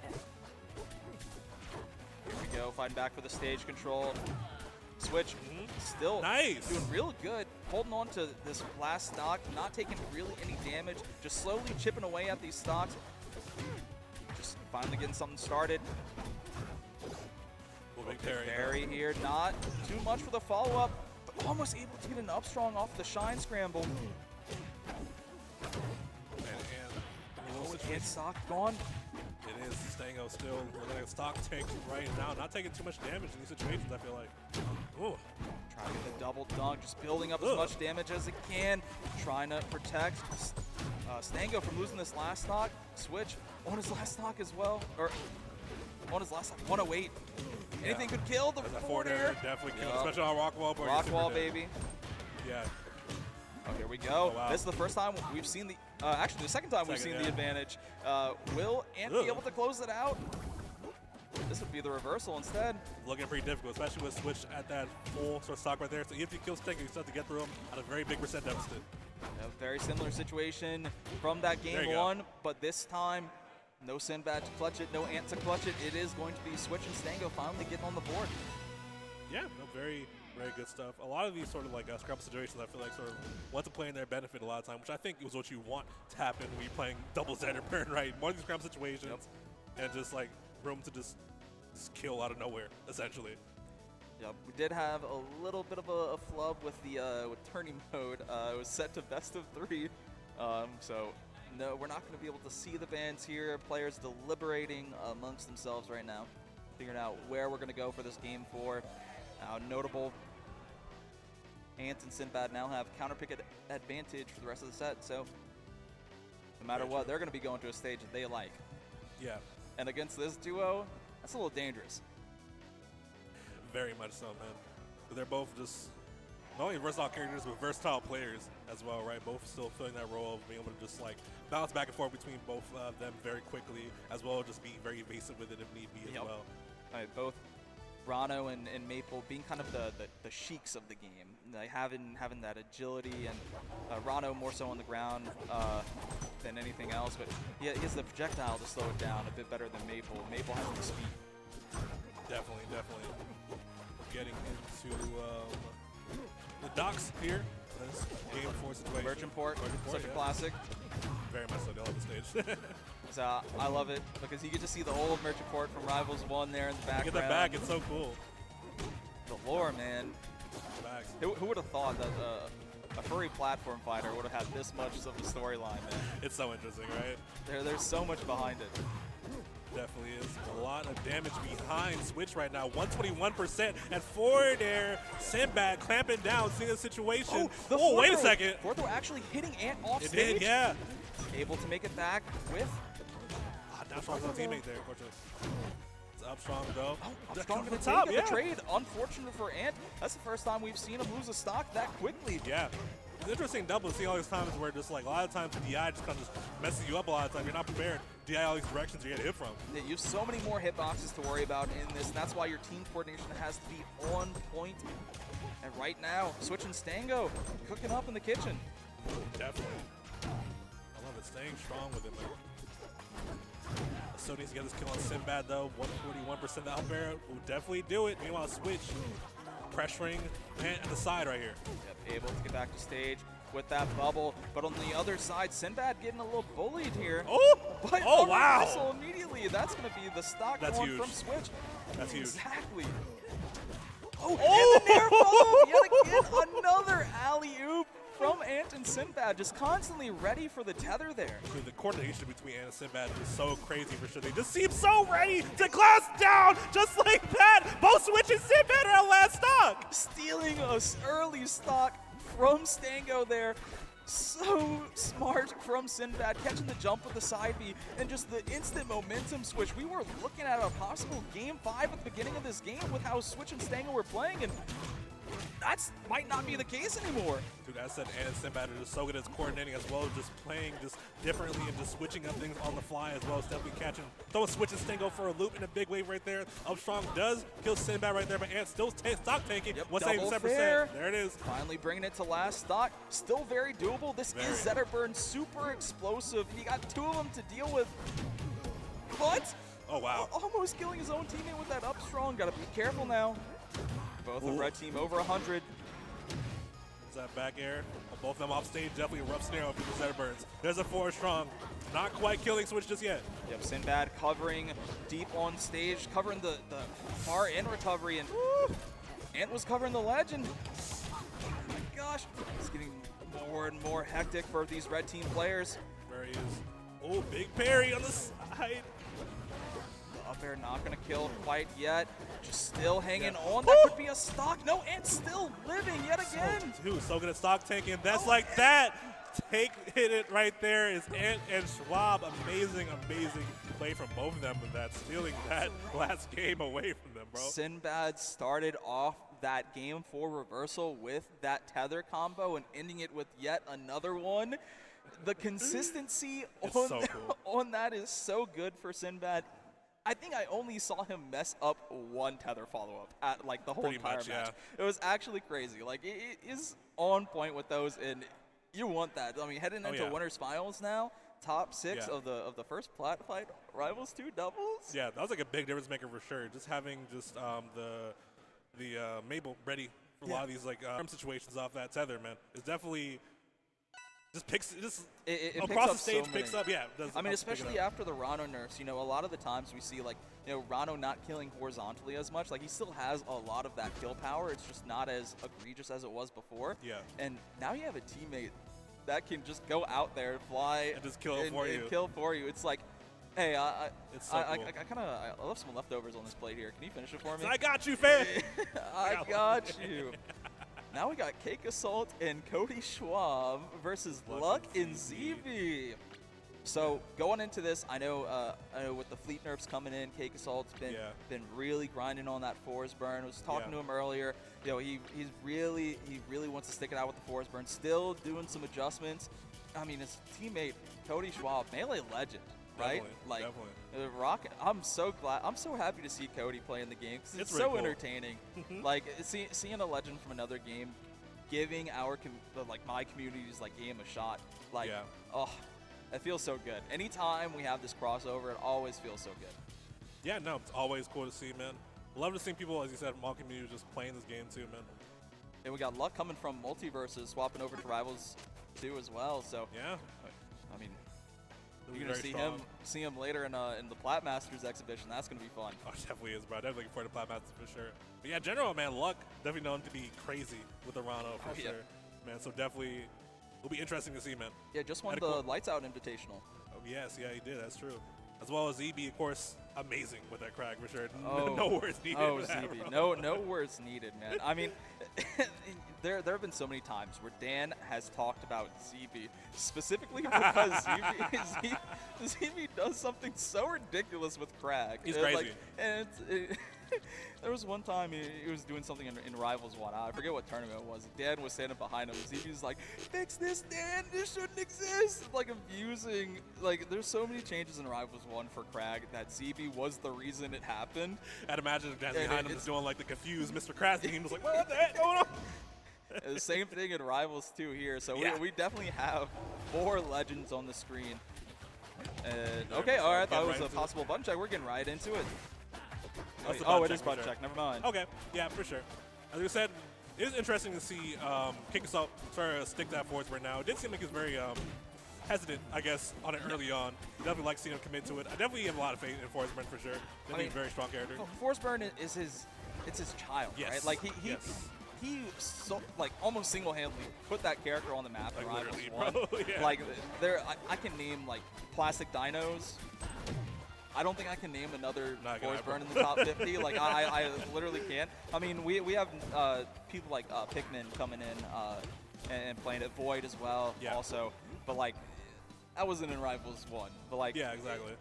Cake definitely he misses some of the Rivals 1 stuff that isn't in this game. Yeah, I can imagine. And so it's not completely a different character, but it is something you have to get used to. I mean, you played this one character for almost 10 years. Like yeah, that's like a big sort of adjustment. I'd imagine it's probably like a big factor, right? Yeah, I mean, think about people swapping from like Fox and Melee to like Fox and Brawl. Like yes, the games were completely absolutely different, but I mean, there's so many differences there. Definitely. Like a new game, new character. Now a lot of stuff is still the same, but you gotta make some adjustments. Yeah, most definitely. Also, of course, Cody Schwab on the Forceburn, the other burn side of the family. Zetterburn. I be getting them confused sometimes. I'm not gonna lie. It's okay. It's the Burn brothers. It's the Burn. That's funny. But yeah, Zetterburn definitely makes sense. Of course, Cody Schwab being an amazing Fox player in that melee sort of side of things, so definitely makes sense to see him play Zetterburn in this. Yeah, I feel like people will compare Zetterburn a lot to Wolf. I feel like he's like really similar to like Fox in some ways, right? The way I look at it is like, yes, like the moves are like Wolf, right? Like very, very Wolf inspired, but how he plays is very much like a mix of Fox Falcon. Yeah, like 100%. You got the pillar combos. I mean, omnidirectional shine is just disgusting. Yeah. You know, as we've seen early on, though, against these 2K especially, man, ZB going to have a uptime disadvantage already getting up to 93%, but still knowing ZB probably take a lot of these stocks for sure. It's Crag, right? Like, we're kind of expecting Crag to take this damage early on. I mean, being such a heavyweight, he's combo food, one of the fastest fallers in the game. He's going to take that damage, but he's also going to eat it for breakfast and live forever. Oh, yeah, for sure. But still a big advantage right now. Kick Assault barely any percent on him, still threatening to kill these back airs thrown out as well. Cake Assault showing why he is definitely one of the greatest of all time. 13%? Yeah, crazy, man. Don't mind me. Bro, he's just chilling for sure, man.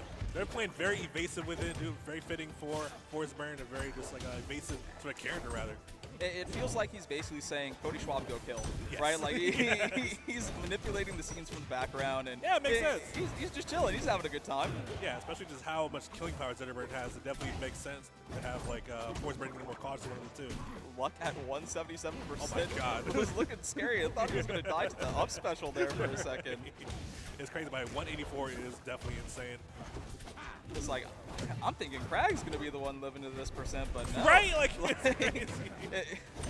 It's the ambidextrous frog here, finally losing it at 200. Like, oh my gosh. Yeah, stock take very huge for sure to help him come back from the deficit. The early ZB kill right there. But still, speaking of ZB, 140% on him. You definitely imagine Kick Assault Cody Schwab lips is watering right now. Trying to get that kill on him soon. It's one hard thing about Crag, especially in doubles, is like, yes, Rock and is so good, but sometimes it's so hard to find that perfect space to use it. Because you don't want to just throw it out, because you're going to start stacking on so much damage to your teammate. Yes. And you don't want that to happen. But it also could be the reason you live to 187. Very much so. Finally losing that stock. It eventually does. Once again, luck out living. Wonderful tech there. Very good stuff for sure. Pillar just in case. Didn't need it, but oh no! Ah, that's tough. Went right over that pillar too. That's rough. That's rough. Just barely. Uh-oh. ZB getting squeezed in between a rock and a hard place. Oh goodness. Yeah. Oh, he is getting big damage on him. They're still just going. Doesn't matter which way we hit him regardless, baby. Yeah, not the intended target, but it don't matter. Oh! Cody's still cooking. Oh my gosh. Pillar either, what a conversion. No pillar, no time to tech. Both at 2 stocks. I just noticed. Oh my goodness gracious. This is a beatdown. Yeah. Yeah. Like, the closest I saw Cake Assault versus Cody Schwab was Soul Rifle and why. That went to Game 5, and like right now, that might be the only team that put up something, because Cake Assault and Cody are popping off. Yeah, they're going insane for sure. I love to see the dominance of these two right now, bro. It's so wild. So from one game to another, Cody showing he still has what it takes. It does not matter if this is melee or not. Who cares? I'm the GOAT. Yeah, if you're gonna like team composition, he's definitely the sort of quote-unquote DPS of the team, so to speak, right? It's very just hard hitting, doing a lot of damage as well, getting these kills super earlier than expected, rather than these two for sure. As an up strong, definitely gonna hit and kill right there. Yes. I mean, just so much mix-up ability with the clone there as well. You don't know which one's which. Cake also being able to grab that ledge and cover it, pop clone whenever. Yeah. Cody covering the inside of the stage. What are you gonna do? Right. That's something we didn't even mention too. That clone, definitely a big factor in these double scenarios right there. Bro. Having essentially like another just distraction. You got a third body, right? Yeah, basically. It's a 3v2. What's going on here? It's crazy. You definitely see it kind of like coming into benefit for Cake Assault for sure. Definitely part of why, you know, sometimes you just isn't taking damage. You need to send the clone out just there, just mix people up as well, just explode too. You want to get these extensions, stuff like that. Yep, and you can press the special button again to mix up what mode the clone's going in, whether it's going towards the enemy or away. Just create even more mix-up. Sometimes you can even just act like a bot. Who cares? No one's going to know. Yeah, exactly. Right. And we're getting to game 2, though, on Rockwall. Very risky counter pick by Get It. I 100% understand. Yep, 100% Get It. This is one of ZB's like favorite counter picks as well. I mean, stocks fly if you're cracked. Like, you're going to get so much mileage off of the command grabs. At the same time, though, you see him near the edge against Zetterburn, though. That's what I'm scared of for him. That forward air. Both on Rano and Zetterburn. So scary. And Rano putting a lot of damage on Cake Assault right there to 80%. Big up strong. Not quite killing, though. Yep, ZB still living. Just setting up that pillar, trying to separate the fight. Trying to create some discourse here. Find some way to take the lead. Some way to get in. They found time to throw the rock. Didn't really do much for him yet, though. Meanwhile, homie still getting comboed back over there. So it's an upbeat, make it harder to come back. The up strong on the aggressive ledge option. ZB losing the first stock here. Stock for sure.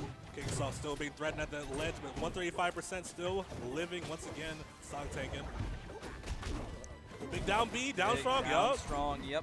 One of the benefits of that top platform with cracked down B, I mean, you get so much time to react. You just did. Yeah. Oh, no jump on Cake Assault here. Yeah. On the other side, it feels like Luck is definitely kind of like putting the beat down on like Cody Schwab a lot of these times, bro. But it doesn't even matter when you're ready to capitalize on situations like that. Amazing coordination right there from Cake Assault and Schwab. Honestly, I don't even think the down strong was needed. I mean, fire up strong on a rock wall, that's just insult to injury. Cake Assault trying to send a message like, hey, look, we're winning this. I love it, yeah. Get it into your head that this set is already over. Those I do like sort of the playstyle from like Luck and ZB. Sort of like I feel like Luck kind of holding down a lot of the neutral, getting a lot of damage, while ZB taking a lot of damage, but also putting damage back as well. It makes it an interesting sort of dynamic. But up strong, fire definitely will kill ZB at last stock right here. Got a little too aggressive, saw some possible cheese, really wanted it there, and took the bullet for it.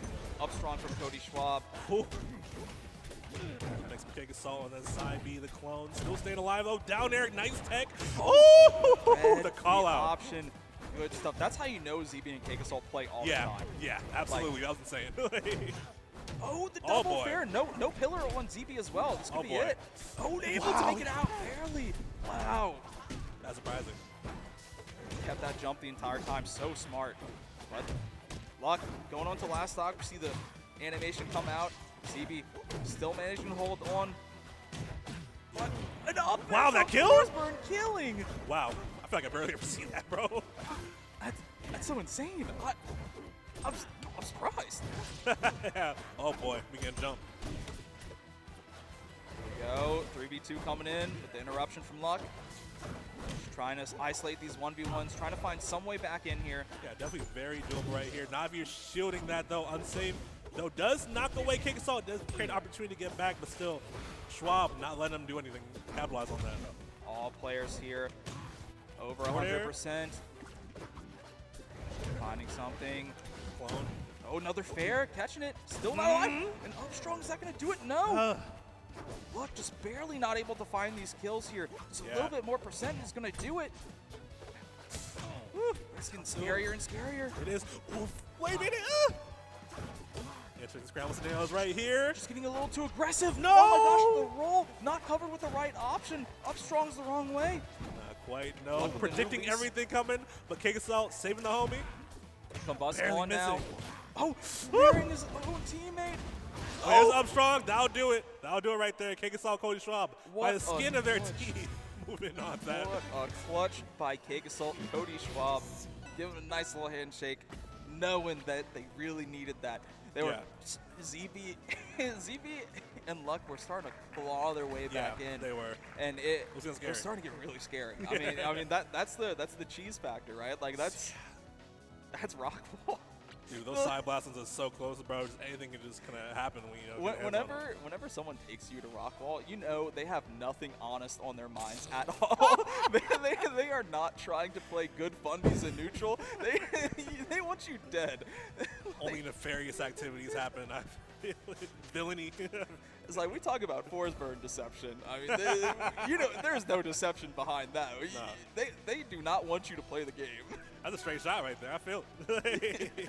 It's like, who cares about a sneak diss? I mean, it's telling it straight to their face. So, I feel like in general, man, it seems like a lot of times ZB isn't able to put in too much work against team, which is surprising to see, honestly. Very surprising. I feel like the storm of Kickoff and Cody Schwab. It's the perfect combination of this like aggression that ZB isn't quite able to handle it and play it the way he wants to right now. Yeah. And it's like Luck still has really good ability of like taking control of the neutral. But it's like Block hasn't really been a factor at all. Not at all. He's getting comboed right now too. 65% already on ZB starting out pretty rough. The nefarious activities. I love it. I love it. It's such a goofy move, right? Like you never see it happen because it's so easy to escape it. Yeah. But you know, in doubles, you gotta throw it out sometimes, right? I feel it. You got extra body to protect you. Who cares? 100%. Talking about those ZB trying to go on the offensive a little bit more, getting a little hits in, but no kills quite yet. We've finally seen some rock juggles happen too. Yeah. This is exactly what you want to see. Some momentum start swapping in the other direction. Big combo though, up front to kill off that top. Up there, not quite. One thing that has like been so consistent in this is Cody Schwab. Like he's just finding these kills, just throwing out these up strongs. It doesn't matter what move, he is finding these kills so early, and it's proven really good for the red team. Kickoff doesn't have to work too hard. Right, it's interesting, just like Cody Schwab essentially being the wrecking ball, but Kickoff just like, I'll finish the job for you a lot of these times, you know? It's like Cody Schwab, the wrecking ball, Kickoff is the chain, right? Like he's just sort of swinging it around, like go this way, I got you. Pretty much. It's a really interesting team dynamic right there as we see the down strong killing Luck off that top right there. Oh, big fair. A little bit of a rough smoke pull there from Kickoff, but ZB trying to find its way back in. 116. Pillar dying. Don't see a hard punish there. It's getting harder and harder for blue team. Just needs to find some way, a possible kill on Cody Schwab here maybe. Yeah, definitely needed right now. 102% off the side right here, making it so hard for him to do so. Yeah. Anything to even it out, right? Like you need some sort of momentum swing. I think that's the goal, right? Like we have Kickoff sitting in the back, and oh, what a save! It feels like Kickoff is always ready to save Cody Schwab on his why he's just living so long. It feels like. I didn't even think about that being a thing in the case of like Forsberg, like using Cape to save your teammate or something like that. Set knockback too, I'm pretty sure, right? Yeah. Definitely makes sense. It's pretty cool. Oh, wow, dude! Kill him off the side, ZB. Not be able to stock tank. I did not expect ZB to be the first one to die between him and Cody Schwab. 212% like consistently on the rock. Whoa, what is happening? Insane, See Luck trying to get something happen, but still Schwab fighting back, making it hard to really make that happen right there. This up air. Still living, by the way, putting the little bit of the pause on ZB over there. Not only is Cody living, even Kickoff is living too. I mean, dying past like 130. What do you do, man? Absolutely. It's insane to see for sure. CB possibly won his last stock of this set here. It's not what you want to see if you're blue team trying to find some way in a fourth row. Finally going to take that second stock on Cody. rough here. Yes, it is for sure, but luck. Stock tank, but still 104% on Crag, and lost the stock they were taking for him too. That's a little rough. Yep, ZB went to his home, the ledge, just trying to live as long as he can, trying to find something. Make one of these two mess up something. You see the tilt boost, up tilt, almost getting a nice combo start, but dude, so much interruption from red team. I love sending the clone, by the way, to help out Schwab over there, dude. Such good teamwork over them right there. Luck dead, 151%. Wow. Up strong, definitely going to be a Keg Assault. Cody Schwab looking pretty looking dominant. Nice. Heading into Winners Finals to play against, oh gosh, what was this? You got it. Antonson Bad. I was like, oh my gosh. I'm thinking of the team name. Yeah, I feel you. And I'm like, oh no. Nick Sweeney. Oh, no. Nick Sweeney. Man, so yeah. confusing. Very just dominant stuff from those two, though, bro. I love the sort of synergy we've seen, again, from the more evasive, sort of careful play style from Cake Assault. From Cake Assault, yeah. It's not kind of what you expect from him for the most part. I mean, yeah, he's a defensive player, but I mean, even with his fleet, like, he wasn't really one to, like, play defensively. He was very aggressive. Yeah. Like, he was definitely, like, big proponent of, like, you know, these, like, float combos and everything, yes, you know? very much so. Looks like we're having Switch and Stango sit down. We're going to have them stepping up against, I can't see who that is. Oh, Y in Soul Rifle. Yep, I believe that's Y. I think that's Y. I hope I'm for sure. I hope I'm right because okay, yeah. I roomed with Y on Smash Camp, hilarious. so it's like if I just didn't get it right. Like, it's it's I think that's it. Like, it's been a while. I mean, that was in feel May, so like, you know, and honestly, why was such an enigma there? Like, even we were rooming with Edalus as well, yeah, and we're talking Edalus and SBS, and we're like, yeah, Y's here, and Edalus is like, Y's here, and we're like, George, Y is literally in the bunk bed across from you. That is like, George didn't even know that Y was at the event and he's in the same cabin as us. I love that. That's hilarious. He may be a quiet guy sometimes, but oh my gosh, that is definitely not the same with his gameplay. I mean, rocking this Rano, you know, sticking with the character from 1, bringing it into 2, and honestly, it's been a great fit so far. Yeah, definitely makes sense for him for sure. Still very strong with him. Yep. Soul Rifle swapped into the Force Burn recently as well. Was starting off with the Loxana. I mean, most people know him for the Maple and 1, but not really vibing with the character as much. I mean, which is fair. I mean, the character is definitely a lot more fast-paced than 1. Yeah, very different game plan. Whereas Rivals 2 Maple it feels like a trap character a lot of the times. 100%. So definitely not the same vibe. And I mean, even in 1, Soul Rifle was a huge huge speaker about Forsburn being uncontested #1 broken. And just I like it. Sounds like justice, you know? So I'm going to prove it to y'all right now, right? So I'm going to prove it to y'all. It may be a different game, but this character's still got the sauce. Yeah, again, I feel like he's one that people were sort of doubting very early on. Yeah. Well, it's still early on, rather. But, like, first couple weeks are really doubting heavy. I remember before the game released, like, even at Riptide, Soul Rifle was barely suited into, like, top 48. I was seeded to play against Soul Rifle and losers, like, 2 or 3 rounds before making it out. And I'm like, what is this? Like, what do y'all want from me? He ended up popping off. I think I don't remember if he made top 8 or not. I think he got 5th. I feel like that sounds right. It was rocking a Loxana back then as well. So. Yeah, I remember that.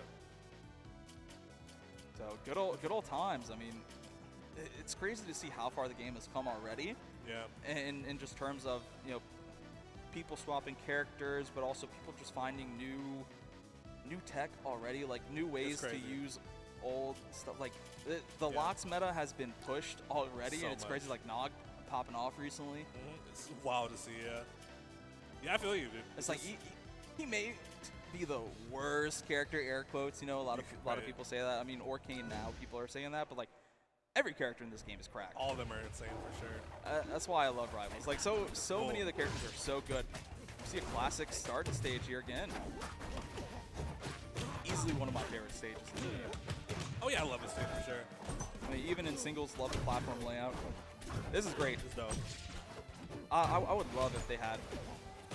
I mean, I guess they do have a similar stage with their Armada, but so many people ban it. I just want to play on it, man. That's funny. Oh, man. Unfortunately. Ooh, Waz maybe not getting to play this game, though. Off the side right here. Is Sane right there. A big lead here for blue team already. So Rifle only 40%. Yeah, definitely been another sort of careful sort of play scenario on the first turn. I love Soul Rifle's use of jabs as well. Like, one thing that I've been watching across this entire doubles term is he's just so good at getting the jab one into tilt boost down tilt. And even if he doesn't, like, he gets so mileage off jab all the time. He's just so good at using that tool. It's definitely one of Force Burn's best, just like that back air. One of the best in the game. Yeah, so good at killing right there. Speaking of good at killing that forward air, also doing that same right there. Soul Rifle, though, still staying alive on the first stock. Yep, playing the role of the stock tank here, trying to create some confusion, but ends up confusing himself with which clone was which. I feel it. Hey man, sometimes you cook a little too hard and you might burn something. Exactly. Smoke alarm's going off, but it's okay. You can always try again later. The Y, very high percent. Unfortunately, got backhanded by Soul Rifle there. Now it's offside scenario, but early up B2 right there. Still, though, getting killed off that top. Unfortunate stuff. It just started from the teammate hitting him.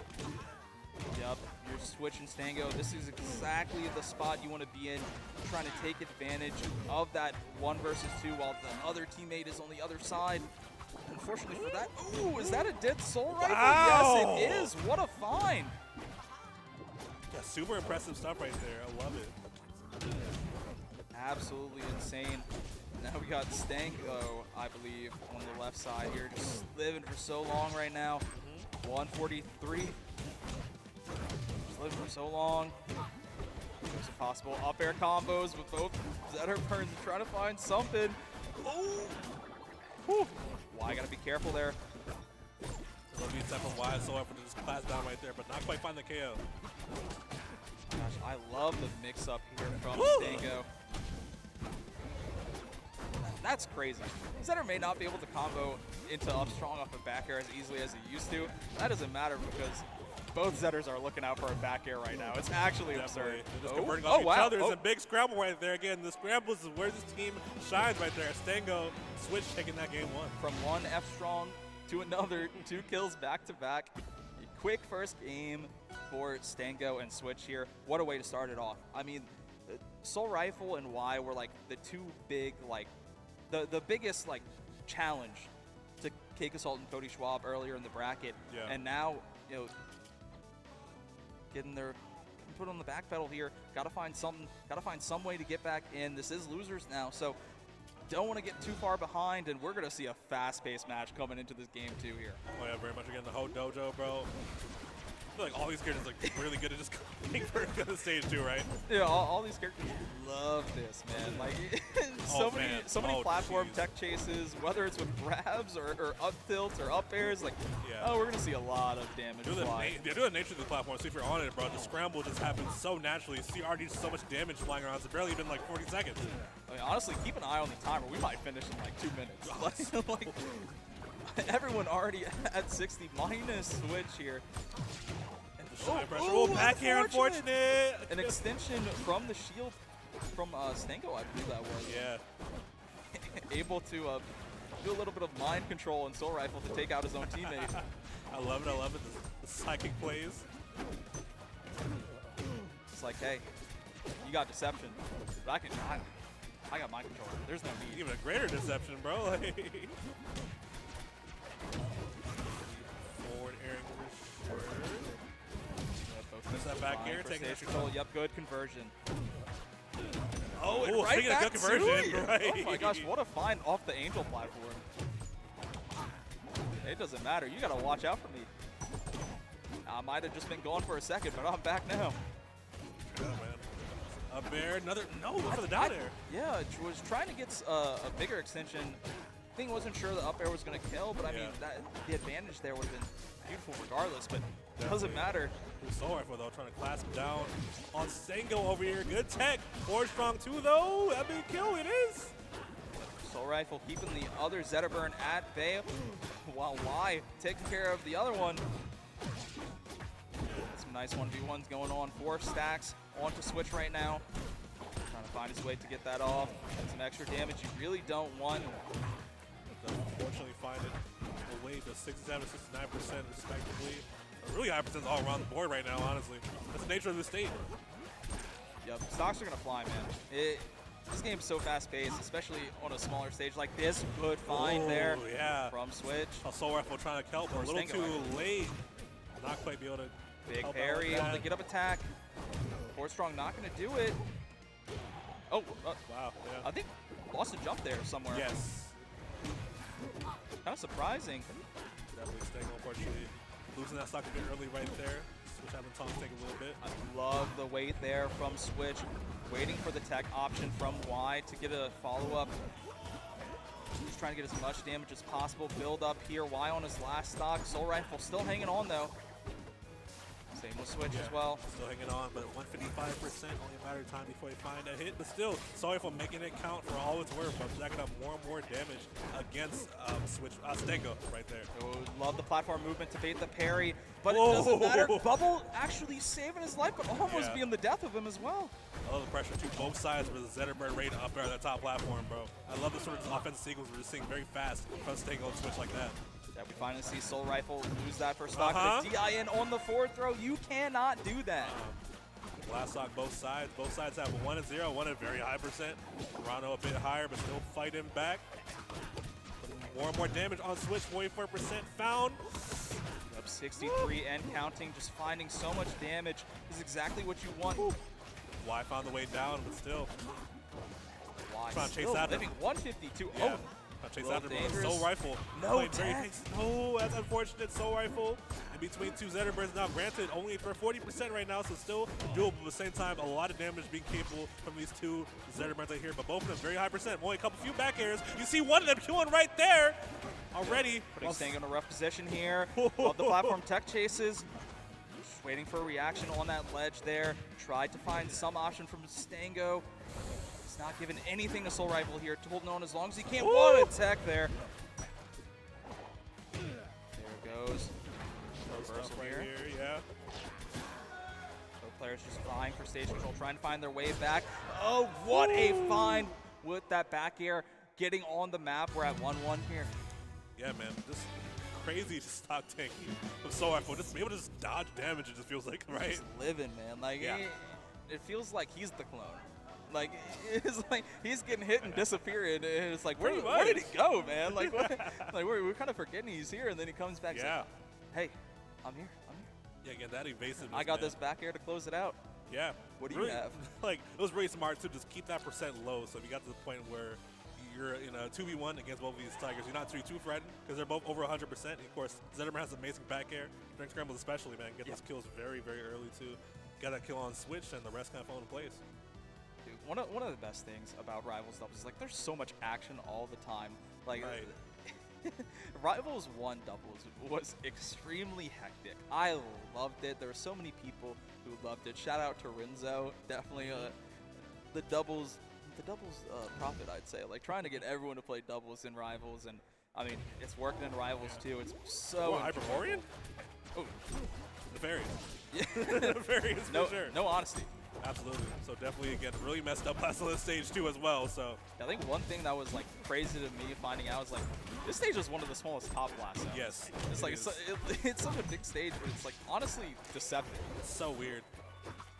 Reminds me a bit of like in NASB 2, we have like the LT Gray stage where the top blast is like really small, despite it being a really wide stage. Similar yeah, I mean same layout too, pretty much with the triple platform. It's interesting. Shout out NASB, man. Absolutely. Thanks out NASB. Down to the clone. Oh my gosh, he thought he got him. Oh man, yeah. Little laugh. Oh wow. Why already dying pretty early? The ledge there. Could have spelled an early stock, get rid of Soul Rifle there, but that could be the case. Soft hit, not able to find it, but a good ledge hog there. That is a little bit of the downfall on the stage if you're Zetterburn. You know, if you don't have a jump, recovery's going to be a little rough with how inside the walls are. Yeah, recovery is in general, man. Especially in doubles, man, it gets chaotic. this is definitely a Dan stage. He's the one who wanted this. I love that. We got Dan game design for a reason. This is definitely that. Absolutely. 134% on Soul Rifle once again. Not dying. Meanwhile, Switch doing the same. Kind of war the stock takes right now. Both the player 2s for each team is living for so long here. Both of them fighting at the side right there. Forward tilt. That gets a kill. Yep. Well, oh wow, you don't really see that too much. Yeah. Instead of a forward tilt, you kind of expect the forward air, the forward strong, up strong. Yeah. Down strong as well. Shout out Jarrett. Wide though, getting the confirm, as well as getting a couple forward airs off on Stango, putting a lot of damage on him, 133%. Switch, fighting back. Gotta go low. Oh, that watch your man, he died off the side. What a beautiful find from Soul Rifle there. Good job from Y. Keeping away from Soul Rifle, able to get that ledge guard. Double up simultaneous up strong, man. Zetter players, they got one brain cell sometimes. You know, it's like Zetter mains want one thing and it's disgusting. Up strong killed like an 80 something. Dude, this stage. It's like what we were saying with Rockwall when it came to the side blast. So it's just the same thing, but up top. Zone, yeah. Really, really crazy stuff right there. Now Stango. Oh, big parry. Huge punish possibly. No tech from Y. A double dare. Oh my gosh. And Soul Rifle off stage while all this is happening. Yeah, getting more and more time to just put extra damage off on Y. Closer and closer to just getting that stock kill. Oh, but that's a find. Almost Stango gone here. Gonna make it back to ledge. We see if red team can find this first blood here in the scrap situation. Yeah. Nope, it's gonna be blue team. What a find with the up strong. Now they need to get this kill on Soul Rifle, bro. 160%. Definitely don't want it to live this long. Yep, Up air, yeah. there it is. No! Oh, no! What? What? I'm actually shocked. Look at that. That's crazy. 173. How was he alive? That's it. Yeah. Yeah, definitely. Good parry. Read the aggressive option. Now Switch is trying to stay alive for as long as possible. If they can find this stock on Y, I'll spell good news for them. Now situation where Stango. Oh, that down strong is going to do it. Yeah. Rough scenario if you're Stango right here, especially with Soul Rifle basically on a fresh stock right now. Yep, forward throw a little too slow. Good interrupt from Soul Rifle there. Getting harder and harder here. No punish. The dare. But is he going to make it back? Yes, he is. Oh, wait a second. Oh, wait a second. Yep, just taking that stage control. Oh, no! Big. I like that. I like that. Now talk to him, bro. Talk to him, Soul Rifle. Everyone knows Soul Rifle loves to pop off. Yeah, it's so cool. I love it, man. So energetic. Like, if you don't see energy coming from Soul Rifle, you know something's off. Like, he's just such an entertaining player to watch. Very much so. He's just, oh my gosh, he's just such a personality. That's exactly what you need in games like these. It just makes it so much more fun to watch and play, knowing that there's so many like different people around. Like it's just a melting pot of great communities, and I love it. Yeah, he fits the playstyle too, because they're definitely like a strong sort of X factor with the Forest Burn game. You see that kind of comes through with that energy. I feel like. That's game 4 though on Julesville. Julesville. We in Louisiana absolutely love the stage too much for our own good. That's funny, yeah. Let's see. Oh, getting some kind of billet combos there on the side. Stango kind of popping off on Soul Rifle. This is the first time we've seen Soul Rifle take so much damage. I mean, typically, I mean, he's been holding on pretty strong in these first stocks, and finally we've seen some stocks fly. But Stango early kill off that side right there, got edge guard, and that's really rough. Yep, stocks flying in the blue team's favor. Yeah. So that's pretty good. But now we got a 3 versus 2 on deck. Yeah, blue team looking to just carry that momentum for that last game, bro. Oh! Dude, we can see a shield break, not a huge punish though. Just not huge, keeping it safe. But the pressure, man. Oh, there goes the down. Oh, huh? Crazy, bro. What just happened? I'm so confused. Oh, I love the stall there from Soul Rifle. That was such a good recovery. Oh, that's going to be not a stock. Very close to it, though. But it's looking rougher and rougher for red team as time goes on. yet again. The X factor of Soul Rifle just living forever. What are you going to do? You need to find the stock soon. Yeah, 151%, bro. But still just threatening heavy right there. Shield break, but still protecting the man. I like that. Good stuff, Sustango. Yep, able to stop a stock from possibly disappearing. Messed up that timing. He could have ended up dead as well, but there's the find from Soul Rifle. Almost falling off stage, spelling his own doom, but all A-okay here. Good stall right there. Battle almost killing again. You see it. Still Anything no kill. calm? No. Still no kill. Jeez, Soul dude. Rifle living forever. Yeah, one Okay, second, that'll reverse. do it. That'll do it. Yeah. Reverse there. You gotta give it to him. That's pretty huge, though, for sure. Have someone like basically 4% right now. Definitely good to have that advantage. Especially when you're beating up Switch, too. Who was the kind of stock take a little bit? While all that is happening, we see Y go down to his last stock. Stock advantage still in red team favor. Oh my gosh, what a double needle into fair. Y showing off some technical prowess here. What a good job there, evening it right out. Oh, no jump on Soul Rifle. Oh, no. Oh, the ledge cancel getting... He's so good! Bro. What is this? Someone stop him! It's actually insane. They can. The back throw goes to help, but too late. Switch still lost that stock right there. Blast stocks on the side of staying on the Switch. Soul Rifle able to stop him for just long enough. Almost finding a fair there. Trying to end it early. Why's like, I got an extra stock to play with here, but this is a little dangerous. Does not have many recovery resources here. No, not grabbing the ledge. Look how wise he is to protect him, but that's finally a stock gone from Soul Rifle. We're going to last stock here. Love it taking this time and just jump wild the side right there. Oh, big response. Both teams. One throw for the other, responding back with a counter hit. I got Soul Rifle against these two Tigers right here, but much better HP on their side right now. Hey, we've seen this before. Yeah, we have. And last game, it ended in Soul Rifle's favor. Yeah. Possibly seeing it again here. More percent to get through though, so definitely is a better look for staying on Switch right now, but still fighting back in a very good way. You need to stop this momentum that Soul Rifle has, because he will get to that situation where he can just kill you both. You're trying to bring it to a game 5 here. Oh no! An F-tilt would have been actually a going stock from Soul Rifle. This is a new lease on life here. Oh man. This is still scary if you're staying on Switch, mind you. Because one bit back air can just spell a very different situation. No, just not able to get the conversion. And oh my gosh! This is exactly what you don't want to see if you're Stango and Switch. Oh man, Stango get up, so okay. Yep. Okay, we go to game 5 situation right now. Game 5 finally getting back on the board after that game 1. You saw a wonderful response from Soul Rifle, bringing those 2 games, but doesn't matter anymore. We got a game 5 situation on our hands. Let's see what Switch and Stango can do. They finally getting some life in them. Finally able to get something going. I mean, they've been having such a hard time at just finding these kills on Soul Rifle. As long as they can capitalize on that, and even if they don't capitalize on Soul Rifle, but just put more pressure on Y, just getting something to get rid of these stocks, whether that's from getting Soul Rifle out or making Y take stocks, you got to do something to change up the pace here. Yeah, you definitely see the double sort of Zetter pressure. Definitely helping sort of just like mitigate the Soul Rifle advantage. Soul Rifle X factor, right, yeah, for sure. Oh my gosh. Yeah, putting a lot of damage on Y. Saw them die pretty early a couple times too, man. No honesty. Back to rock wall for game 5. Oh, it's crazy.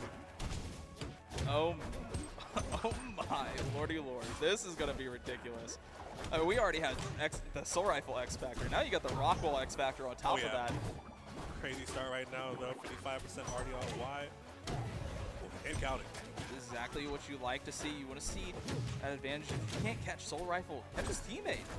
Yeah, definitely going that route for sure. Taking a lot of damage, and also taking damage on Soul Rifle when he tries to sort of help him out. Almost able to find an early stock on Y with the up strong. Been really good for red team here, but here we go. Actually getting some damage on Soul Rifle here. Almost getting the shine up strong. Oh no! Oh, that's rough. That's rough. Went for the angle to grab ledge, and Y just holding on to it just much longer than they anticipated. Stango losing an early stock. Yeah, it's huge too. That was very much a red team's favor right there too. That's very unfortunate swing of sort of momentum there. Yes, momentum. And that's huge, especially after just winning that really important game 4. Right. And now you have the all-important Game 5. Are you going to show up when you absolutely need it? Right. Especially so hard, too, especially because, like, Soul Rifle does threaten the sort of early kills on the side of that back air. As well as just why the forward airs, too, off the side, too. Speaking of the forward airs! Good off the side, dude. Oh, my goodness. It doesn't matter what stage you're on. If you're Soul Rifle, you are going to live forever. But that's going to be a stock. Trying to DI for the bubble, but just too far in on the stage. Exactly what you need if you're red team. Don't want to let that carry on any longer. Definitely gives them a chance to come back right here, but still big percent deficit right here. Trying to get some DOT on with the fireballs and the shines here. Just trying to build up some form. Slowly clawing their way back. Blue team is so evasive. Yeah, they're so good at alternating moves as being on offense too, man. It's crazy. It's so good. The coordination right now is unmatched. Very much so. Soul Rifle only at 27% too, 32% on wide. Meanwhile, very high percents. All just needs one good hit on both sides. But wait a second, Stango switch trying to make something happen. Oh, but the bear interrupts from Soul Rifle and a double stock take for blue team. This is exactly what you want. That Soul Rifle X Factor coming in clutch at the perfect time. And why coming through as well? Say, why'd you forget about me, man? Like, I'm still here. I'm on the screen. Right. Oh, what a fight! What an early stock. So beautiful from Switch and Stango here. Last stock scenario on both sides of things. Looking very tense right now for sure. Trying to find some damage here. This is perfect. Perfect storm. Soul Rifle, teammate, Soul Rifle, getting Switch on the ledge, man. Stacking more and more damage on Switch right now, though. It's not good for him. Oh, what a good up air. Actually covering both options. Yeah. Showing Soul Rifle, you can't come and stop this for free like you did last time with that bear. You still have to watch out for me. Soul Rifle in there. It's all a matter of when they can get the kill on Switch, it'll be very huge.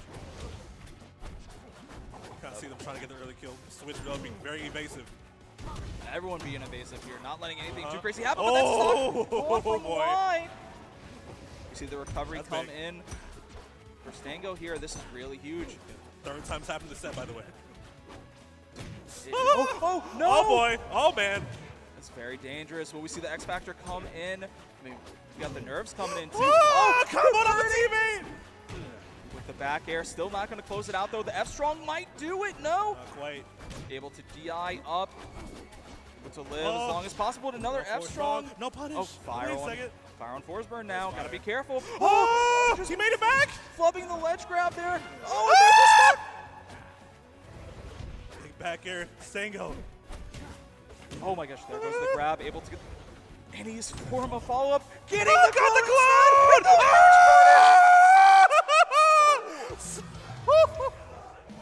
And what a pop-off from Soul Rifle. Oh my gosh. What a conversion. Just upstronging the wrong one and getting absolutely punished for that. That is not what you want to see. That's unfortunately Stango and Switch bowing out at fifth. Wow, at fifth place. Wow. Wow. Wow. Oh my gosh. I don't know what to say about that. That was freaking insane. This is exactly why I was saying the biggest challenge so far that we've seen to Cake Assault and Cody has been this team. Yeah.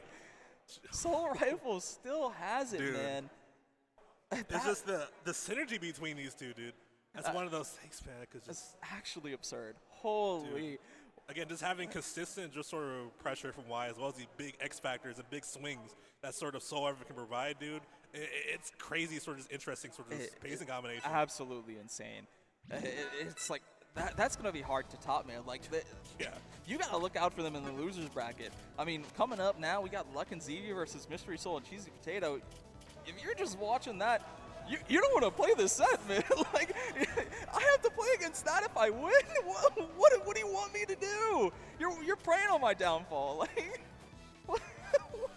yeah, Y and Soul Rifle looking like the team to beat as well. Like, which is along crazy because they're losers. Yeah, like it's crazy. Yeah, a lot of momentum on their side. I can imagine if they make it back to Schwab, as well as Cake Assault, that'll be. After that performance, it's going to take a lot to stop them from clawing their way back to that grand finals, man. Like, oh my. As absolutely insane performance from Soul Rifle, and why. It's like as soon as you forget about why, he comes right back in there. Yeah. And yes, Soul Rifle with the X Factor coming in and closing out 3 of those games. Like insane, bro. Like actually insane clutch factor on, bro. It's so wild. Two of the 3 games that they won, obviously, because we best of 5, first of 3, was a 2 versus 1 from Soul Rifle. Yeah. You can only do so much against a player of that caliber, and sometimes there's just no stopping that train. Yeah. It's just nonstop, bro. Just the momentum, man. It's just hard to deal with. Was it the unstoppable wall, or was it unstoppable force? Unstoppable force beats the movable object. Movable object, but absolutely, that doesn't matter. He's moving those. He's moving those objects. Oh man, absolutely. Yeah, dude, it's crazy coming off of Oh that. my gosh, what yeah, that was. What are we supposed to say? Like that was absolutely absurd. Yeah, that was crazy. Crazy, just look at the X Factor, bro. That's straight X Factor. This is just the beginning. We're not even in top 4 yet. So nah, bro. We still got Luck and ZB versus Mystery Soul and Cheesy Potato to get through as well before we get to that point. Oh my gosh. This is going to be exciting. I mean, we got the 2 Crags coming in. These are the Crags, right? Like, not thinking about Ion. I don't think Ion's here, right? I don't think so. I don't think Ion's here. But like, these are like the 2 like Rivals Crags. Like yes. these are. If you're a Rivals player coming from a Rivals background, you hear Cheesy Potato, you hear ZB, you know those names immediately, and that strikes fear in you. Yeah, both of them are just so creative with this character, honestly. Oh, absolutely. So creative with this character. This is a new Bumblebee crack scene, I love it. Dude, just first things first, starting with a rock. The Crabs are just comboing the other teammates so right funny, now. Yeah. Who cares about everything else, man? Like very interesting, different start for sure. Oh no. ZB possibly. Oh! What an early stock. ZB just stealing that from Mystery Soul. Very much so, for sure. In an environment with 2 cracks, I can imagine Mystery Soul a bit scared of these hitboxes flying around a little bit. Yeah, I'm just watching Cheesy Potato and ZB. Both of them are just going for the absolute cheesiest options, just trying to end his stock at 0. It doesn't matter, man. I'll say shenanigans. Forward air. Not quite dead. Yeah, no. Breaking the pillar, really good stuff. That is definitely the stock there. No way in hell Mystery Soul is going to be able to come and help you there. Go. Bubble recovery, but the snipe with the fair. As soon as you see Rano start that momentum, there's not much you can do, especially if he doesn't have a jump. You can watch. Oh no. Oh no. Oh no! Okay. Just throwing it down on the pillar, and he just crouches. Oh no! Oh my goodness! Oh my goodness! That was crazy. ZB is such a prankster. He does not care about anything else going on in this game. He just will. No. Oh my god! They going crack for crack out here! What am I watching, man? This is chaos. This is straight chaos. If ZB is one thing, he is an entertainer, and he's here to entertain us. He just wants it, man. He's like, hey, y'all ain't seen nothing yet. I still got some tricks on my sleeve. Like Mystery Soul, throwing a few good arrows in there. He's Bringing up this action. Just playing wall ball with his own pillar and Cheesy Potato. Pretty much, like, yeah. Oh my forward air, gosh. that's a kill on ZB right there. Both fleet ZB last stop. Or Cheesy Potato. You're right. Oh, big. Not quite able to get a punish yet. Could have taken that stock from ZB, but both Luck and ZB holding on strong right now. Oh, the fleet up special not going to do it. I thought it'd be the reverse hit too, that's crazy. Finally, getting Luck on that last stock there. This is still very doable, although it's getting more and more dangerous as the time goes on. 151 on Mystery Soul. What are you going to do?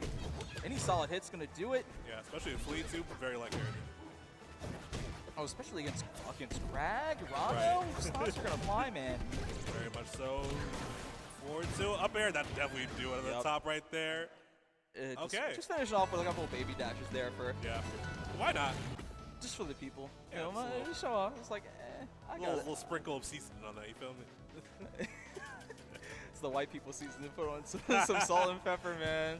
That's it. Nothing else. I was like, this is good. It's the game screen, right? Like, you got some extra time. Just here's a little bit. It's like, I have some sauce, guys. Don't worry. That's funny. It's a little bit. Oh, here we go. I always forget what the doubles name for the stage is. I know it's the singles is Theory and Forest, but yeah, I didn't probably think of Forest, honestly. Why'd you have to give a different name for the double stages, guys? Come on, man. I feel you. Pull a multiverses and just put the name and then 2 versus 2. Easy. Oh! By the way, Mystery Soul trying to answer back. Not Choosing Tail trying to answer back. Oh, I thought we were going to see another grab, but yep, the forward air is definitely going to do it. You know, DIN on Crag back air. You're looking for some trouble. Comes in anything you got that in, bro. Oh, that's forward 2 air. stocks. Oh, 2? On an unfortunate grab. ZB trying to grab the rock for a little bit of mix-up. Oh, grabbing Cheesy's rock, though. 3 throws in a row. Bad situation if you're Mystery Soul over there, too. ZB in the forward air. Golly, bro. Caught the jump at the ledge. Just was ready for Mystery Soul's option, just drifting back. Like, oh my gosh. ZB's so good at finding these crack bears, but that's a stop? No, stop his jump. Surprise. I always forget with the new change, Crag does get his jump back whenever he does get the pillar. So pre-patch wouldn't have made it back, but patches don't matter when you just grab the ledge. Yeah. ZB already in last stock. Oh! With the okay, never mind the down air, even up the Crag situation. Yep, don't matter. He's going to find that cheesy stock as fast as he possibly can here. There's that up throw, just taking the stage control, trying to give Lux some space to work with the fight against Mystery Soul here. But Mystery Soul, the one coming out on top in that interaction there. ZB, you work so hard just to try and take that space, and didn't work out in your favor, but you still have a lot of room to play with. Good coverage right there, yeah. ZB just ready. Oh, what a find from Cheesy Potato. Very much so. Was looking really good for Red Team here, but I was thinking we might be seeing a game 3 with a 2-0 advantage for ZB and Luck. We still can, but here goes that edge guard potential from Fleet and Crag duo. Oh, yeah. It's a lot of coverage. It's so much coverage. Double rock, that's on the side right there. Like, you have so much coverage. Like, even in Losers top 8, like Losers 8s, like Cheesy Potato and Mystery Soul, we're putting up a wall of projectiles with arrow, rock shards. Like, how do you get past that? It's so hard. You just don't. You just don't. You do not get past it. Yeah, it's scary when they get that popping for sure. 1-1 now right now. Go die Delta, baby. Coming back to the stage. Pokemon Stadium for some wrong. Or no, it's controller issue maybe. Are we good? Maybe buttons press a little too fast. I don't know. Who knows? Maybe, yeah. A little bit of deliberation here, trying to figure out where we're going. Looks like maybe Fire Capital or Julesville here, going kind of back and forth, trying to figure out which one they prefer in this matchup. I was gonna say, I can imagine Julesville. Yeah, I like Julesville a little bit better because Fire Capital feels like you're giving a lot of space. Yes, that's the main thing, especially to Mystery Soul. It's like, yes, like it's very good for Crag in general, but the ZB. Oh my gosh, ZB. Oh my god. ZB, what he was lost in the sauce. He was lost in the sauce. You gotta hand it to him. He wanted it. It was. Oh my god. It's going crazy. Still staying alive though. I cannot believe this, man. Double no. snipe! Just what is happening? ZB already in last stock. PDX Sniper coming in. Mystery Soul. What was that? 3? Yeah. 3 arrows? Oh no, not again. Oh, what a find. Getting the nair. Dude. And again, no pillar for ZB. This is rough. Dude. Still off stage. ZB has 3 stocks going within the first minute. Oh my goodness. Sure he has the first one, but like, that doesn't matter. Such a wrecking ball has its ups and downs. As one of the downs, sometimes you just miss your target. sometimes you hit the wrong house, and then the boss gets a little mad. And hey, man, I thought we're in New York, not Newark. Like, come on. In very rough situation, especially at Mystery Soul, still at 3 stocks, by the way. Wow, just everyone else on their last stock, and first stock going for Mystery Soul. This is crazy. Maybe Fire Capital would have been the better choice. At this point, it's like stocks are flying faster than I would have imagined. Oh, here we go. The patented ZB tech chase, but ready for the command throw down was Mystery Soul.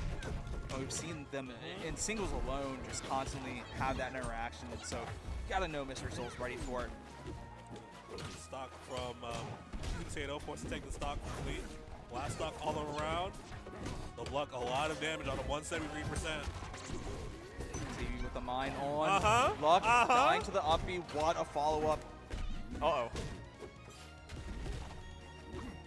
Trying to find the rock throw. No pillar here. Able to make it back, though. Thanks for the pillar. For how long, that was a question. Okay, ZB fighting back. Hey, his ZB may have been the first one gone, but he's the last one here. It's so insane. Oh my gosh! Yeah, you're not going back. What's crazy is if he kept drifting like a little bit further away from the ledge, he was in the zone of Cheesy Potato being able to down air or even just, command grab ZB. Yeah. ZB's been dishing it out, so why can't Cheesy do it as well? I mean, had no need to because fleet down air. Yeah. It's been such a good thing, especially in that last game, man. It took like 2-3 stocks right there. I mean, so abysmal against Krag. Like, that's why so many Krag players despise that matchup. I despise the matchup. Rough, dude, It's definitely a lot easier after the patch, but if you get your resources taken, oh my goodness. Yikes. I wasn't looking at LF. That was crazy. No honesty. None. Zero. Oh my gosh. I was going to say, ZB tried to answer the same thing basically. Oh, wait a second. Crazy things going on the left side of the stage. Oh, okay. Not quite. Didn't have a pillar, thought he didn't have a jump, but was able to make it back just in time. Real good use of those resources. We are living on this left side, but we are not leaving. Dude, guys, there's an entire other half of the stage. No, there's not. It does not exist. Luck says, I gave it a little taste. I don't know how I feel about it. Oh, Mystery Soul covering, still staying alive as ZB though. Oh my gosh. I mean, just insane how the momentum has swapped so quickly. I mean, game one, we're thinking, we're going to see a quick ZB Luck victory. Cheesy Potato just able to come in. And Mystery Soul in that game too as well. Just been putting up such a good fight. He's really caught on to ZB's habits here. Yeah, Mystery Soul just very good at just sort of extending these sort of openings as well, just getting these stock kills as well. It's like Krag has such a good, easy job of getting the opponent off stage, right? Like all of his hitboxes send away. Forward air is such a strong move, and Fleet one of the best edge guarders in the game behind Raster, right? Like you have so much ability, especially with that dare to find a stock. Ooh, an unfortunate team kill. It's not what you want to see. It's like the ability to follow up off of Krag as Fleet, so good. Shield break here, nothing doing. Go, ZB. Trying to find his way back in. Trying to find something. His percent keeps adding up. Oh, here we go. Getting Cheesy Potato off stage. Just barely not able. No! The Ledge Hog for Cheesy Potato coming in clutch. Reverse fair. Finally getting something. You have so much mileage to make if you're Luck. 0%. This is looking over. Yeah, absolutely. 0% Potato. 2 stocks on Mystery Soul. It's rough. Another 2 stocks to deal with before you can even get it to last stock, and that's going to do it. Yeah. Cheesy Potato, Mystery Soul. Okay. After such a huge opener from ZB, really just clawing back and making the right adjustments. Yeah. Just able to close it out. Really good stuff there. Yeah.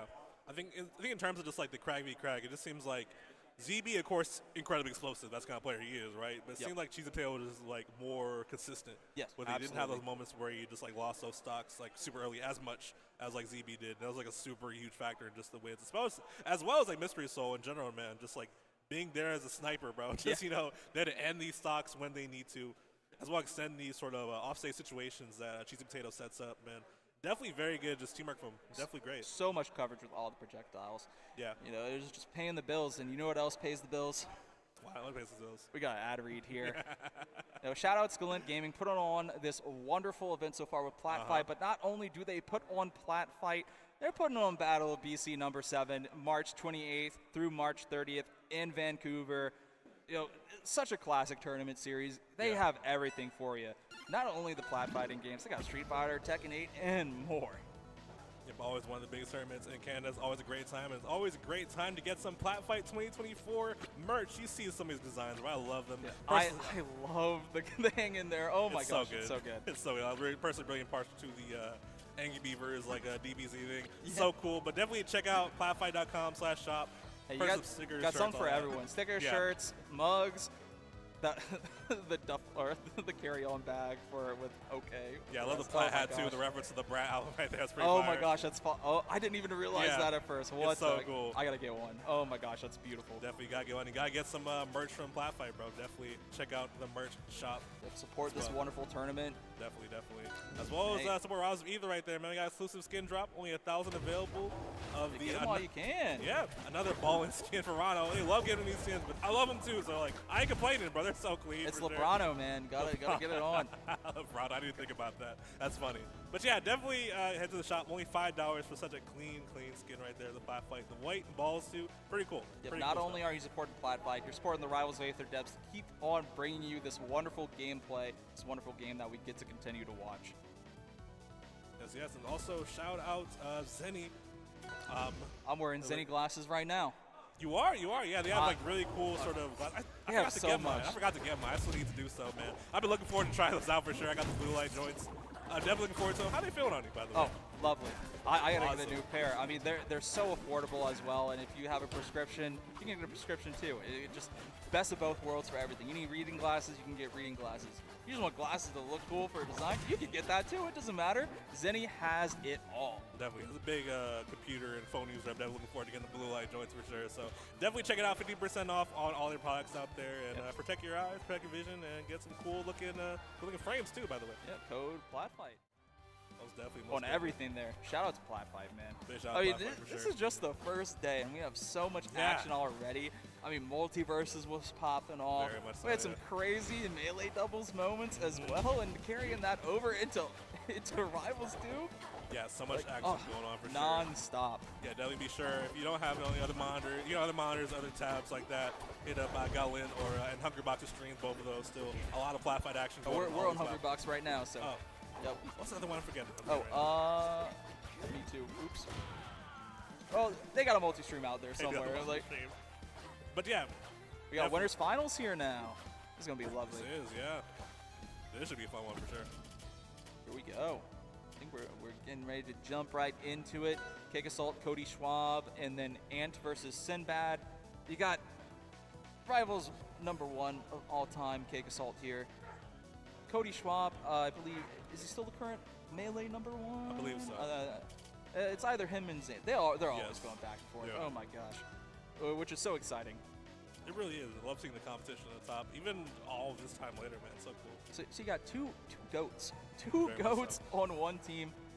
You got the Florida residents here in Sinbad and Ant. Sinbad, the champ of Let's Make Moves Miami. Looking to bring back another championship belt in doubles here this time.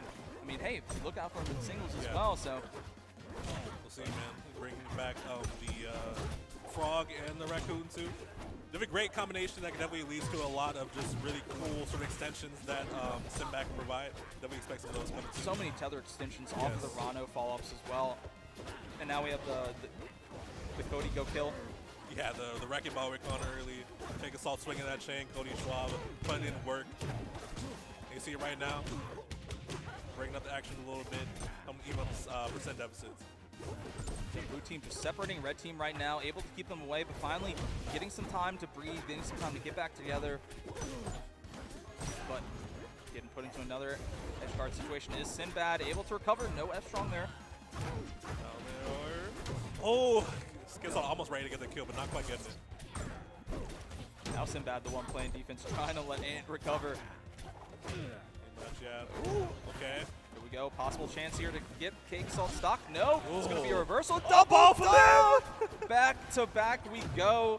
Cake Salt able to close that out, but finally they get that stock on Cody Schwab, but Cake Salt is going to make it. No. Good ledge hog there. What you need is keep it competitive, keep it close. That's how you know Ant and Sinbad didn't originate from Rivals. They're grabbing the ledge, man. That's so funny, yeah. Oh, wow, what? Oh, a little unfortunate there. Cody Schwab messing up the recovery. That's a rough. huge breath of life for Sinbad and Ant. You got a lot less work you got to do Yeah, here. rare throw by that recovery, I feel like, too. That's crazy. Yep. But despite that, I mean, still keeping up with all this pressure on both ends.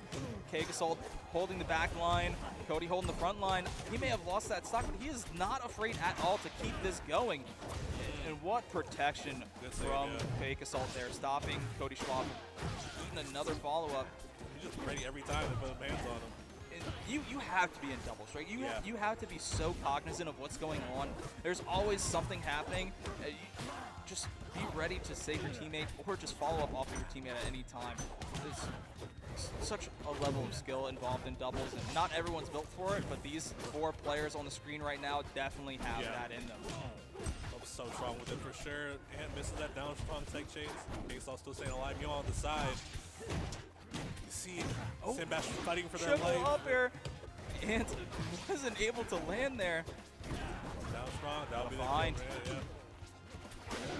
If Kagasol can hold onto the stock just any longer, this would be really good. Finally, that last stock fallen from Cody. Now Kagasol in a rough position, able to dodge here. 124%, not looking great. Also getting pressured quite a lot. Not going to get any clone shenanigans going too. Oh, there we go. Oh, here we go. What a find off of the dash attack. That was clean. Really good from Cody there, able to react off of the force burn dash attack, able to find an up strong and bring this to their advantage. This is extremely good for red team. Yep. Reverse hit back air. I thought we might have seen a second reverse hit back air. Kagasol was going out there like he wanted blood. Absolutely. We go, no follow-up there. Good interruption from Kagasol with the fair. The synergy needs to show too. Holding on the back line. Kagasol barely missed that down beat. Go. Kagasol gone. This is a chance for. Oh, yep. Really good chance to find get there. up strong.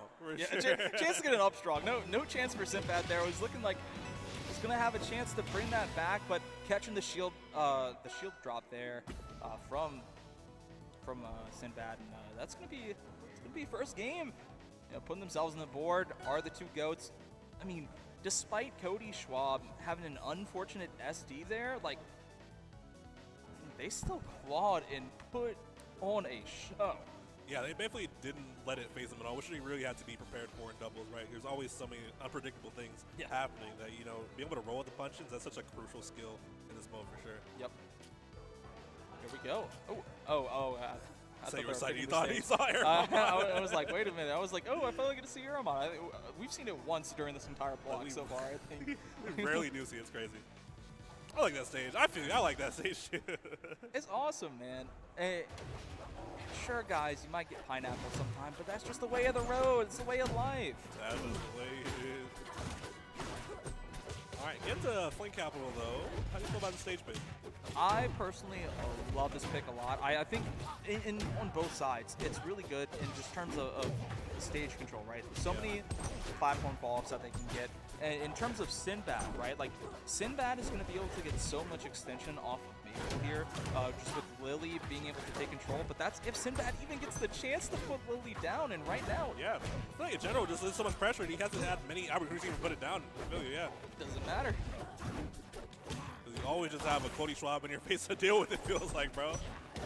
Yeah, I think the platform layout is really good, not only for Rano and Maple, but I feel like a lot more for Zetterburn and Forsburn here. But the one advantage that they do have is this is, I think, the biggest stage in the game. Yeah. In terms of length and a top blast zone and side blast zone. Like, if you want to live for a long time, take your friends here. Definitely too, especially this against this team, man. The survival is definitely the name of the game. Not wanting to get early kill by Zetterburn and Stannis, for example, definitely important. think that's rough though, because honestly, like, yes, you're gonna live for longer, but Zetterfern's still gonna find those early stocks just because of how fire as a mechanic works. I mean, as soon as you put that fire on someone 2 times the knockback on your strong attacks, say goodbye to your life. Yeah, that's Sinbad right there. Amazing combo off that clone from Kickoff right there. Getting that stock. All 6 stocks on the red team. And 5 now. Finally losing 1. And Sinbad actually on his last life already. It was looking like they really wanted to take advantage of the bigness of the stage. They haven't been able to. Like, they're still getting absolutely smothered by Kickoff and Cody Schwab. Yeah, it feels like this space doesn't even matter because they're always still there. Their positioning is just so great no matter how big or small the stage is. And Cody's angles on the recovery are so good. He's consistently making it back without any trouble. It's crazy, yeah. Like, you would expect some sort of contention, but I mean, just kind of expecting him to go on stage. He just has the perfect mix, and that just shows the years of experience of playing Fox and Melee. Right. Even then, even if the rare situation does get in trouble, Kickoff's always there to just help him out. Oh, not quite able to get there in time for the save, though. Going to last stock. Kickoff still with a huge stock advantage here, only at the beginning of his second stock. A lot of ground to cover, especially for Ant. The last stock 100% for there, but not quite else off of that. Yeah, found the spike, but not enough damage on Kickoff for there to be any worry there, especially with the amount of recovery mix-up Forsburn has at his disposal. Trying to find something on Sinbad there, but they find something on Ant instead. But once again, living forever. This is Fire Capital. Hard to get a kill right here. Oh, what a good tether, actually. Tethering to try and stop a fight from red team from taking out Ant, but it just happens anyways. It doesn't matter. Not enough time on the recovery from the tether, and ooh. And the window drop, it was so low, strong right there, just killing 2. Kickoff, Schwab still continuing to exert their dominance, that aura on their opponents right now, bro. You know, I see a lot of people talk about how Forsburn up cape doesn't work. I think it's working just fine. I think it is working just fine right now. Look, I feel like it works more often than it doesn't, if that makes sense. There's some annoying moments, but yeah, it's just like, it's still a great move. It is working out consistently for Cake Assault. I mean, also for Soul Rifle earlier as well. Like, we saw so many kills come from the up strong and the down strong. A lot of it's just knowing when to, like, use that most specifically. Yep. Because, like, if you have the right situation, it doesn't matter. You're still going to get hit. He hit the clone. He thought it was fighting Cake. Oh. That's so funny. Deception for real here. You have been deceived. I love Forsburn, man. It's like, never in my life would I have thought that we would have seen a deception character, a stealth character in a platform fighter. And like, he's what is he's this? good. This is a crazy here part of that. Like, yeah. Like, it's so hard to make it good, but also not broken as well, right? And Forsburn is just the perfect blend of that. It is so wonderful. Dan and Trevor and the rest of the team have done such a great job here. Definitely love seeing amazing players such as Kickoff Paladin right now, dude. Showing the strengths that archetype kind of provides. That cloak and dagger, doing them wonders. The same Marvel rivals. A different game here. Other rivals. That's why we are Rivals Bather. Right. Oh wow, the simultaneous. Nice. What a huge start for Red Team here. They are super high on percent, both above 100. Triple up strong for Cody. He doesn't care, man. I feel it. Like, one of these will hit. And all of them hit. Like, he's so good at finding it. Right. Just from that, was able to get 50% onto Sinbad.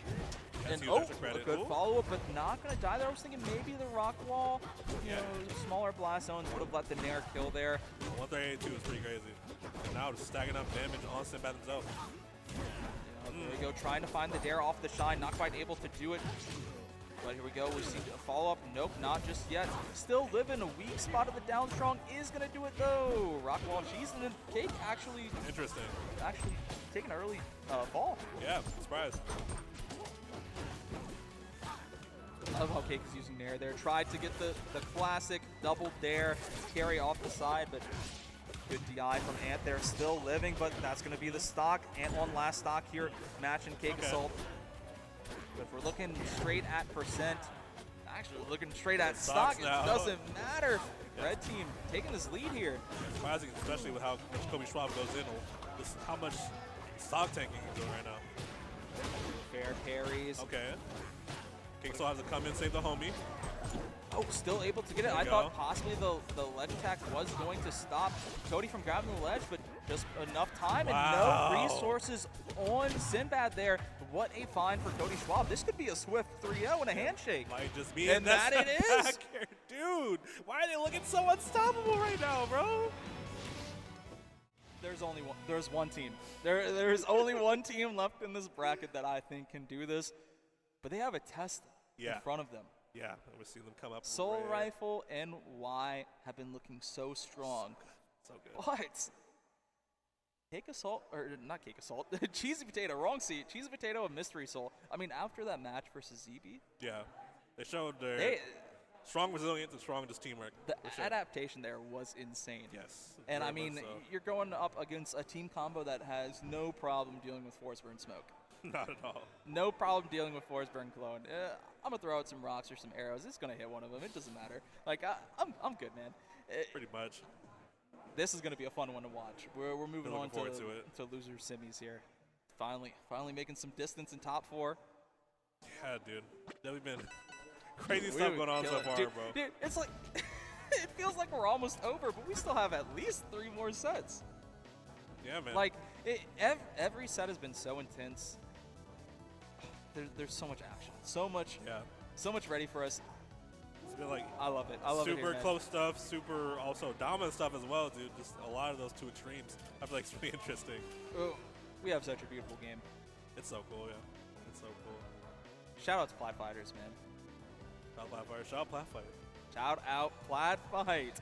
Dude, once I saw Platfight announced and I saw people signing up, I was like, I gotta make it. I gotta do my best. Like, the fact that we finally have like more than just Smash, right? For the longest time, the only platform fighter that could do it consistently and provide like those scenes was Smash. That's why we had stuff like Super Smash Con, now Supernova, like celebrating that.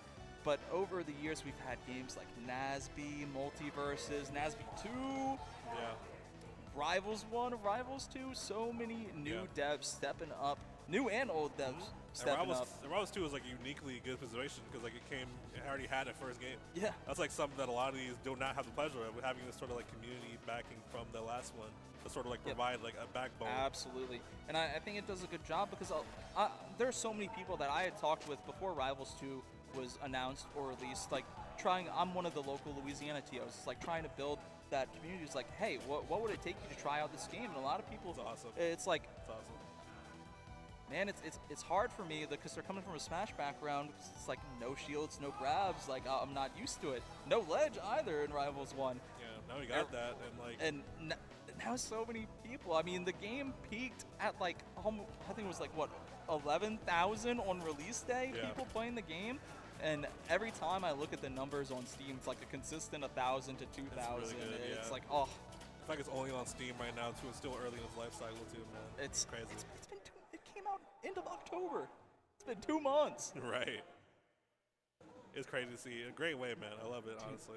It's so wonderful. And we have a huge 2025 to look forward to, not only in terms of just like events, but like the development of Rivals 2. We have 4 characters coming, or at least they're trying to get 4 characters out. Obviously, you know, dev time can flip-flop, but I mean, honestly, I would love for them to just take their time. They don't need to rush anything because everything they've been touching has been turned into gold so far. It's been great. Absolutely. Big shout out to the Rivals team, man. They have a great game here. It's only going to get better, for sure. I always say, man, fighting games launched in their worst state and only get better 100% moving forward. And they're already doing that in these early patches and going to continue doing so. And I love how they're balancing around the game and everything as well, because they're not worried about the early meta right now. They're trying to focus on making the game more fun to play, and that's exactly what you need to do, because the meta is going to define itself as time goes on. We're still 2 months in, and sure, are there some characters that are stronger than others? Absolutely. That goes for any game. For sure. Like, that goes for even Ultimate that's been out for 6 years, or 5, 6 years now, or something like that, and doesn't have any patches anymore. Like, Yeah. Rival still has plenty of time to grow. Yeah, I like the current direction, just like, you know, correcting things of characters that like doing things that they weren't intended to do, if that makes sense, you know, which I'll enjoy. I like that direction. The way I look at it is like, you know, bottom line, yes, we're playing this game for competition, but if it's not fun, why are we playing it? Right. And so as long as you have that baseline of the game being fun and accessible, you're going in the right direction, and Rivals 2 is absolutely doing that. Very much so. The devs at Aether Studios and the publishing and advertising team at Off-Brand, they know what they're doing. It's wonderful. We got the perfect storm of the game, and it came at the perfect time. I love it. Yeah, it's definitely. Finally going to be jumping in. Got some stage bans going off. They're just fixing some controller issues. I know Cheesy's been having a little bit of trouble. I think she's playing on another controller right now. So. Did you play a different one? Yeah, I think she's borrowing a controller right now. I could be wrong. It might have been a USB problem as well. But that don't matter anymore. We're getting it going on Ethereum Force. Yeah, once again, we're talking about Soul Rifle and why, man. You know, why consistent pressure, Soul Rifle, X Factor, crazy team to get by. But again, this, oh wow, X Factor. Oh, another early kill on the other side. Hey, it don't matter. Early stock's gonna fly. Very much so, for sure. And right now, I mean, hey, Soul Rifle, only 47%. Yet again. Super crazy. He cannot be touched. Well, as we say that. Possible edge guard situation here. So I hunted for it. Special. Love it. Don't love hitting their own teammates. Oh.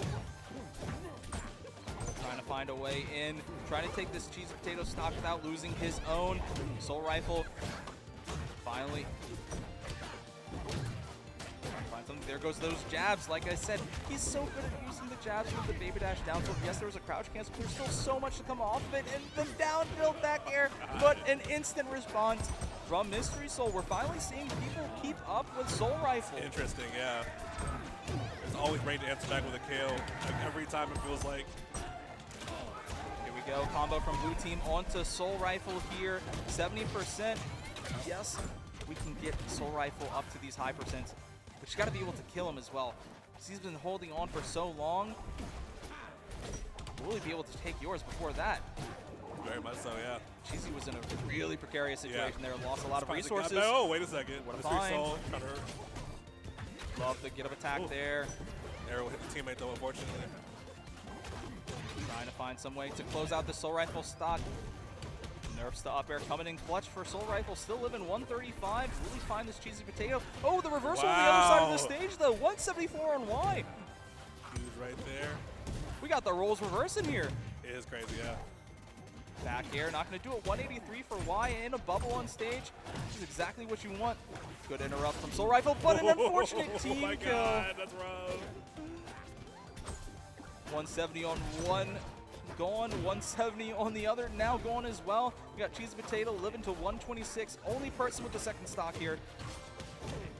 Combo, love the up tilt reverse the situation. Side, meanwhile, Mystery Soul. Oh, what a good find for Y.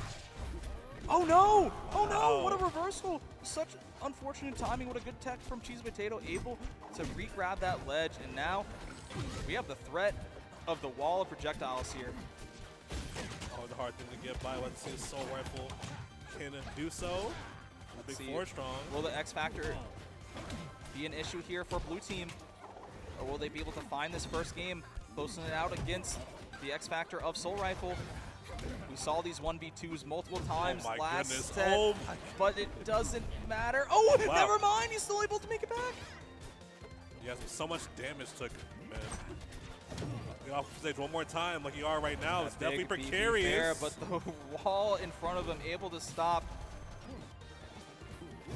What a grab. Trying to find his way back. Falling as much time as possible. Needs to find this stock on Cheesy Potato. Oh, but going over the rock wall. Off of the Fleet Nair, I believe that was. And that's going to be game one. Going to the projectile wall. That is this blue team. Yeah, I'm surprised just how much you say, as we were saying earlier, we're keeping up with Mai and Soul Rifle for sure. It's pretty crazy to see. Like you really just have to be just consistent and sort of just getting those kills and just working off each other, and like you definitely see they are. I mean, we saw them kind of have a slow start to the last set as well. So maybe you just got to get the engine rolling, get that momentum building. So let's see what's going to happen. That was definitely a very big factor to them for sure. Just as the set was going on, you can just tell there was more and more just like adaptation going under the hood of things. I mean, especially when you're a momentum-based player like Soul Rifle, like sometimes you just got to get that going. But sometimes you don't get the chance to do that. So let's see what Cheesy Potato and Mystery Soul can do here to prevent that from happening. Really don't want Soul Rifle to get any momentum built, because then you have a demon you have to face against. Right. Big down strong there, almost going his own teammate. Yeah. Yeesh. Oh boy. Both of them stuck at disadvantage right now, both red team. I do like this stage pick, but I don't know how I feel about it being on the favor of Soul Rifle and Y. I think this is just a very good stage for Fleet and for Crag, especially. Yes. I mean, Rivals 1, we had a stage, Blazing Hideout, that had very similar format, and it's just so good for Crag. Not only that, we also had Ethereal Gates, which is the same thing as this stage exactly, basically. And it's just so easy for Crag to set up these like walls of projectiles, and use the down B really well, and just movement's so good. And then Fleet, just the ability to keep pushing your opponent down with down air, and you gotta look out for the pineapples on this stage as well. So it's really interesting. She's carrying like this whole mate. But you're red team, you want to see that. You like that. You definitely. Took it to the combos on Fleet too, man. 160% on her. Really good stuff for your red team. Go. That's one thing we don't really get to see a lot in doubles is the Fleet side B. I feel like unless you're using it as like an edge guard tool, it's a little too risky to throw out, especially with just how many hitboxes are getting thrown out. But not only that, it's like you can get your own teammates stuck in that, and that is a rough predicament to be put in. Being stuck in one spot for too long. What a find. Okay, wow, what just happened there? I think that was a Rano Fair trading with Crag, Pillar, hitbox, and then hitting the teammate. Oh my gosh. What is this game, man? That'd be insane for sure, man. Here we go, red team vying for the stage control, trying to hold on to it, trying to get some sort of advantage built here. Yeah, it looks like Cheesy Potato might be in trouble very soon, though. 132% on him. It's a little so rough. Hard, man. Like, why is having to fight so hard right now on his last stock? Wants to find the stock on Cheesy Potato, and he does! Nice. What a conversion off of that sour fair. Oh, but on the other side of the stage, Soul Rifle having a little rough, but finally able to make it back just in time. Y coming to help out as well. But, what a snipe. Man, why? Decided about getting into a lot of trouble, bro. Wants to take the stock, and that's Soul Rifle's gone. Yeah, it's so funny. Hey, you can hold away, man. Nah, we own it. I feel it. Here we go, 100 on Y. So much to bring back here. Oh wow, what a find, but a good tech from Cheesy Potato, and able to make it back as well.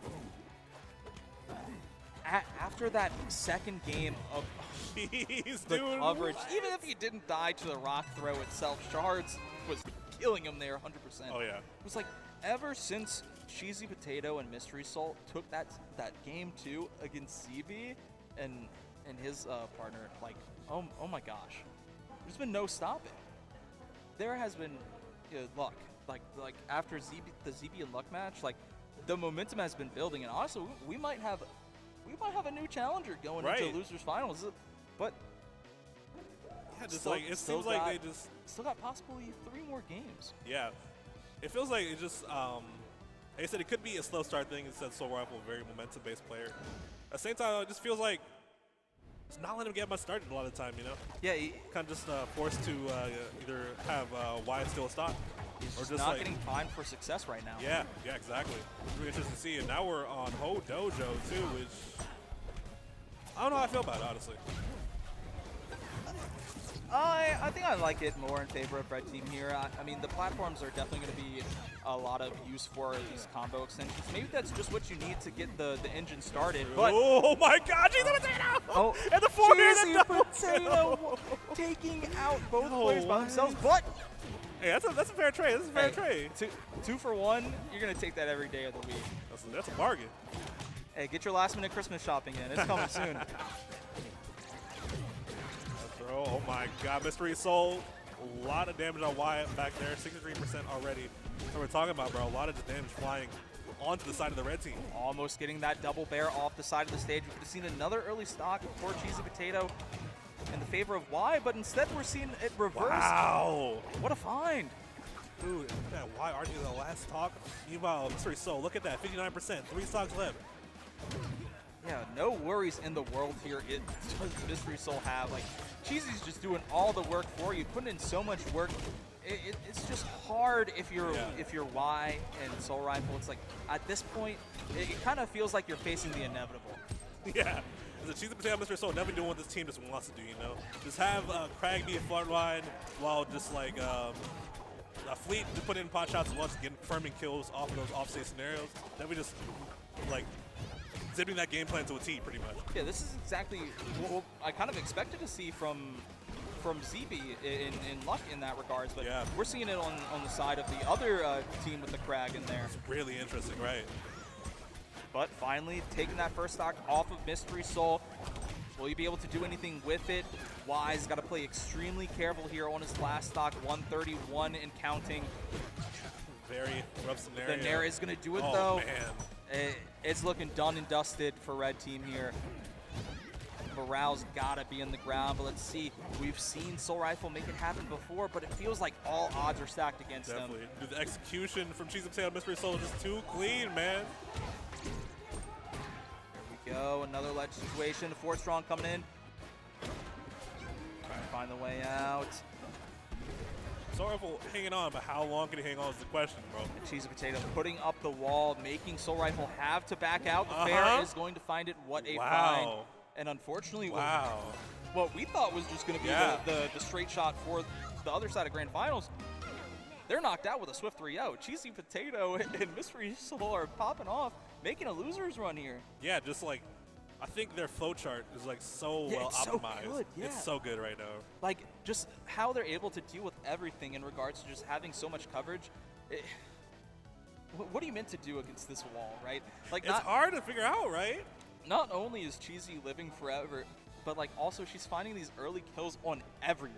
Like without a shadow of a doubt, she's just finding everything she needs, and that's exactly what you need when you're going up against the static duo of Ant and Sinbad with how good they've been playing in terms of their tether follow-ups and everything. Like you need that same energy coming from Mystery Soul and Cheesy Potato, and we've been seeing just that. Yeah. I think both of these two, this is the lose finals, right? Yes, this is both these two lose finals definitely makes sense. I feel like they both have the biggest, of course, aside from Kickoff and Schwab, they definitely have like some of the biggest sort of like grasp on their sort of teams, sort of play styles, right? We already saw. That's why we got them in the top 3 here. Exactly, yeah. If you're not here, you're slacking. You're doing something wrong. Exactly, man. I'm proven to be the best of the best in this double scene right now. I love to see the competition popping, bro. It's so fun. So cool. Yep, got a little button check going on, just making sure things are A-OK. Cheesy Potato, Mystery Soul, just locking in. They're ready to go. And just trying to keep up this momentum. Love to see that. You know, Ant and Sinbad coming off of a small little break here, just trying to get the hands warm. It may be Florida, but sometimes it gets a little cold. I mean, it's a brisk 70 outside. Right, that's like California cold for me, bro. It's like I'm shivering. You know what I'm saying? That's the one thing. So I'm from the South. I'm from Louisiana, so I'm used to the humidity. Yeah. And like right now, Louisiana's a little bit more humid than Florida was. But like when it's cold in a humid place, it packs a punch. It does. Oh my gosh. It definitely hurts a little bit. It hits. It's like there's so many differences, but hey. Got to get used to it. It's part of the competition, baby. Absolutely. It's a big factor. That's why if you know a venue's going to be cold, make sure you bring your sweatshirt. Man, you gotta be prepared, bro. Even if you don't think it's cold, just keep it on you just in case. Oh yeah, someone turns up the SC, bro, you done. It was like we drove all the way from Louisiana, like 11-hour drive. It was like 38 degrees the entire way, and we wake up. I'm like, all right, I don't need a sweatshirt anymore. But who knows? I mean, sometimes it's getting a little cold in the venue. Definitely does, definitely does. Well, get into losers finals and Sinbad versus Mystery Soul Cheesy Potato. Yeah, both these teams coming in hot here. So much energy. Like the run for both sides of this have been so beautiful. I mean, it's such a big storyline coming in, especially for Cheesy and Mystery Soul coming from losers eighths. Yeah, definitely underdog in this whole scenario. Yeah, what who they lost to? I'm very curious too, honestly. It's gotta be one of the people in the top here. It was actually the team who are knocked out of the tournament. Actually, no, wait. No, it's not. They lost to Ant and Sinbad in winners. This is a run back. Really? This is the run back That's of so the century. crazy. So the stories are colliding, bro. The stories are colliding. Oh my gosh. I was like, who the heck is Nick Sweeney? And I remembered. Wait a minute. Wow. It's Ant and Sinbad. This is a run back. Okay. So guys, I know who Nick Sweeney is. That's okay? funny. Calm down in the chat.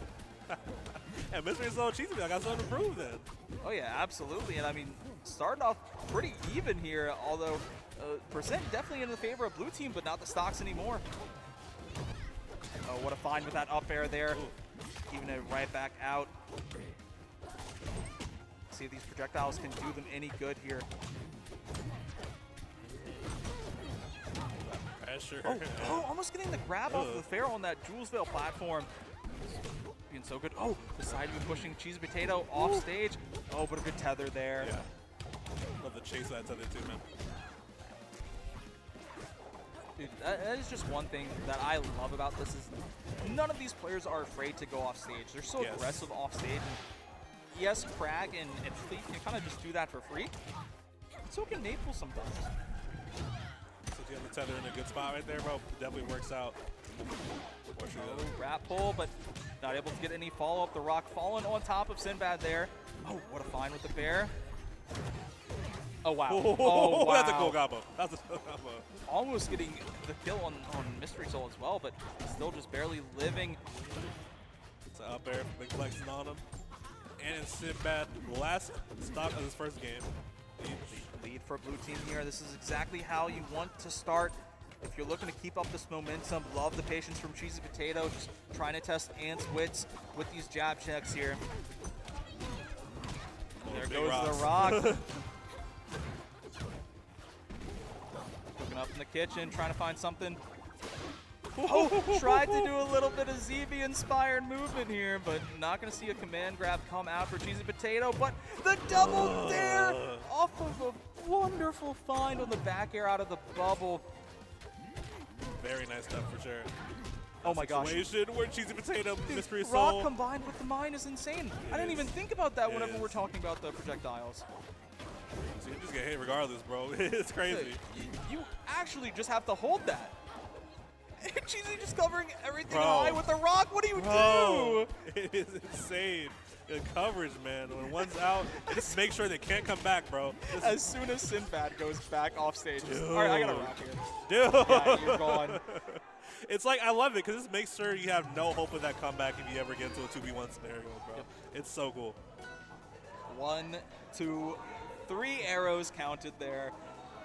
What are you gonna do, man? Oh my gosh. And he tried to go further out to see if that would help. Then that just ended it even sooner. No space for you to tech.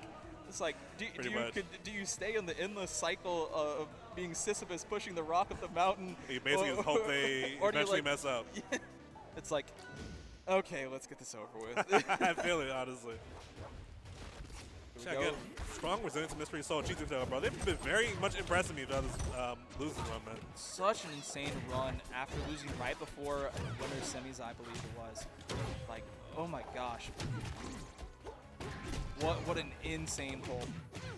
Oh wow. There we go, just keeping Sinbad off. Still stays alive though, fortunately. Now this is rock wall. We're gonna see some early stocks fly. We're gonna see some cheese happen. So just expect probably some command grab, some cheesy, but who cares when the down strong is ready to rip. Zone, bro. I told you, man. If you're picking rock wall, you are not looking to play fair. You work for Doom Shorts Evil Incorporated or something, bro. You a villain. Go. Reset neutral here. Red team finding some crazy momentum here, some crazy finds. Yeah. Strong start from them for sure. Oh. Oh, wow. It was meant to the fair anyways, but somehow was like, just in case. You know what? I got the coverage. I feel it. Up there, dude, I love it. I love how aggressive he is off stage. It's so good. Just love how he's using the down B in the air as well as the side B, just covering such insane angle. Finding the stock though is Mystery Soul, even it right back out, but actually she's a potato on the last stock here. I didn't even realize that. Honestly, yeah. Get a little beaten up sometimes though. It definitely makes sense. I mean, hey, it's the heavy tax, right? Like, you are playing a character that can do so much damage, especially with just one move like that. Especially against Rhino in particular, bro. Definitely can get beat up sometimes. So, being a heavy fast faller, you got your drawbacks, but you also have so much advantage that can come with that as well. At the same time, though, Sinbad's in a very good spot right here, and just ready! It's been so long, I forgot. Dude, Mystery Soul was scared to do anything, and Sinbad said, okay, I'm gonna get the other one, bro. Don't even matter. It's like, hey, you're not guarding me? Okay, then. We're running straight to the goalpost. Yeah, bro said, Dunking set up it the right ISO down. crazy, yeah. Go. Oh, shield break. That's going to be an up strong. Is it going to kill? Yes, it is. What a huge find. What a huge lead here for Red Team. This is definitely what you want to see to get put right back on the map, to stop the momentum. I mean, it's been non-stop dubs for Cheesy Potato and Mystery Soul since they took Game 2 versus ZB. Literally. And look, like, they have not lost a single game since then. This is the first time blood will be spilled. Yeah, dropping it, like, making them lose that momentum very crucial for sure. You do not want to keep playing with that, but definitely getting a full hold, saying you're not going to run through us like any of the rest.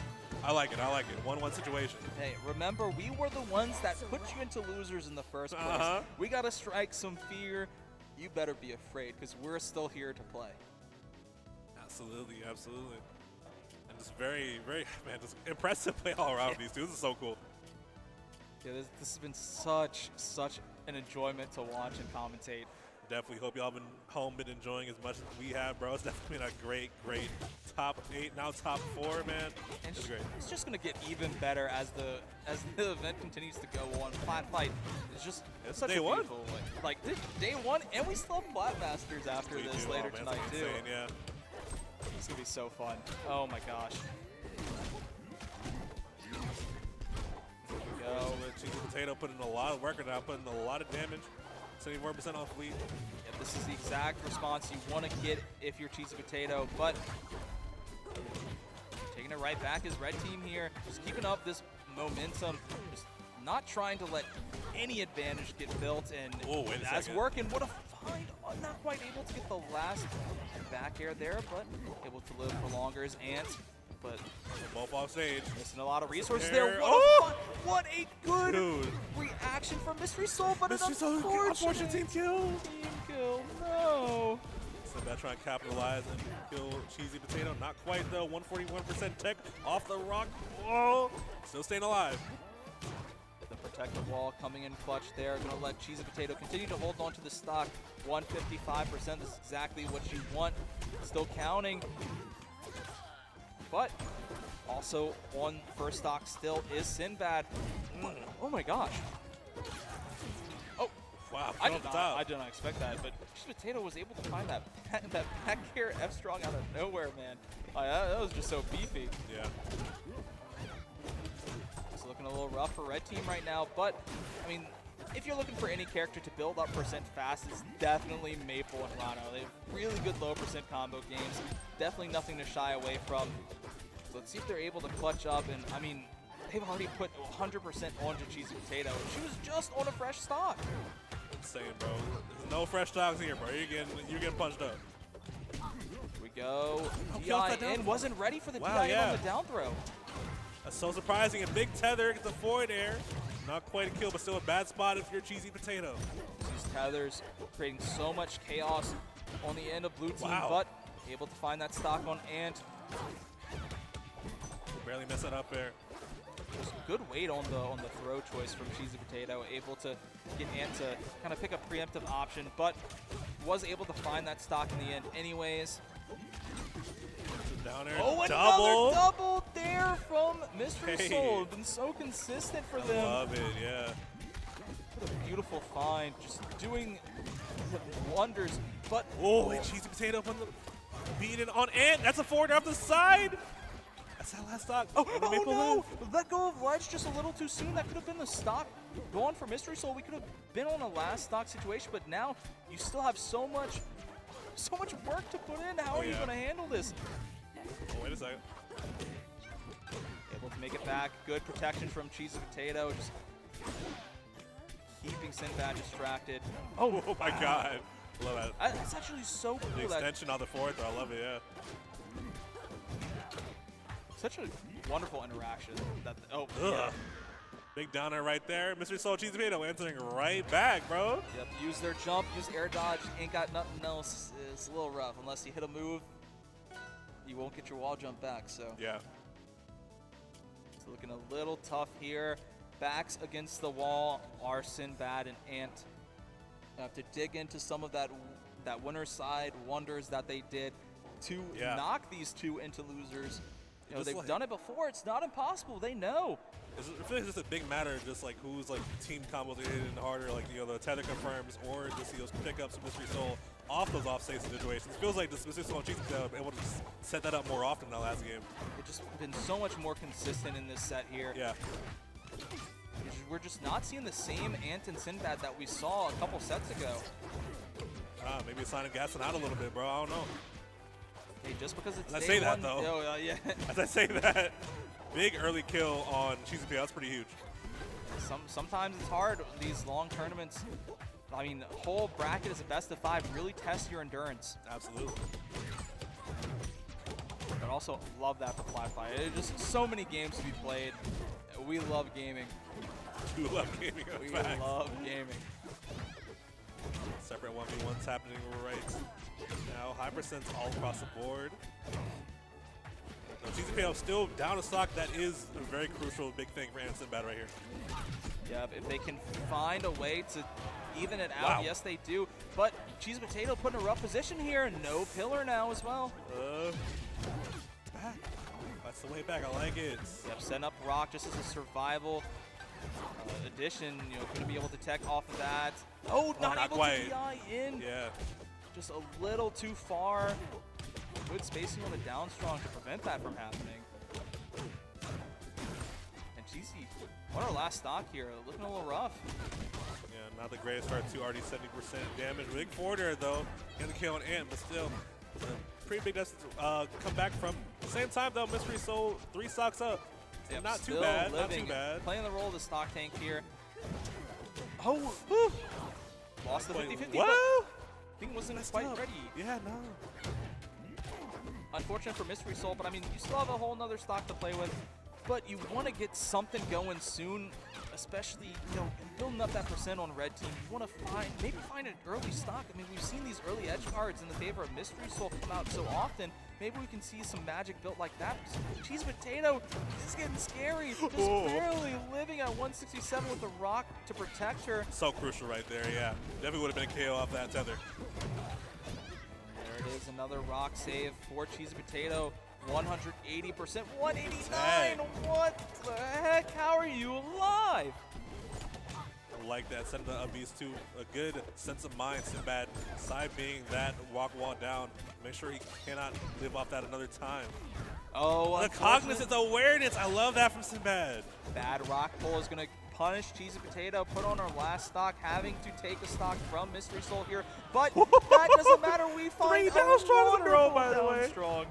Hey, at first you don't succeed, try again. Third time's the charm, baby. And now it's suddenly a very close scenario. Mystery Soul Cheesy Potato could just take this set right here, depending on how things go. Especially Mystery Soul putting the pressure on Ant off the stage right now. Wasn't able to find the dare that we've seen come in clutch for them so many times before. Not quite. Oh, big forward air though, and Sinbad. Yep, this is your chance. Yes, you got to. You want to get to a game 5.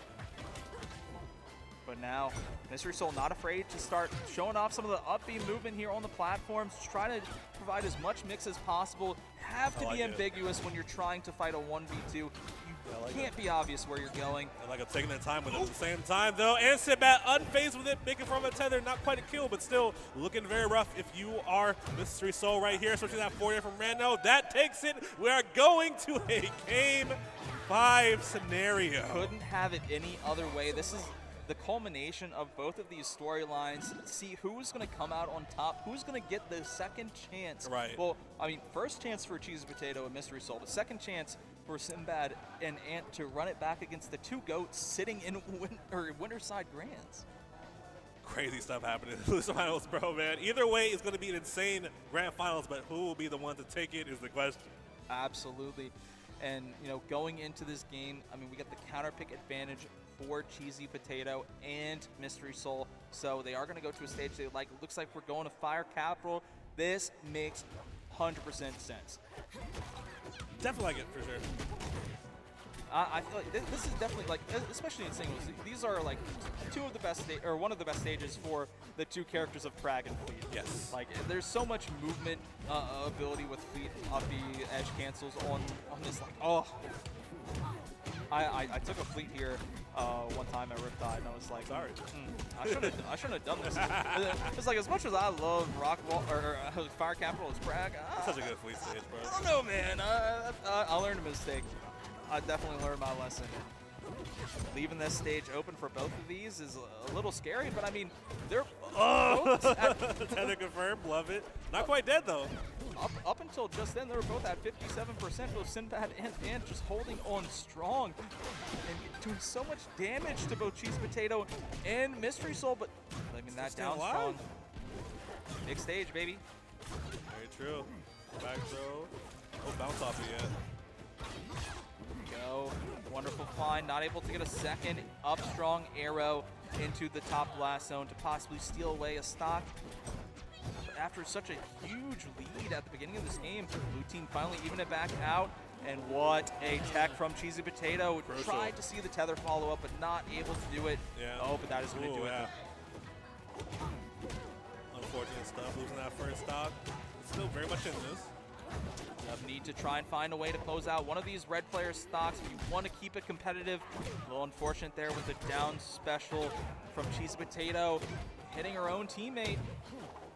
167 though on Mystery Soul, still living, still alive, just taking stage control with the back throws. Exactly what you want to see, but just getting harder and harder for Cheesy Potato to keep up right now. You already tell, man. 104% on this stock too, not the greatest look. Here we go. Big parry. Oh, no, but not enough too time slow. on the F strong. I think they like seeing down strong right there. It's a high percent, it would have killed regardless.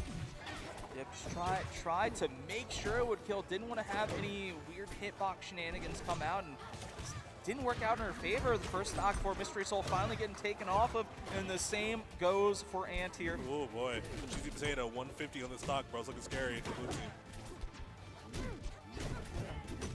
Go. Rock shenanigans coming in clutch here. Get some nice early percent damage onto Sinbad, but Cheesy has so much work to get done. If she wants to even this back out, she needs to live even longer than what she already has.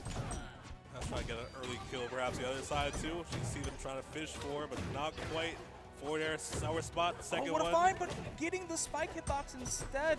Not what you want to see as Ant, but what you love to see as Cheesy Potato. Definitely, let's see another day. 184%. Looking pretty decent. Big forward air. This is perfect for blue team here. Cheesy just living to ungodly percents right now. Make sure of that. The stage, just holding the rock.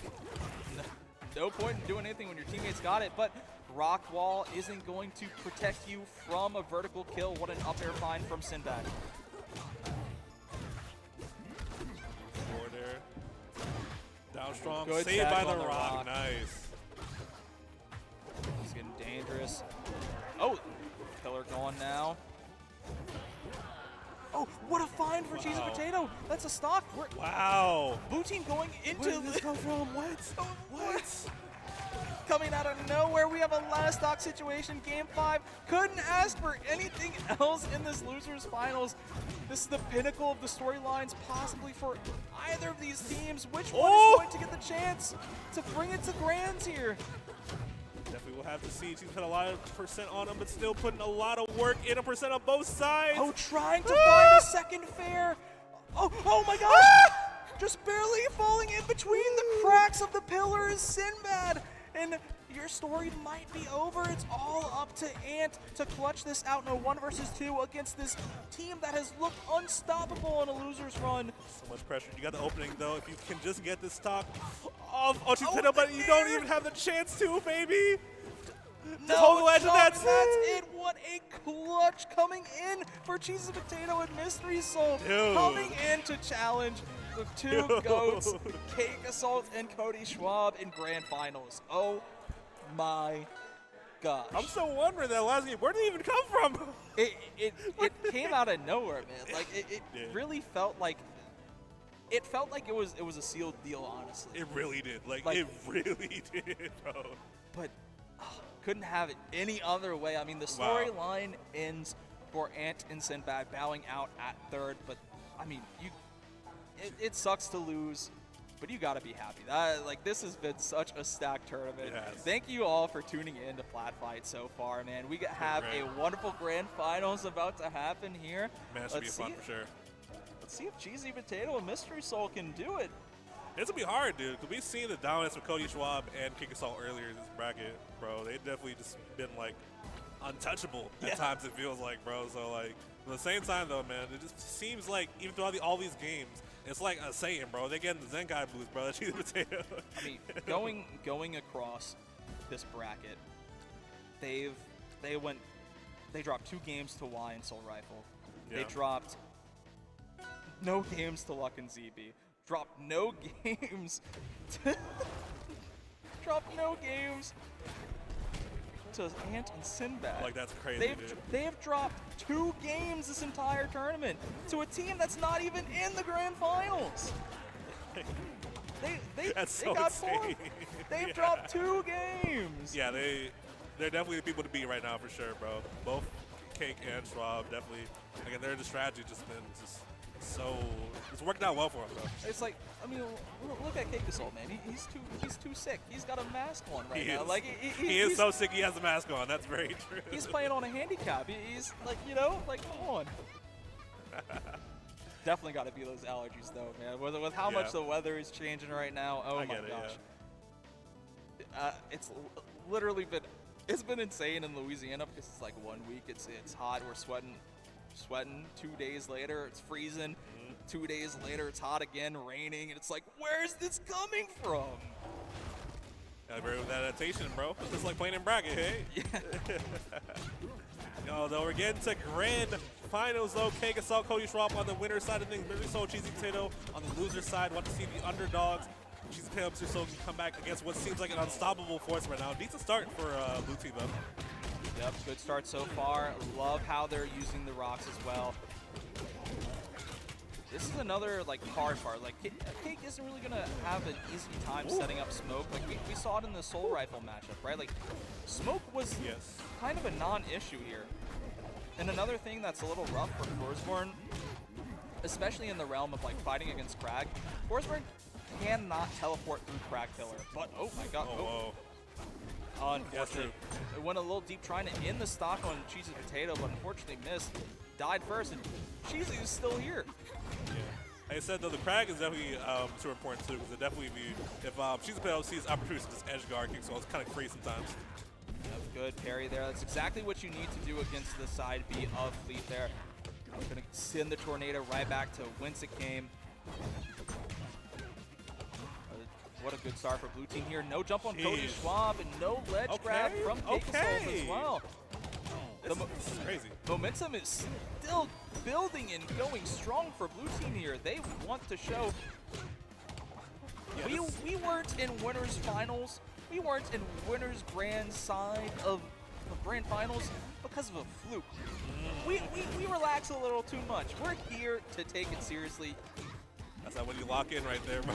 Like, they are locked in for sure. I Absolutely. mean, Cheese and Potato may be on the last stock, but yet again, oh, I spoke too soon. Well, okay. A little bit of a hitbox extension, unfortunately. It happens, it happens. Gotta shake it off, though, because they still have a very good spot right now. No ledge grab. Cake just doing a good job of protecting the ledge so Cody could make it back safely. But I mean, we've seen Cake Assault and Cody Schwab bring it back from a deficit like this as well. Like we've seen Cody just throw a stock away from an SD and come back and they won the game. Like, Literally, man. This is definitely nothing that we haven't seen, and it's looking like we might see it again, honestly. But finally, yeah, no stock being taken. Would have been a little unfortunate. Cake Assault just barely not living. Same on the end of Cody. But I mean, we're talking about the greatest of all time in Rivals 1. One of the greatest of all times in platform fighters, period. Plays Melee, has played Ultimate. I mean, when Nasby first came out, this dude got first at Heatwave. Like the peak Garfield gameplay, man. But nice. Cheese Potato and Mystery Soul have something to say about that. It's time for a new era. Yeah, Mystery Soul still having another stock too, man. This is crazy right now. Okay, here we go. That fair, not going to do it quite yet. I love how Cheesy Potato's the one being aggressive, and the Rock is just on the other side of stage. And Mystery Soul was like, "Oh wait, I got you. I got this over here." It's like I'll hit the rock shards that way, just in case. But yeah, dude, really strong start from them, dude. Like I love this momentum. That's just they need to stop it. It's just there's no other way to say it. They just need to stop this momentum, bro. Like, hey, guys, play fair, please. So whoa there, stop. Yeah, just like they didn't even let them really just like exhibit their gameplay. They don't let them breathe at all. Like we didn't see the same level of aggression that we've been seeing, and it just couldn't. It showed. Like because like not Cake Assault, Cheese and Potato was always there to just like hit Cody Schwab when normally you see Cody Schwab being the offensive one, right? We have 3 players on here with names that start with C. Like, I know. Come it's on, like give us a break, dude. I mean, bro, I feel you. But yeah, going to Fire Capital here, looking to slow down the gameplay a little bit. Yeah, that would make sense for sure. Definitely would be in their best interest too, especially with how just Cheese and Potato is playing, man. Yeah, just trying to make sure that they live just a little longer, and I feel like they're not going to struggle that hard, especially just because of how the kids of Forest Burn and Zetterberg work a lot. But here we go. Mystery Soul off stage versus Cody Schwab, able to find a wonderful edgeguard sequence with the great use of the Wind Chime Bomb. Just doing wonders there. What a great start here on the opposite side of things. Cake Assault struggling a little bit, but Cheese Potato flubbing a little bit, getting a little too excited. Good save from Mystery Soul, by the way, not letting get up strong. There's one up strong, though, finally taking that first stock. Mystery Soul not letting it happen just like Game 1 did. And Cheese Potato flying right over that pillar. No wall to save you here. Yeah. And now, by the way, Cake Assault definitely better job of surviving. I would say that. Not quite dead, but still good stock tanking here. Mystery Soul locking down, though, not letting it get any further. Yep, finding that stock on Cake Assault, even it back down to 4 stocks apiece here. Each team trying to prove that they're the ones that want to take it, man. And right now it's just back and forth. Just barely red team is edging the victory right now. Wow, just kill on the top, dude. It's a light. There we go, big parry to interrupt. Cody Schwab just trying to get some damage done onto Mystery Soul here. Keeping Mystery Soul away and almost getting Cheese Potato caught up in that fair train. It's definitely looking much more like the gameplay they usually like to play, for sure. Have as much space to run around and definitely helping them out. Had a little break, but we see a down air into up air to continue building this momentum back up. You have like one player playing slower and one player playing so fast. It's like a super weird to fight against, I feel like, The Fire Element red team are building up momentum on Fire Capital. This is literally home field advantage. Right. Like, how can we ever doubt them here? Right. Okay, though, edgeguard on Schwab, though. Schwab on the last stock, but again, Cake Assault. Still stock taken, still 110% of the stock. Yep, high percent damage on both of these blue team players, but here we go, Cake Assault getting put down to the last percent here. But both red team stocks are very, very fresh, though. Yep. But, I mean, both of these blue team players, like, not shy of living super long, but it's going to have to work for it real hard here. That back air almost doing it. 153, next solid hit will definitely do it. But that's going to be a shield break into the stock. Kickasoul's like, hey, let's get out of the way. You got it. Look, I get these all the time. Here you go. I'm going to back up, let you get some shine. Okay, so we successfully stopped the momentum a bit, right? Yep. The freight train has been slowed down. Yeah, So which is exactly what you need against a force like this. Yeah. It was just a matter of who would just take that advantage, essentially. Yeah. Can you keep it up? Yes. That is the question. And judging off of their gameplay for like most of this tournament, I'd say absolutely yes. Definitely. But with Cheesy Potato and Mystery Soul, we've been surprised time and time again. It's really hard to pinpoint, like, okay, like, are they done? Is this the end? Or are they just going to come back and continue to build that momentum? So we had that question last set. They've been great just adjusting to everything happening on the fly, for sure. Everyone would be surprised to see, them extend this set a little longer than one might think. So, Therian Forest here. Wow, that kill? Early stock, wow. That's exactly what you need as a red team. That's super crucial here, for sure. Cheesy Potato, though, not phased. Yeah. I thought she was about to go for another one. I was like, no, this isn't Rivals 1. You can't do that. Right. So that's a little dangerous here. Oh, cubed him. Sheesh. Nice. We in 3D now. No more squares. Straight cube. Oh, the pressure with the phone. I love to see it. Wow. Chill on fleet. Wonderful find. And yet again, the deception from the Forsberg clone. Doing cake wonders here. DIing down. Just tech onto that wall. It's just living forever, man. 142%, man. He got cracked heavy one, a little like Roar's wearing. It was still on his first stock. Yeah. And no sign of letting go anytime soon. Super Almost good. finding the back air onto Cheesy Potato as well. She's got to be careful. And oh, she thought she grabbed the ledge. Wow. She's a little too slow. Got to be quicker than that. Down up air. Okay. Will they find the stock onto Cake Assault? No, still on his first stock here. I mean, yeah, Cody Schwab pushed out, but he definitely just like steal another stock in a second, bro, because Hazel has him to spare right now, bro. Cake has plenty of money to go around right now. He's trying to be everyone's sugar daddy. Right. Oh, here we go. Okay. Finally. Okay, wait a second. Oh, this is the tides turning. You definitely wanted this. Oh, here we go. What a wonderful shine combo from Cody Schwab. Just getting that fire stacked up on Cheesy Potato. Continuing the pressure on the side of the stage here. But will we see the stock come out? No, not quite just yet. It's getting harder and harder for Cheesy Potato as time goes on. Oh, no jump from Cody Schwab. Gets put into a ledge guard situation against Mystery Soul. Yet again, Mystery Soul coming out on top in those.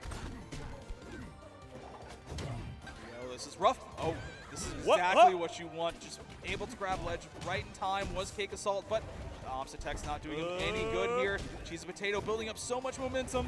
This game 3 is so important, bro. It's a big deciding factor of how the rest of the set will go.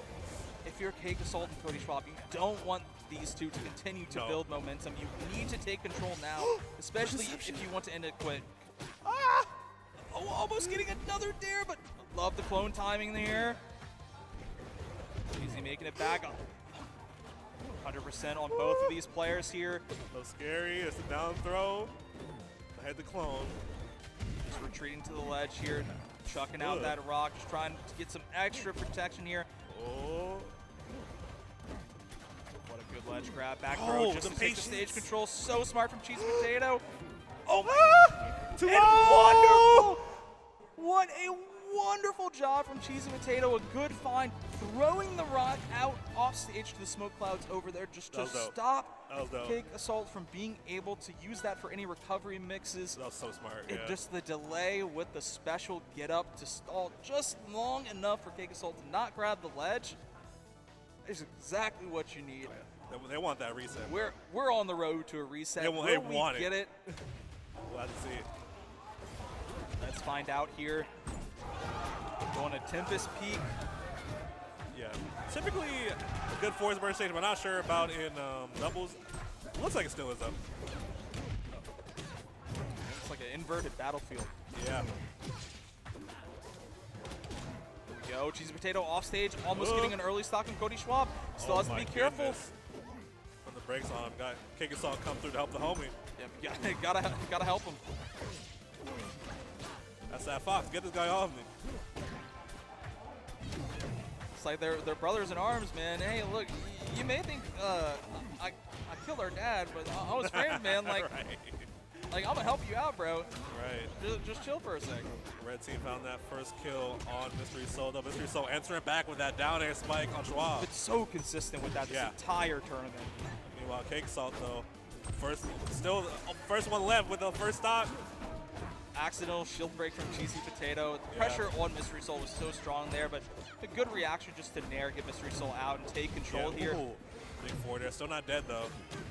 Love the delay on that side. Again, the force burn side B recovery. So good here for Cake Assault, able to make it back. And now helps out the homie again. I love it, bro. Love seeing him. Pressure's on Mystery Soul now. Got to make it back to the center stage. Help out Cheesy Potato, but it's constant back and forth, constant sparring between both of these teams. Like, oh my gosh. Oh, definitely. Cake Assault off stage once again. Still comes back to try to help out. Can he, though? Mystery Soul making this very difficult to. And Samantha the up air coming off. I love that, bro. I love that. Find.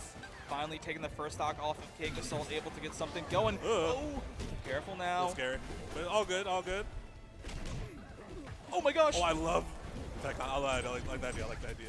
She is not trying to be honest at all. I feel it. She wants to cheese her way into Grand Finals reset, just like her namesake. But Cake Assault stopping it so far right now. But still, another stock to play with for Cheesy Potato.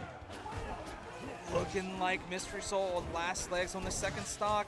Yep, that's it going into the last stock. Cake Assault, only person with an extra stock remaining. See how long he can hold onto this. Will he be able to continue to be the X factor for Red Team here? Only 68% too. That is very nice right here. Oh, down there. She's got to be very careful of how she recovers here. No rock on the pillar. Able to make it back. Mystery Soul off stage versus Cody Schwab on the other end. Able to grab it, but what a save! Wow, dude. Always had to check the homie, bro. I feel it. Cake Assault constantly ready to get that save on Cody Schwab. That's how you know he's a wonderful teammate. Oh, yeah. It's getting scarier and scarier for blue team. Red team trying to bring it to a game 5. Is that Cake Assault stock? Yes, it is. Cody Schwab on last legs as well. And that's it. It's going to be a 1 versus 2 for 1v1, actually. This is the exact same situation we had last time. Will Cheesy Potato man. be able to bring it back? No, the Bears are going to close it out. We have a game 5. Jeez. Game 5 again. Dude. What the hell? Both these teams refuse to just stay down. It is constant crazy back and forth. Oh my. We have been given a treat here for this day 1 of Platfight. If you're just tuning in, you gotta go back and watch this whole section, man. There's just been so much going on, and it's been so entertaining, and it's going to continue. Yes, more and more just amazing gameplay and amazing games throughout the rest of this weekend. But right now we're getting to game 5 on Rock Wall of all things too. Yep, peak dishonest gameplay. No one wants their opponent to win, so like, hey. Love it. We're gonna try and steal these stocks as soon as possible. Will Cheesy Potato to be your namesake and be cheesy? Or they got cheese themselves! Who got a little too aggressive, saw the blood in the water against Cody Schwab, but Cake Assault, cool, calm, and collected as he is, able to find the back air. It was a great time to back air too because they're already holding away, so held out on that too, died super early. A big response possibly from Cheesy Potato, wasn't able to find the stock there on Cody Schwab, but Mystery Soul trying to find something, trying to get Cake Assault early, but not able to do it. Cake just been such a thorn in the side of both of these players here. Definitely has, bro. There's the everyone's side, it feels like, but does lose that stock right there. Schwab has the stock take right now. Having a hard time here in this game 5. second stock on, just needs to find something. Oh my goodness! No! Oh my goodness! Whoa, that was unfortunate. A double there, but on her own. That's so tough. Reverse back air, Pegasus not quite killing. You got time to jump Mystery Soul a little bit for some damage. But no, fighting back, Fortnite gets a kill on Schwab. 178. Cody Schwab is living forever. But what a good tech from Cheesy Potato. I didn't even realize the wall was there. Yeah. It's hiding in sight. Here we go. Back there for the stage control. It's going to be very good. Saved him. What a save.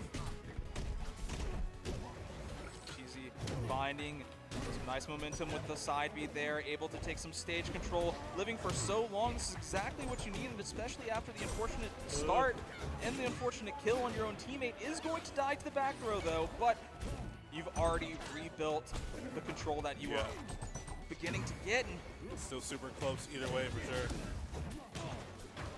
They gotta find it. Mystery Soul does not get the kill. Still hurting to something. I love that. Calm got that up strong. Keeping Schwab. Potato in that disadvantage. 80% in spawn out of nowhere. 95, and it's building so much. She's almost off this last stock. That's a wonderful find from Kickassault, taking Cheesy Potato's final stock and Mystery Soul in a 1 versus 2 with 4 stocks. Yes, this might just be it right there.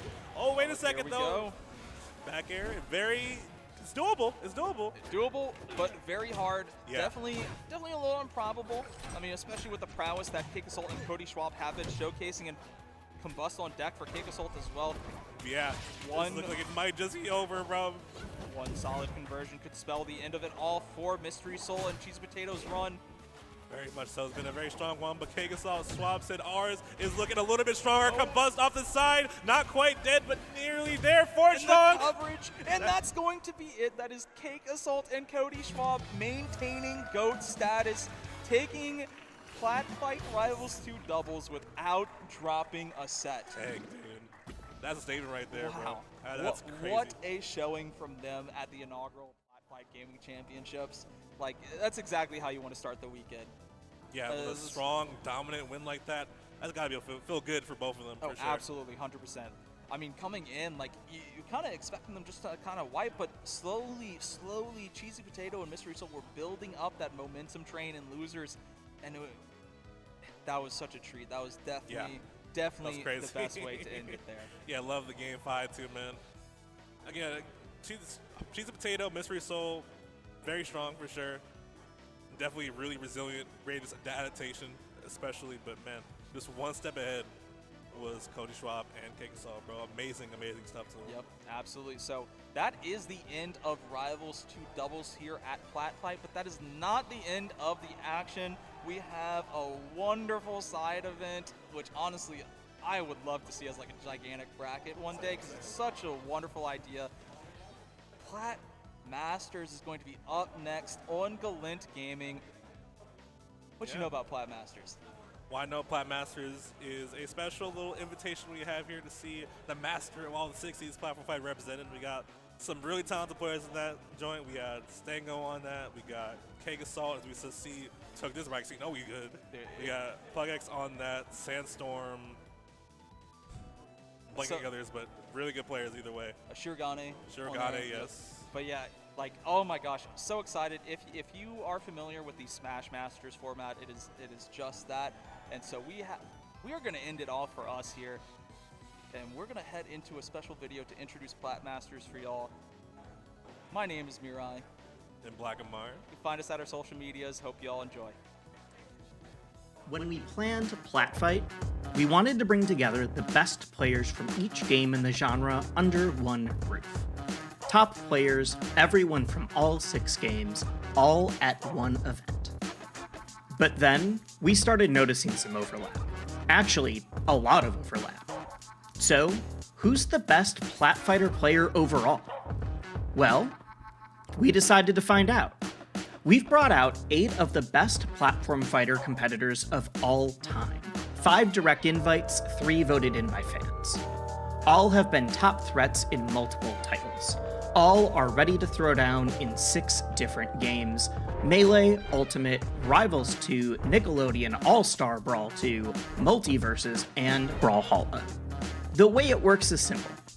players start in a single elimination bracket.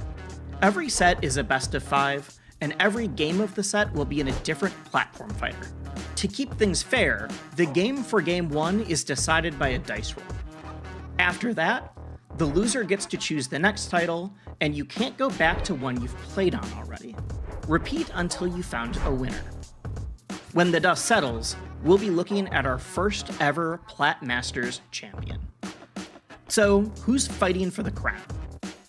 Cake Assault, the undisputed GOAT of Rivals of Aether, but also boasts multiple top 100 melee wins, and you already know he's tearing it up in the brand new Rivals 2.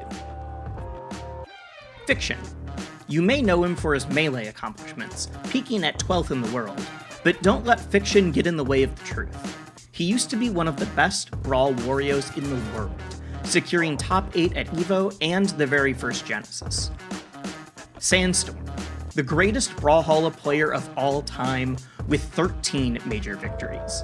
He's also been the best Wonder Woman in the world in multiverses, and he's had plenty of top 50 wins across Smash 4 and Ultimate.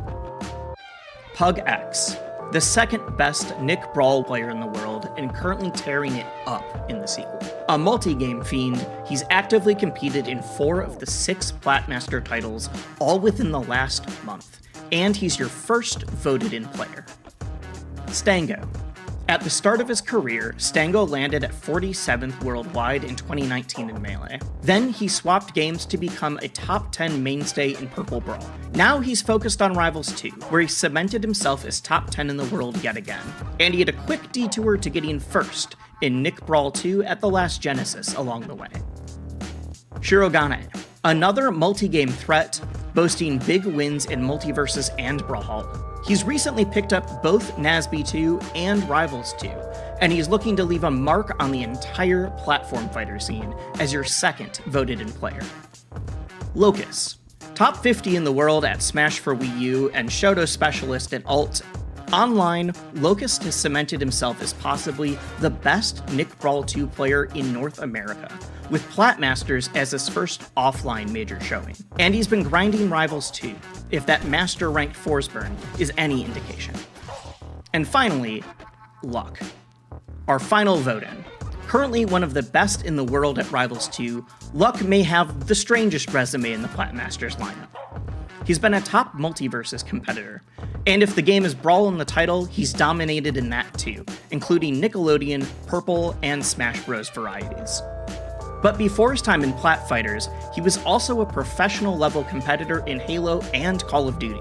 I don't think those help here, but I wouldn't put it past him. 8 competitors, 6 games, and 1 winner.